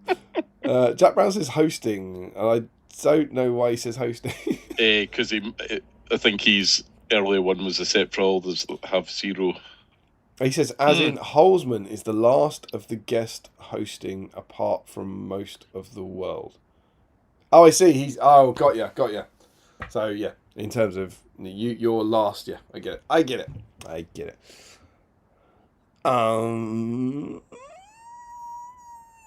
Ricky Drinks Space says, fantastic stream as always. Hope everyone has... Well, don't go away yet. We're about to give away another 50 quid. And you could win it, Ricky. So you mean a catapult troll? Well, it depends what you do with the other 2 winners as well. Fantastic stream as always. I hope everyone has a fantastic Christmas and look forward to the next one. GR Hobbies confirms that he is GHRGJ Hobbies. Jacob Hanlon. Jack Brown, yep. Sam says, if you change the initials and spelling, it's a big clue.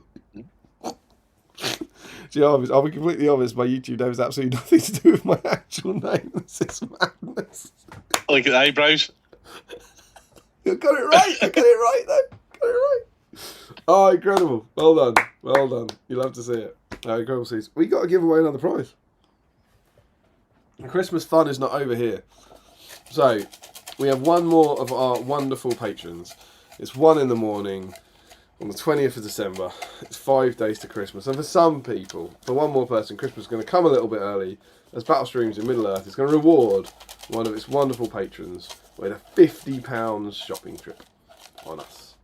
So, who's going to draw this one? On you go, Joe. Sure. I'm happy for you to do it if you'd rather. You two are so nice. I'll do a bit, you do a bit. Oh, I love it. Okay. Down. Stop. Move the box to the left. What?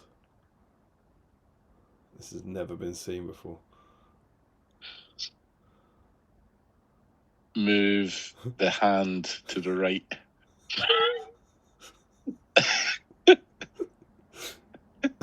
I am a little Gino. I am a good Gino. The good little Gino. Move the hand down a little bit. Box up That's a not bit. But that's a lot. You two are rubbish at this. Are we? Or are we doing exactly what we mean to do? And then move the hand up a bit.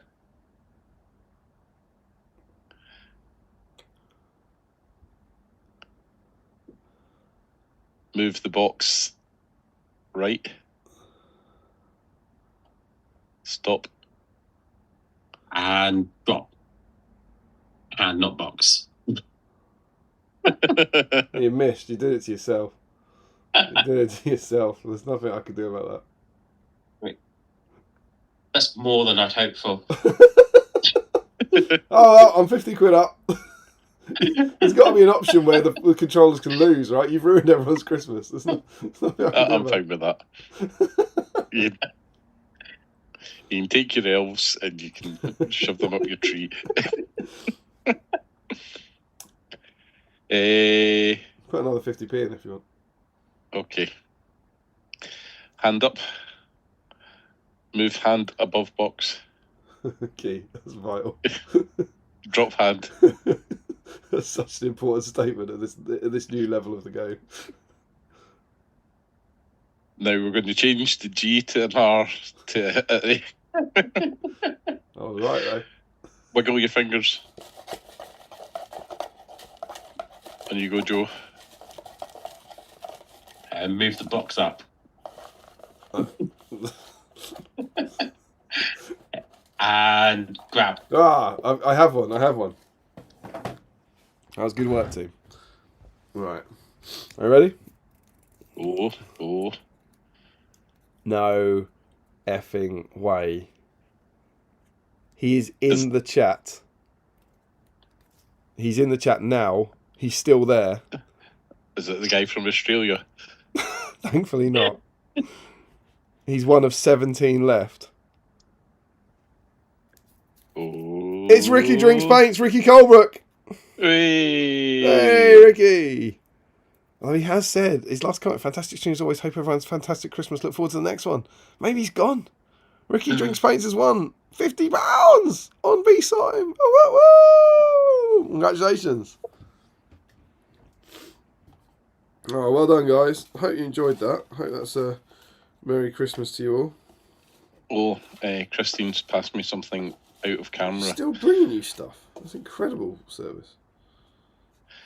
But it's not something to eat. It was made by a friend of Christine's for us. Oh, that's adorable. It's a tea cozy.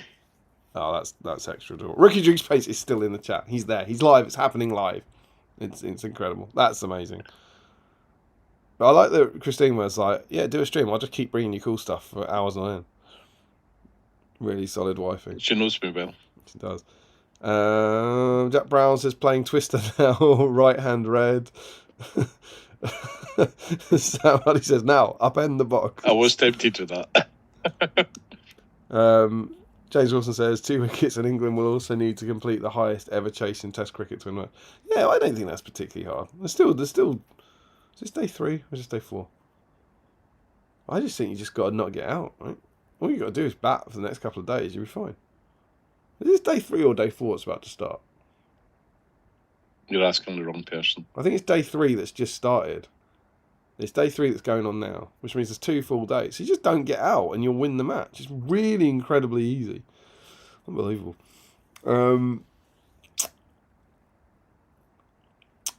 Team Spirit says, congrats, Ricky. And Ricky Drinks Paint is there. He says, awesome. Thank you very much.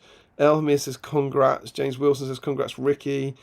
Joe Holzman says, dead cert then. What's Joe Holzman doing in the chat? What's that about? I think he's talking about cricket. Yeah, talk about the cricket. Oh, yeah, absolutely. Ricky James Payne, I shall eat the Phantom Menace Whisper bar as a celebration. Cool, that'll save me 50 quid. Don't do that. If you want to see a video of a man eating an out of date Whisper, go look at J-Max Armies and Middle Earth's early videos as he celebrates like 100 subscribers by eating a Whisper that he found in a old case. I didn't know that. It was disgusting looking, the Whisper. How old is it? Like 10, 15 years old or something. Wow. A Whisper's pretty good. Jack Brown says 4, I think. I don't know why he says that. Day 4, I think he's talking about. Is what? Day 4. Cricket. Oh, of course he's talking about the cricket. Is this day 4, is it? Maybe it's 4. James, they're getting out, they're knocking out the tail. 1 wicket left. That's good. I think I'll just put that on as I fall asleep and go, oh, we're batting and we're fine. We're going to be alright. And I wake up and it's like, England were all out for. Stop saying we.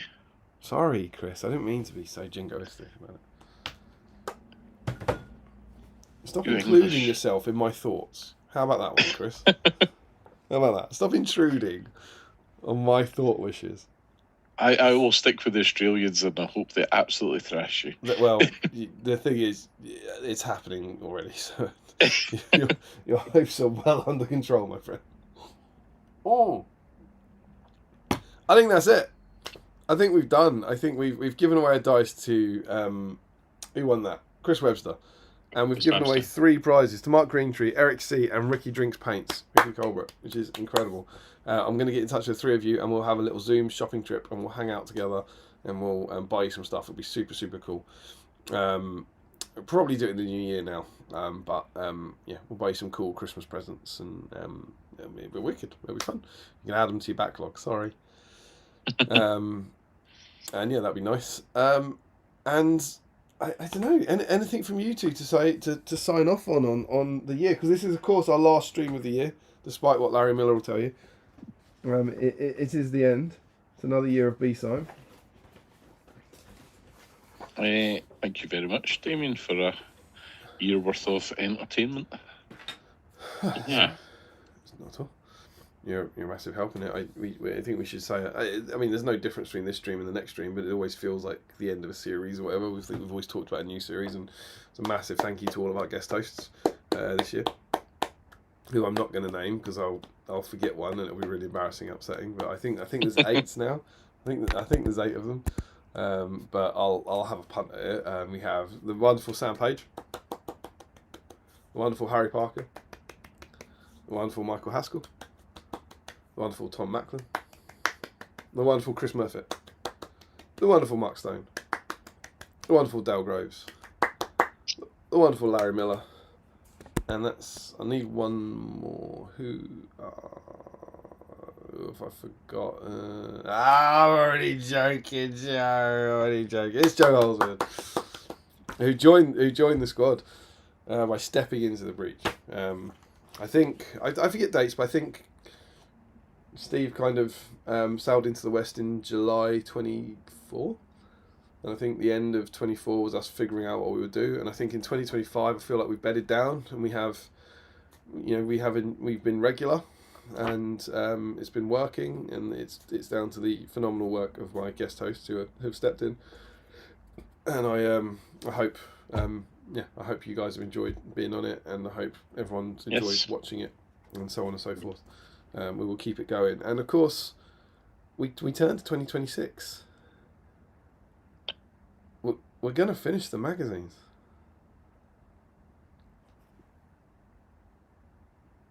It is gonna happen. There was a chance it would happen this year, and we got to issue 83. So we got 8 issues left. There's a chance it'd happen this year. I thought it was going to stop on 99. Smashed past 99. That was like 30 streams ago, mate. Smashed it, crushed it. What's going to happen is we're going to stop on issue 90. Yeah, that's the real mic drop. Issue 90, and I'm out of here. That would be. I'm not gonna lie, that would be quite tempting. But no, so I guess that's 8 streams every 2 weeks, 16 weeks, 4 months, couple special. So I reckon next summer, like June sort of time, we're going to finish the magazines. But as we've said many times, that will not be the end of Battle Streams. We're going to have a big celebration about the end. Try and figure out what the best issue. Christine wouldn't forgive me. She has a phobia of movements. So yeah, it is strange to think that having started in July 2020, so that is now 6 full years of BSIME. This time next year, when we reach our next Christmas special, we will have finished the magazines, and that's kind of incredible. That we've been doing it for this long, whatever. But yeah, the community support from this, and the little community that we've generated, even this, without getting too commercial view, there's a hell of a lot of names in here. There's a hell of a lot of people who are supporting us on Patreon and like what we're doing here. So just very sincerely from me, thank you to each and every one of you. It really does mean a lot. I'm hoping to make BSIME Hobby Bingo better next year. I kind of wanted to do it this year, but I couldn't really commit to it until we knew that we weren't going to get a BSIME Hobby Bingo. But my hope, a wacky old hope, is that new BSIME Hobby Bingo will launch on January the 1st. And I want it to be, I've got a plan to make it a bit more cooler and to have a little more, I won't say a prize, but something riding on it for our patrons next year. Which I hope will be pretty cool. I hope it's going to be a very big year for the channel. Yeah, anything from you guys? Do you want to shout anything out? Any events or anything? Any Merry Christmases? Anything like that?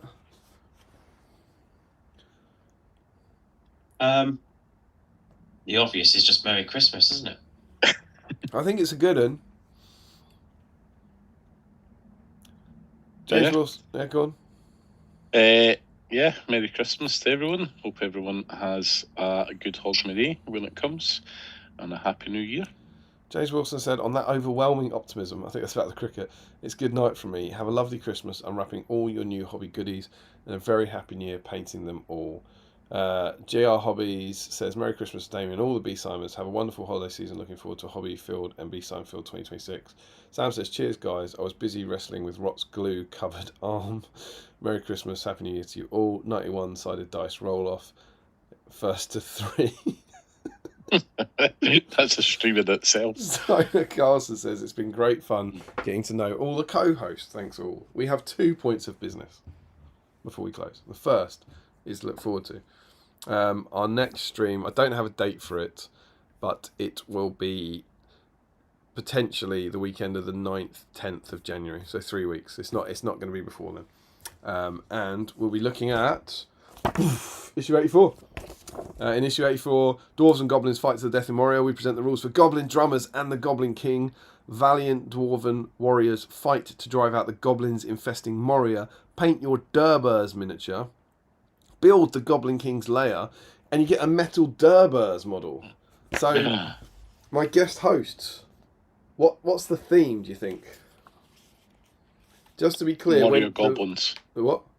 Moria Goblins. Come on, you can do better than Metal that. Moria Goblins. For the one before, which was a dwarf captain, we had unnamed dwarf heroes. My take, 130 episodes in, is that Durbers with one model is a bit specific, I think. So named Moria heroes? Quite like that. Named, can we do named Moria goblins? Yeah, because then it rules out Balrog and Watcher, doesn't it? Yeah, and Dragon's not named, is it? Dragon's not named. But I think that so would that be... gives you Durbert, Druzag, Ashrak, Stroblog. They have to be Moria ones. We don't want a sneaky Grishnak. Grinner, thank you. Thank you. Said it, wasn't right. Yeah, is it named Goblin Heroes or named Moria Goblin Heroes? Moria. I think that's probably right. It was more themey, but will we get another chance for named Goblin Town heroes? At some point in the future. That's not really, the fate of the Goblin Town heroes are not our concern, Joe. I quite like named Moria Goblin Heroes. I think that's pretty cool. So is it 4? Yes. Durbers, Groblog, Ashrak, Druzag. Drizag, that's it. Yeah, should we do that? I think that's cool. Named Moria Goblin Heroes. That'll be the theme. That's pretty cool. And the last stream, he hasn't confirmed it, but I'm pretty sure it's Josh Crosby's birthday. And so, for the first time ever, what I would like to, I always invite my guest host to sing happy birthday. We got 2. So what I'd like you to do, gentlemen, is to sing happy birthday to Josh together. Are we going creepy, Joe? We can try. Do our best Marilyn Monroe impressions. Are we putting lights down? I have to get up to turn the other one off, and I'm not getting up. On a 1, on a 2, on a 1, 2, 3. Happy birthday to you. Happy birthday to you. Happy birthday, Mr. Crosby. Happy birthday to you.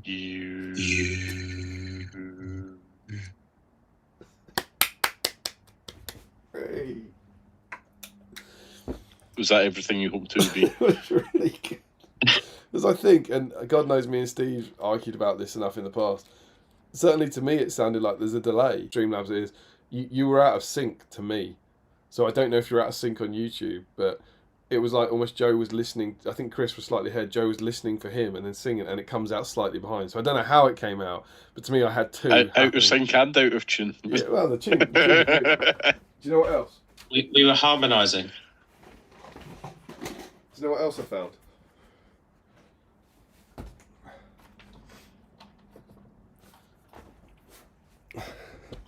Just while sort of sorting through things, I found 2 party poppers. You know, the bag was empty, right? We finished the party poppers. I found 2.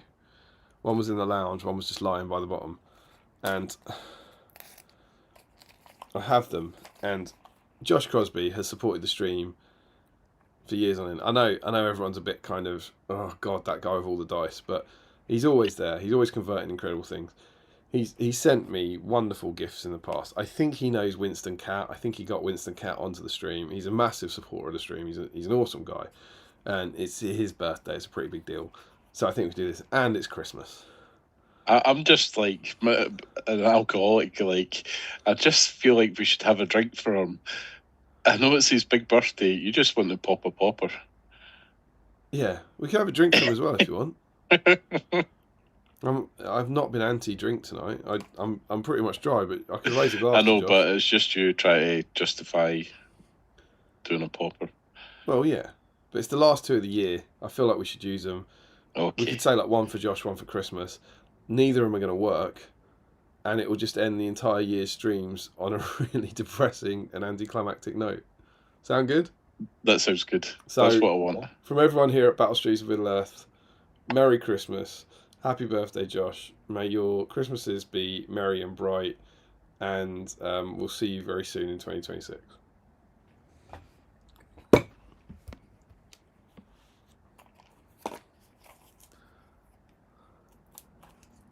Ooh. Hey!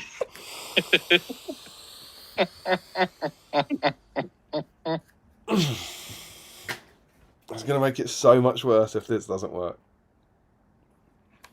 Do you get the same high off the smell of crackers when you pull them? No, it's nothing. It's not close. Freaky says, Merry Christmas all, thanks for the stream. England need 4... Oh, we got the last wicket. England need 435 to win. That's fairly easy. Josh Crosby says, I'm afraid it's no longer my birthday. That's ruined that. But he says, very touched. I've recorded that in case the stream is banned in the future. Sam correctly points out, don't think it'll stop him. Josh never had a birthday again. If only there was an upcoming event that a party popper would be perfect for. Is that New Year's Eve, do you think? Or... I think he's talking about if England won the Ashes. No, I don't think that's likely. Happy birthday, Josh. Merry Christmas, one and all. Thank you very much. 2 out of 2! Who would have believed it? Merry Christmas, and to all a good night.